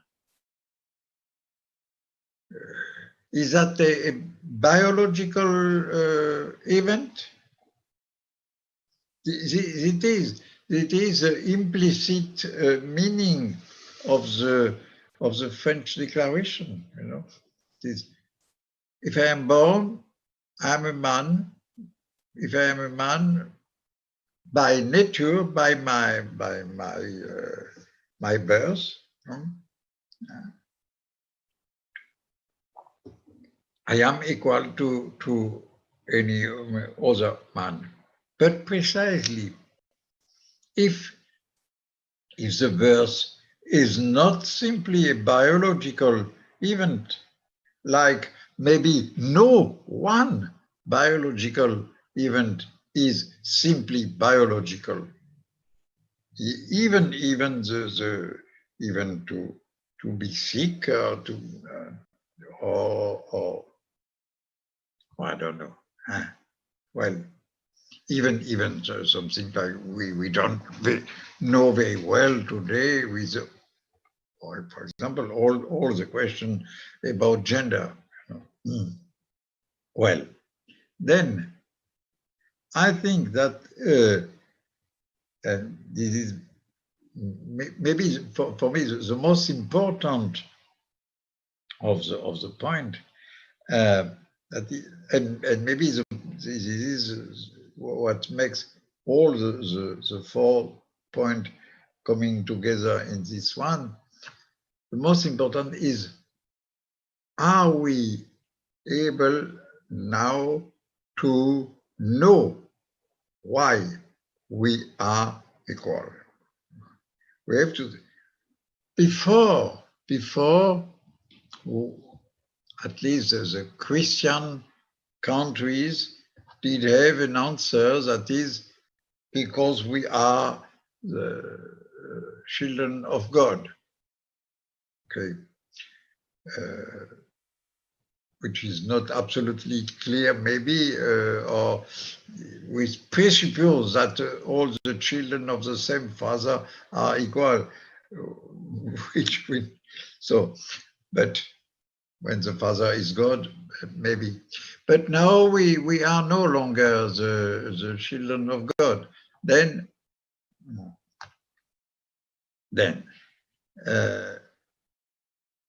and so, if we let on the side any question of religion, we can't say the answer to the question why are we equal is maybe the most important thing that we could now try to elaborate, because only with that we can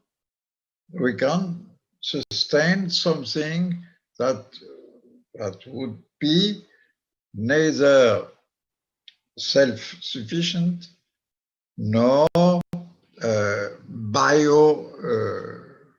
biopolitical. So, and what can we try? Because I know you will say, you ask the question and give the answer.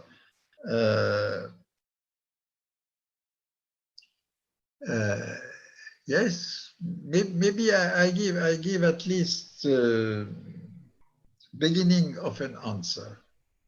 And the beginning of an answer is that precisely we cannot give an answer.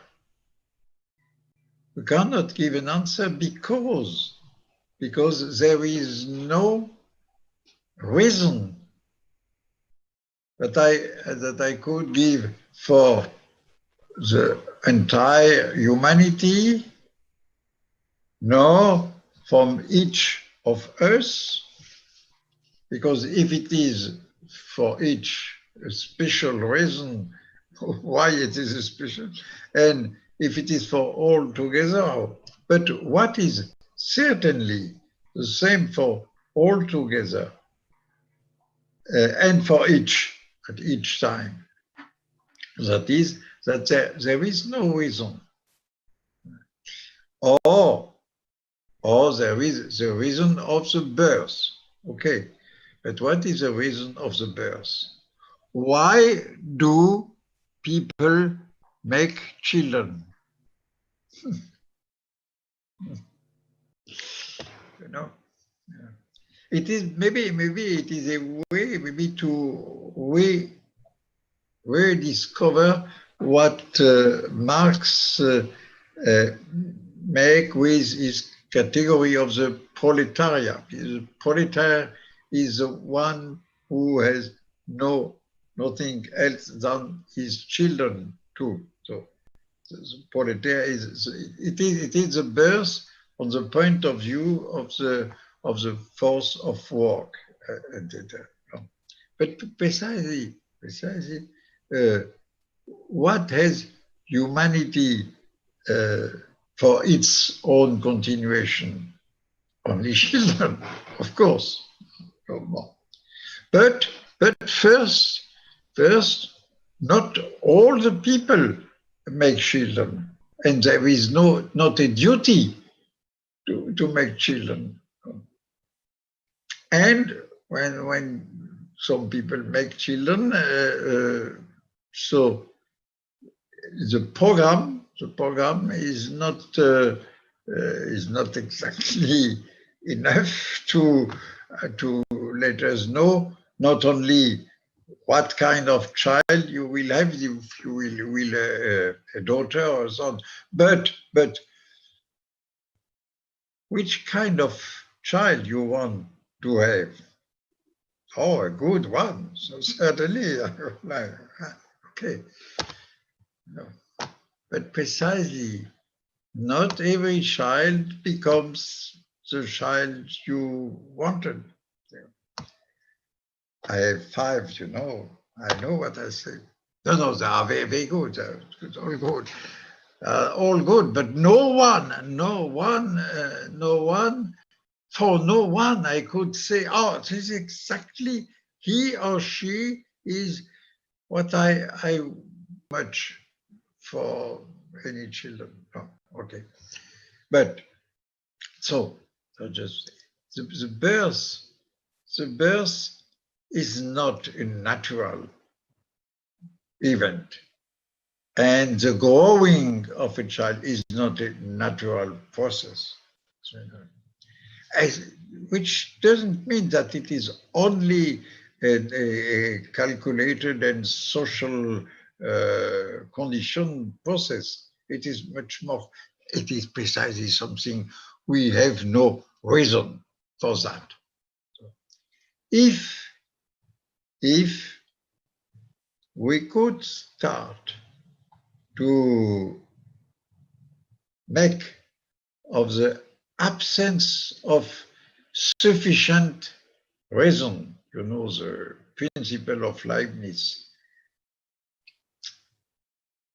a force, I would say, a force. I don't say a principle,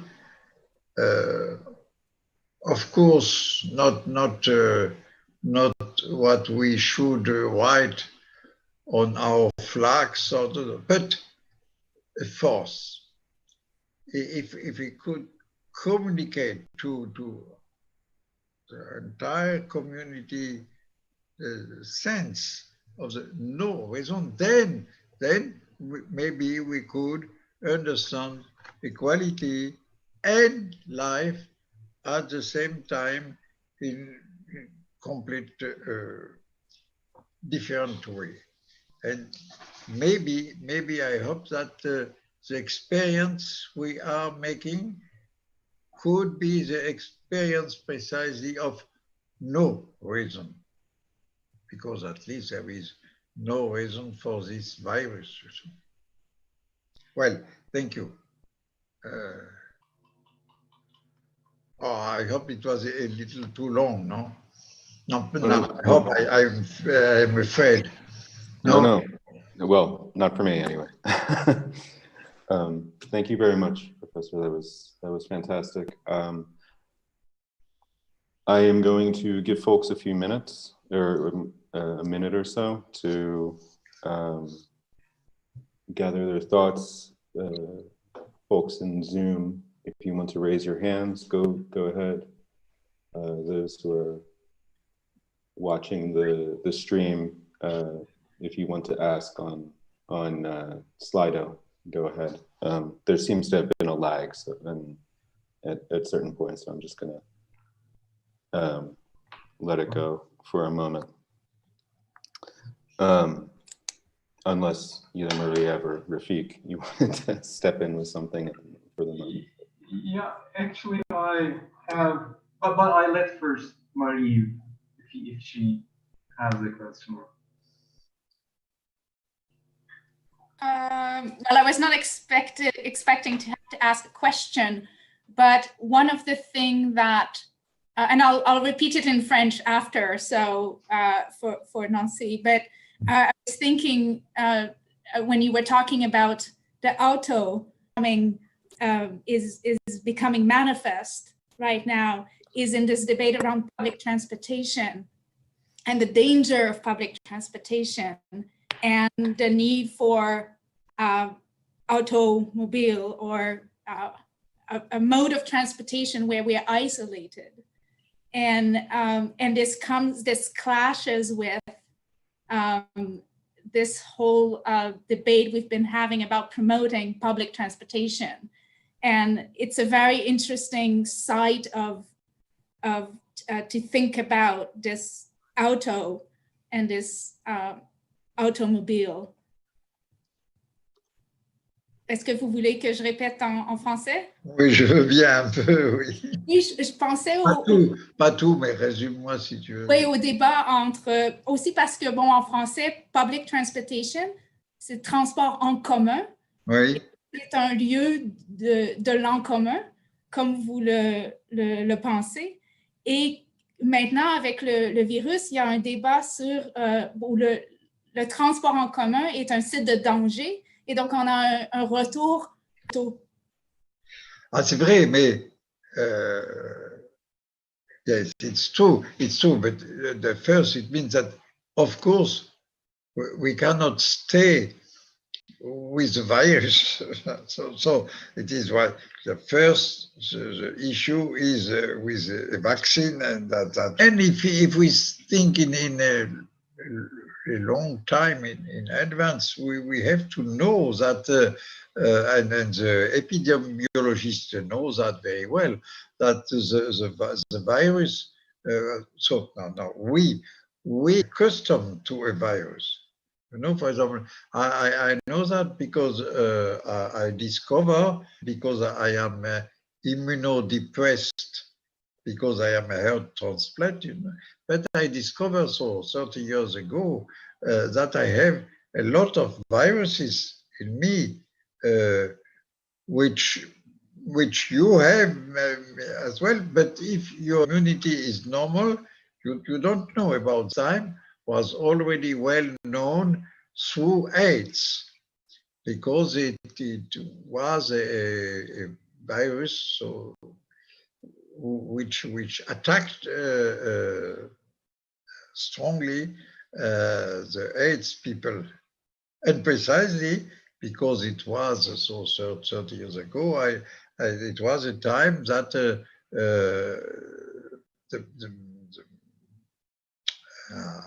the medicine did have already something against the cytomegalovirus.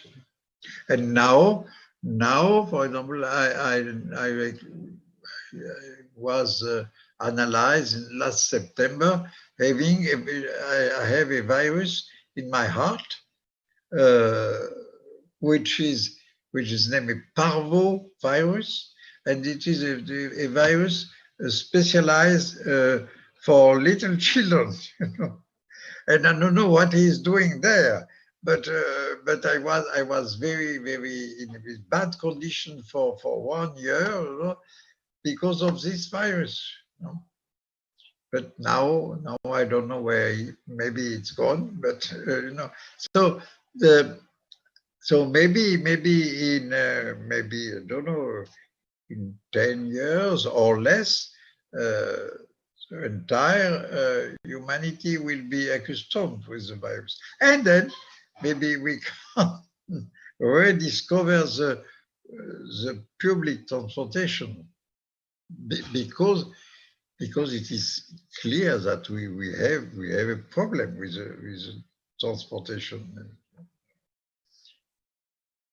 But precisely that is the interest of the pandemic, is that it is a révélateur.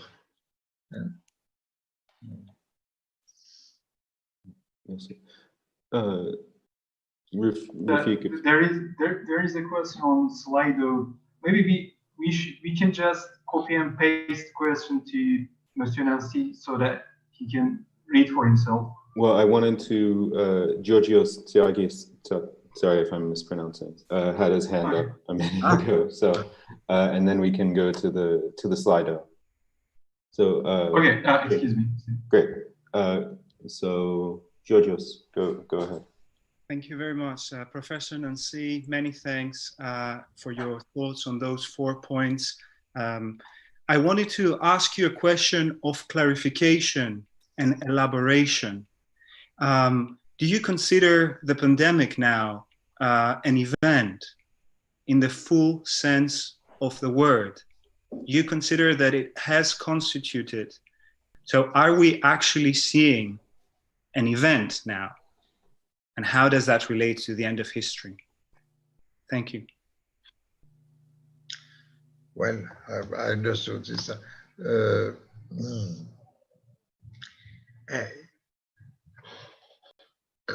The relation to the history and then to the end of history is made, I would say, particularly clear in the case of the pandemic because if you go back in the history, back until maybe until the great plague of the Renaissance, you know, then you see each time all the big pandemic, this plague, and after that influenza, and so and was not known.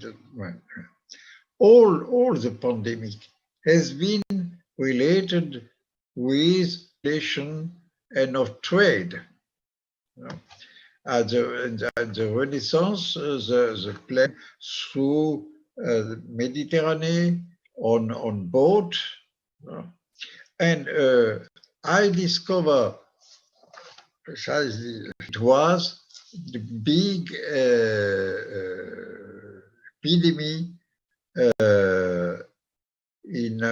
of something called influenza at the time. That is the name which is still used today for what we call grippe, in fact. So it was such the big epidemic which came in Königsberg. You know, Königsberg is a city of Kant. And Kant, I didn't know that until this time, wrote an article at this time in the journal of Königsberg. I think maybe even in many journals of Königsberg. And the article of Kant is interesting fact that the epidemic goes with the trade, with the growing trade between countries. And he speaks even from China. I translate this article in French, and I made a video with that on a site, a French site called Philosophie en temps d'épidémie, which is on YouTube. But if you don't speak French, that will not help you. If you want, do you read German? If you read German, so I can't send you the German text, but it is easy to find on Google. They write on Google Kant epidemic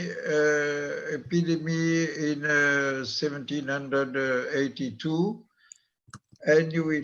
If you don't find it, ask me. I send you the. This is very interesting, you know. And then a few time later, Hegel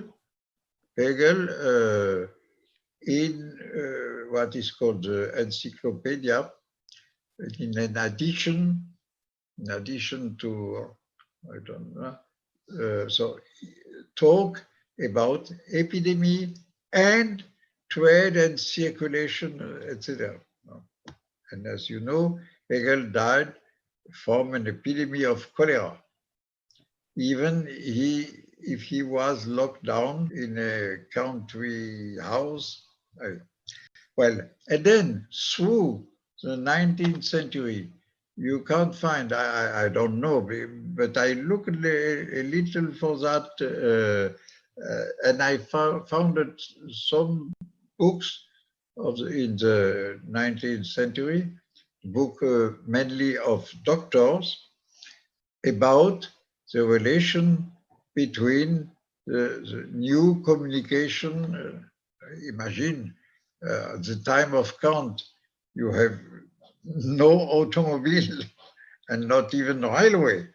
And in his article, Kant speaks about caravan. He speaks of the trade through boats and caravan. But after, with the railway, with the steam boat, etc., etc. No. Then the relation between the expansion of pandemic and technical progress is clear. And So in a way, we could say it is not an event. The whole history is jalonné, I would say. So point to point of epidemic linked to the, and it has been the same with AIDS. The difference between AIDS and now is that AIDS now is not, maybe not so much the virus. It is much more our reaction to the virus. Because I would say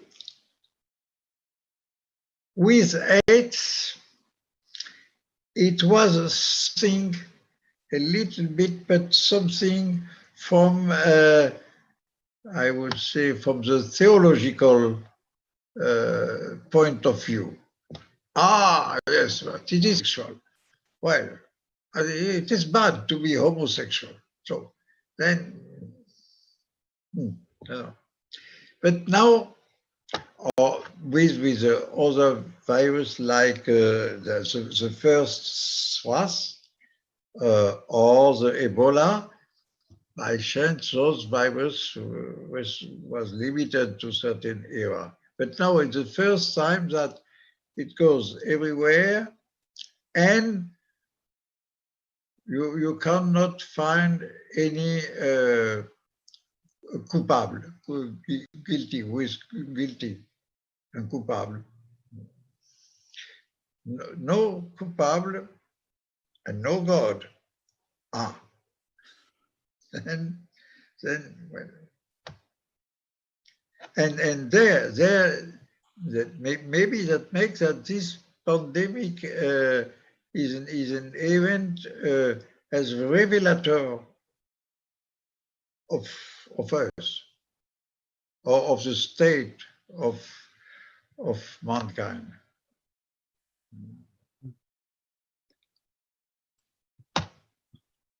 Thank you.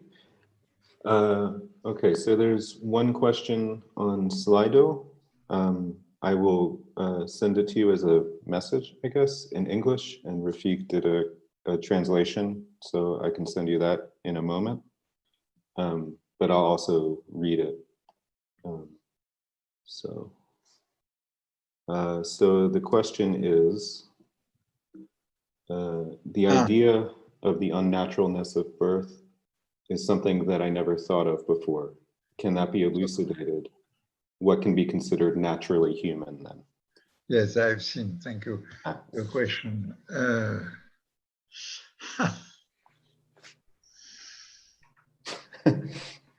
Nothing. No, but more than that, more than that.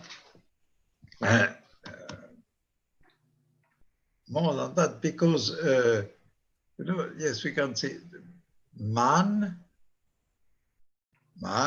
comes in nature.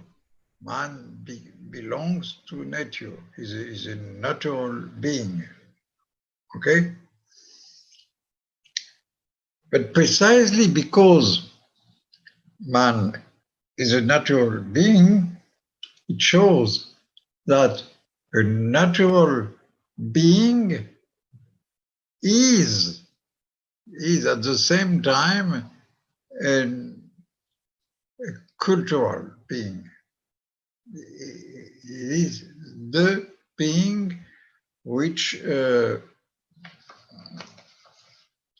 is a being which makes the nature. That is, at one time comes a being which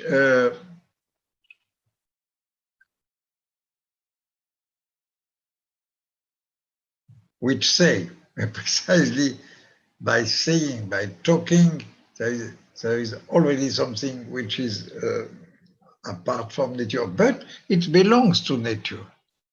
Then the interesting point is to look at what is, to to look at how nature is transforming itself in the human being in order,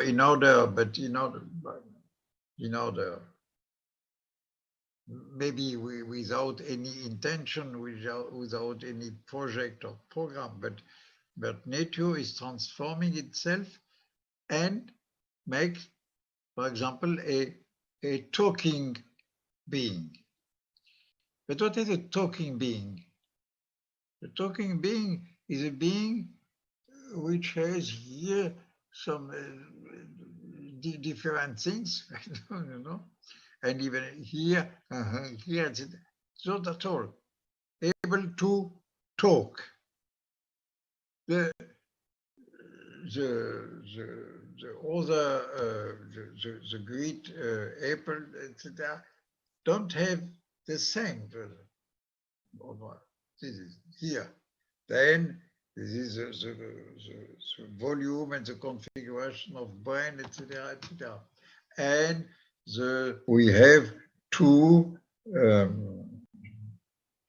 kind of ancestor of mankind. You know, the Homo sapiens and what's the name of the other? I don't. Dis-moi, quel est l'autre? C'est pas l'homme de Cro-Magnon, l'homme de Néandertal. Voilà. And the Neanderthal man, which or who was a cousin of Homo sapiens, and finally sapiens was, I don't know, the best or the strongest, but so in the nature, it was neither a rupture, you know, it is not one day God comes and say, end of the animals, now, no. And neither that, nor a simple continuous evolution, but there was different possibilities, exactly like with a lot of other species. You know. Then now your question is about the birth. With the birth, there are many special features with human being. And first, that is that I don't speak about sexuality because a lot of other animals are sexualized, you know. But in mankind, there is not what in the quasi all other mammifères. C'est mammifères. Mammals? Mammals. Mammals. Non, mais les mammifères. Hein? So in quite the other species, there are special time for making mammals, d'accord. J'ai cru que c'était mamelles que tu disais, d'accord. Thank you. Alors, quasi all the species, there are very special times for making babies. No, for I mean not the biological possibility of making baby, which for by the woman is as well once a month, as we know, etc. But there is a time where the male and the female want to make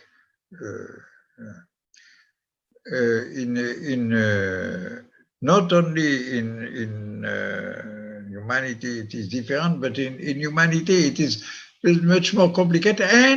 And what is very, very rare among other animals, sexuality has or seems to have another function as to make babies.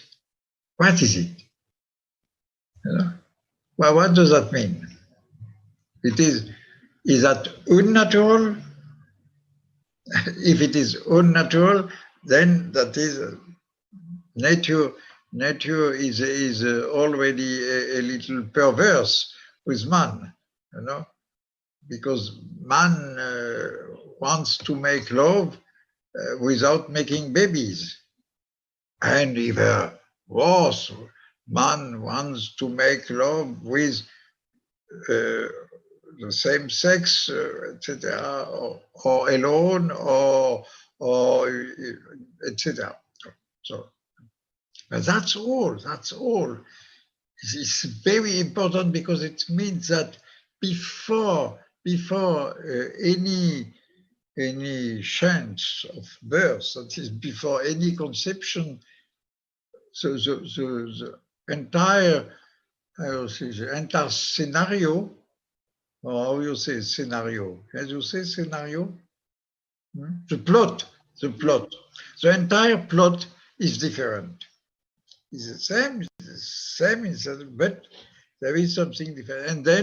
And then it comes to, yes, make a baby, have the baby, and that all. And what are the liens de parenté, les structures élémentaires de la parenté, the title of Lévi-Strauss, You know how it is complicated. Oh, for us, this is father, mother, but in many, many other cultures, it is different, so etc., etc. And then the little human baby is unable to become a human being if it is not in a human environment. It is known that a human baby alone, without human people around him, cannot become a human being. He cannot learn to talk. And after, I don't know, maybe 6-7 years, it is impossible to learn to talk. Then, what does that mean? That's it. I don't answer to this question, but I think at least, I would say we should say that it means something that comes from nature, if you want. That is, through this special constitution of man, something of the entire nature is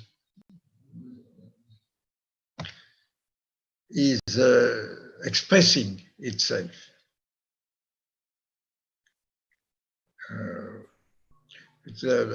I would say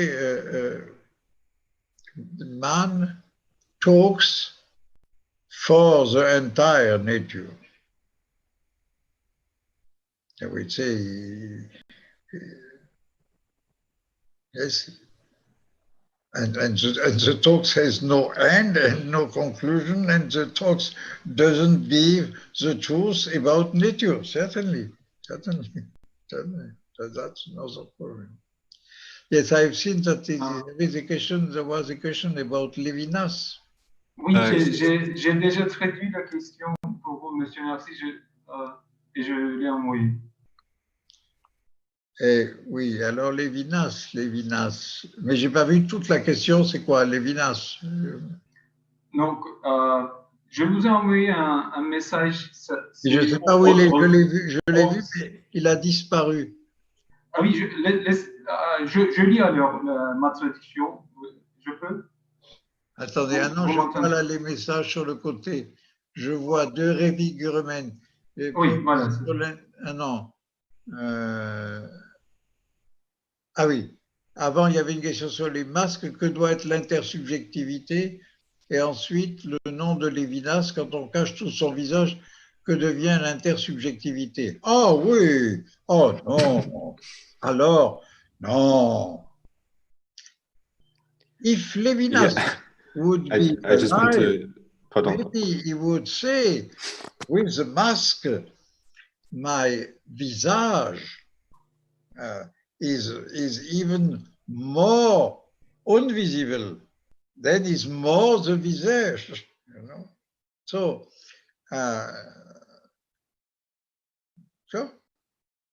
the visage of Lévinas is not visible. Then,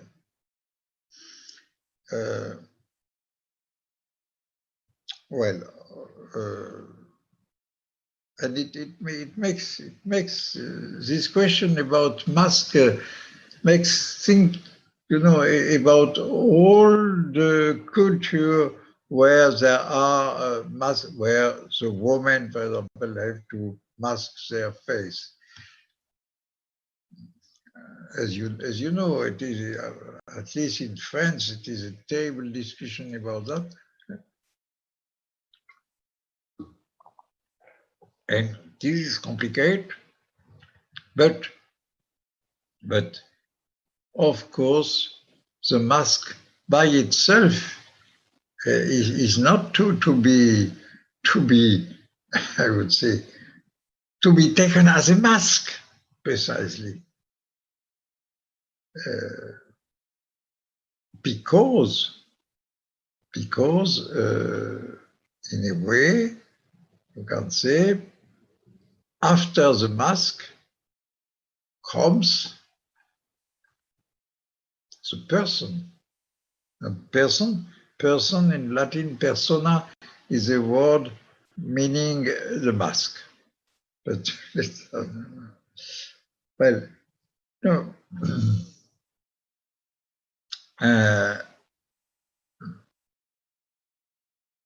So I answer to both questions together in a way. And you know, you ask what becomes the intersubjectivity. Intersubjectivity is not a word of Lévinas, you know. Lévinas talks about the relation of me and the other, talks about an otherness, which is, as I said before, which is an otherness together outside and inside me, but never intersubjectivity. Because the subjectivity supposes first the self, and in a way, the self-sufficiency. But to become a self, I have to be in relationship to another self. This is what I said before about a child without human environment, and how important is this environment. You think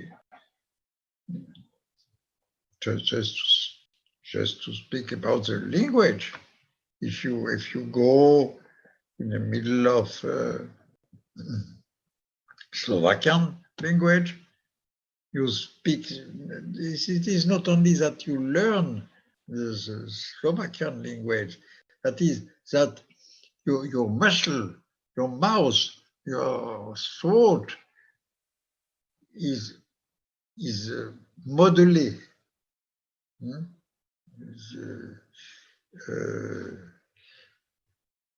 configured by this language. For example, for French people, it is difficult to say the English the. So when you go to school, then you learn to the. But because I was never in school for learning English, I don't know how to do that. No. But no, it is extremely.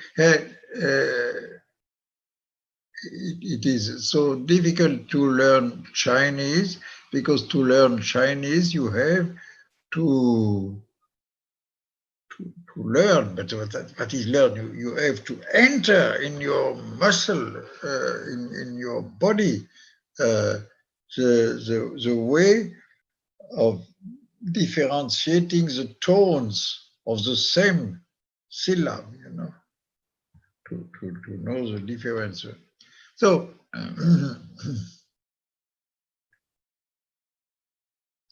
what we call, again with Freud, what we call subject is only the very small parcel of the I on the enormous mass of the it. But we are 90% it and 1% I. So the so-called intersubjectivity is as well it. It, what is it? It is everything. Everything. It is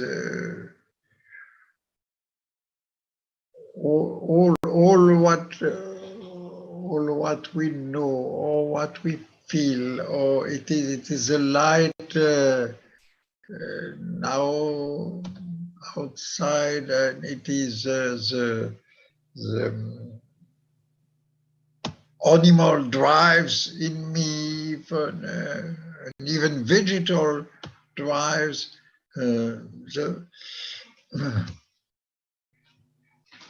Well, and the I is only a, only what you see now. You see an image.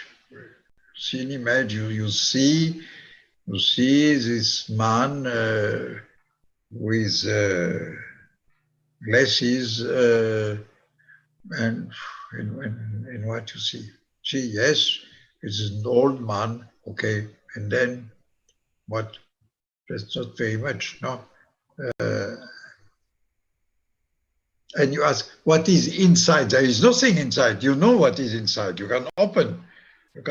Or if you open that, but you can look in a book and you can see everything which is inside. Well, so the inside is everywhere. The inside is precisely in the it. It is in the enormous amount of communication, interaction, etc., etc.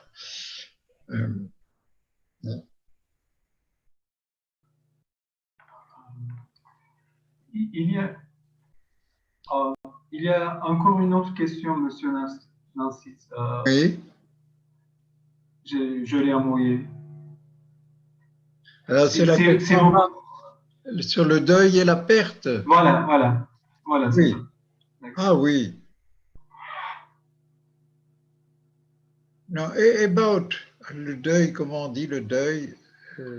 Mourning. Mourning. It's not mourning, but it's... Yeah, thank you. Yes, about mourning, I would say, now, what has been new with pandemic is the impossibility to be with the dying people in the hospital. And that is really a real problem. As we know, for example, through the narrative by Thucydide of the plague in Athens in the 5th century before Christ, it was already the case that the people died and was burned, enterré, jeté, without any ceremony, without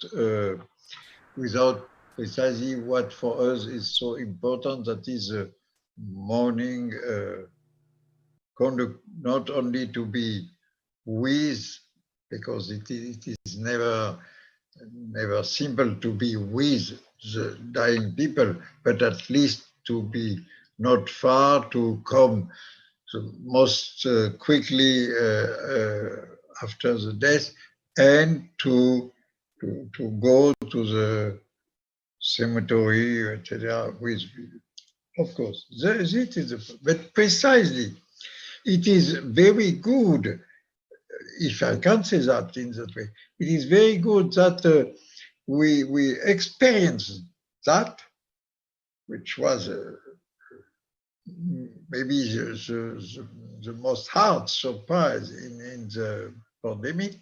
It is good because before, I don't know how it is in a country like Slovakia, but in France, I can tell you that since, I don't know, since 30, 40 years at least, there is all the time a complaint about our impossibility to have a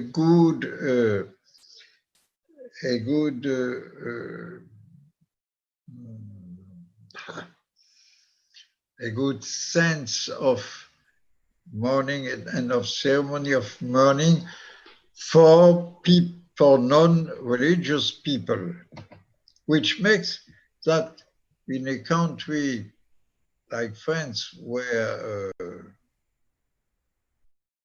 there are not so much very religious people, a lot of enterrement, comment on dit enterrement?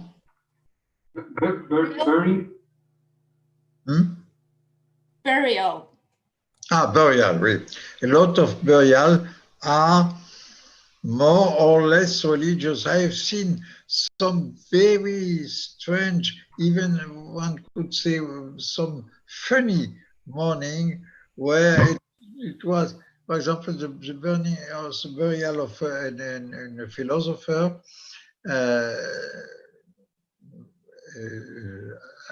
Henri Joly. It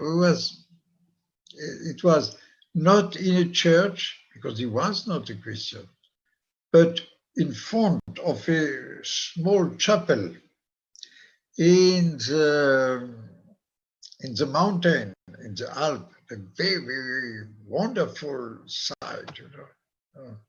And there we was there because he was a philosopher, so it was a lot of philosophers. It was Derrida and Bourdieu and Bouvresse and I don't know, Lacoulabat and me and so other people.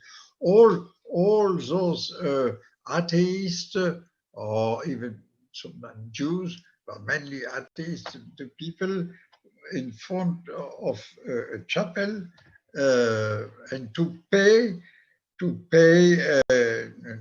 homage and affection and to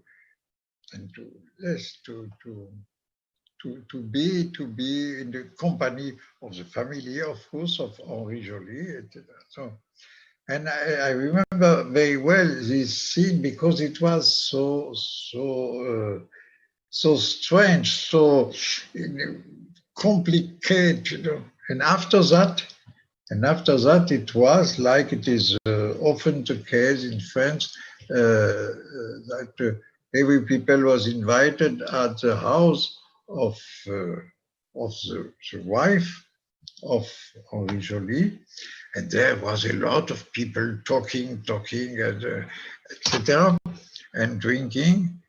And Derrida came to me and he said, "But it is horrible. All this, every people speak, and they speak about nothing, about everything. And by us," he said, "by us, that is by the Jews." Normally, he never says us for the Jews, but by us, we are silent. And we keep silent for many days. And I said, yes, I know, but by us, no. We talk, we enjoy, because we think it is a way to enjoy with the dead person. Derrida was not convinced, you know. He was even shocked. You know? Well, it's just the question of mourning and burial is a collective, a common question. And precisely it is good that we rediscover this question with this negative and painful experience of pandemic, because maybe certainly the next time I think somebody will invent another way to do that. And first, but after, but without any pandemic problem, I would say, could we be able to find a way to invent a ceremony precisely for the without reason, celebrating the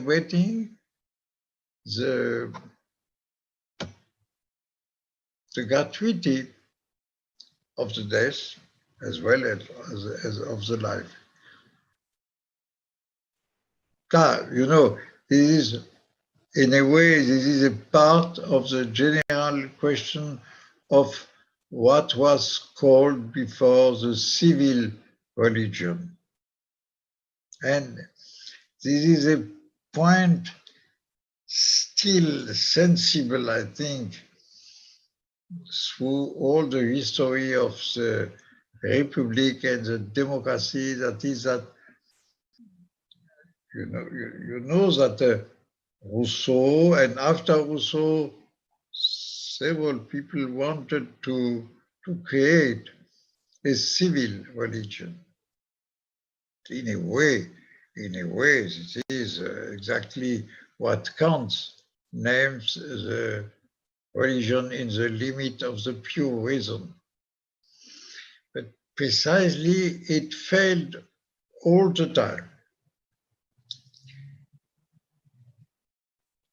Maybe civil religion is not the good word, but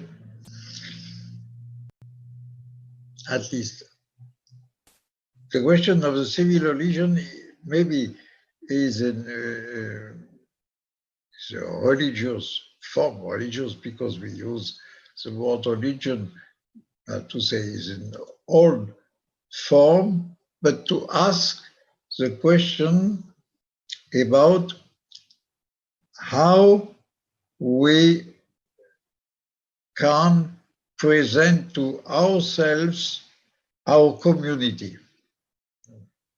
And this is still at stake.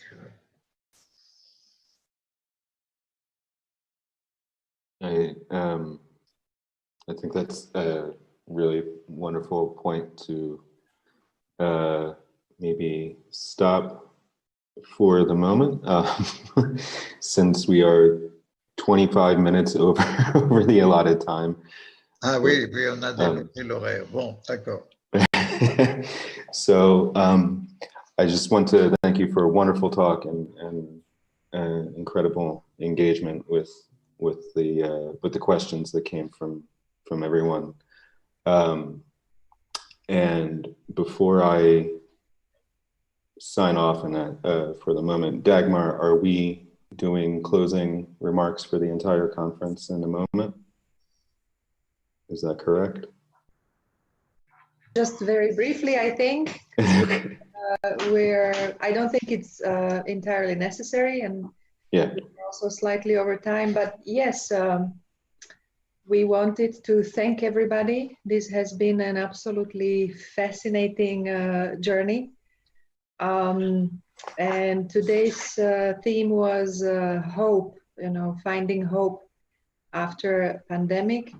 And I was thinking about it, and I think thinking through the different situations together, both the challenges and the going through the list of possibilities.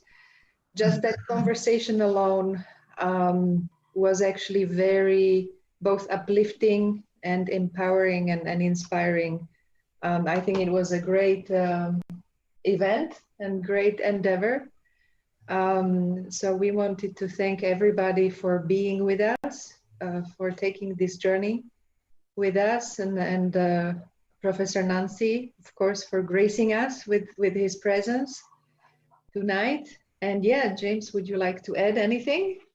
Well, first I wanted to thank all the participants. This is really the first chance I've had to reflect on any of this situation. But I also wanted to thank the organizers, Alexa, Micah, Daniel, and Mate. This is their brainchild. I really did not do a lot of work here. And I thought it was a very impressive series of talks. And I also just wanted to reemphasize my appreciation for you, Professor Nancy, because this clarified for me a lot of thoughts that were scattered. And it was very, very, very helpful and very thoughtful.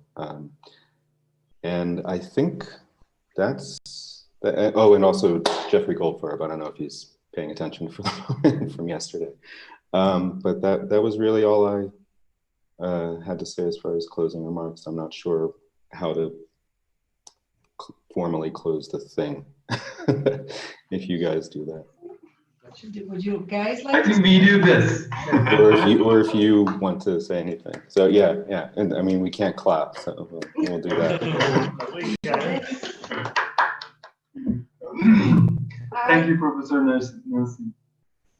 I think for the organizing team, again, we would like to thank Professor Nancy, Professor Goldfarb, Dr. Tiryaki, Dr. Wilson, Dr. Vasichka, and Dr. Pak for being with us. We would like to thank all of the participants who submitted their papers and who presented their work. And of course, all of you who've been watching us through Zoom or through live stream, who've been asking questions and everything, because without you, we wouldn't do this conference. And we would like to also thank Dr. Kusa and Dr. Griffith for helping us and for the guidance, professional, especially guidance with regards to this conference. And we wish you all the luck and just find your hope in this situation as well. Thank you. Thank you. Thank you. And thank you to James Griffiths and Marie-Ève Morin and Rafik Kuramen. Bye-bye. Bye-bye. Thank you. Bye. Au revoir. Se quitte.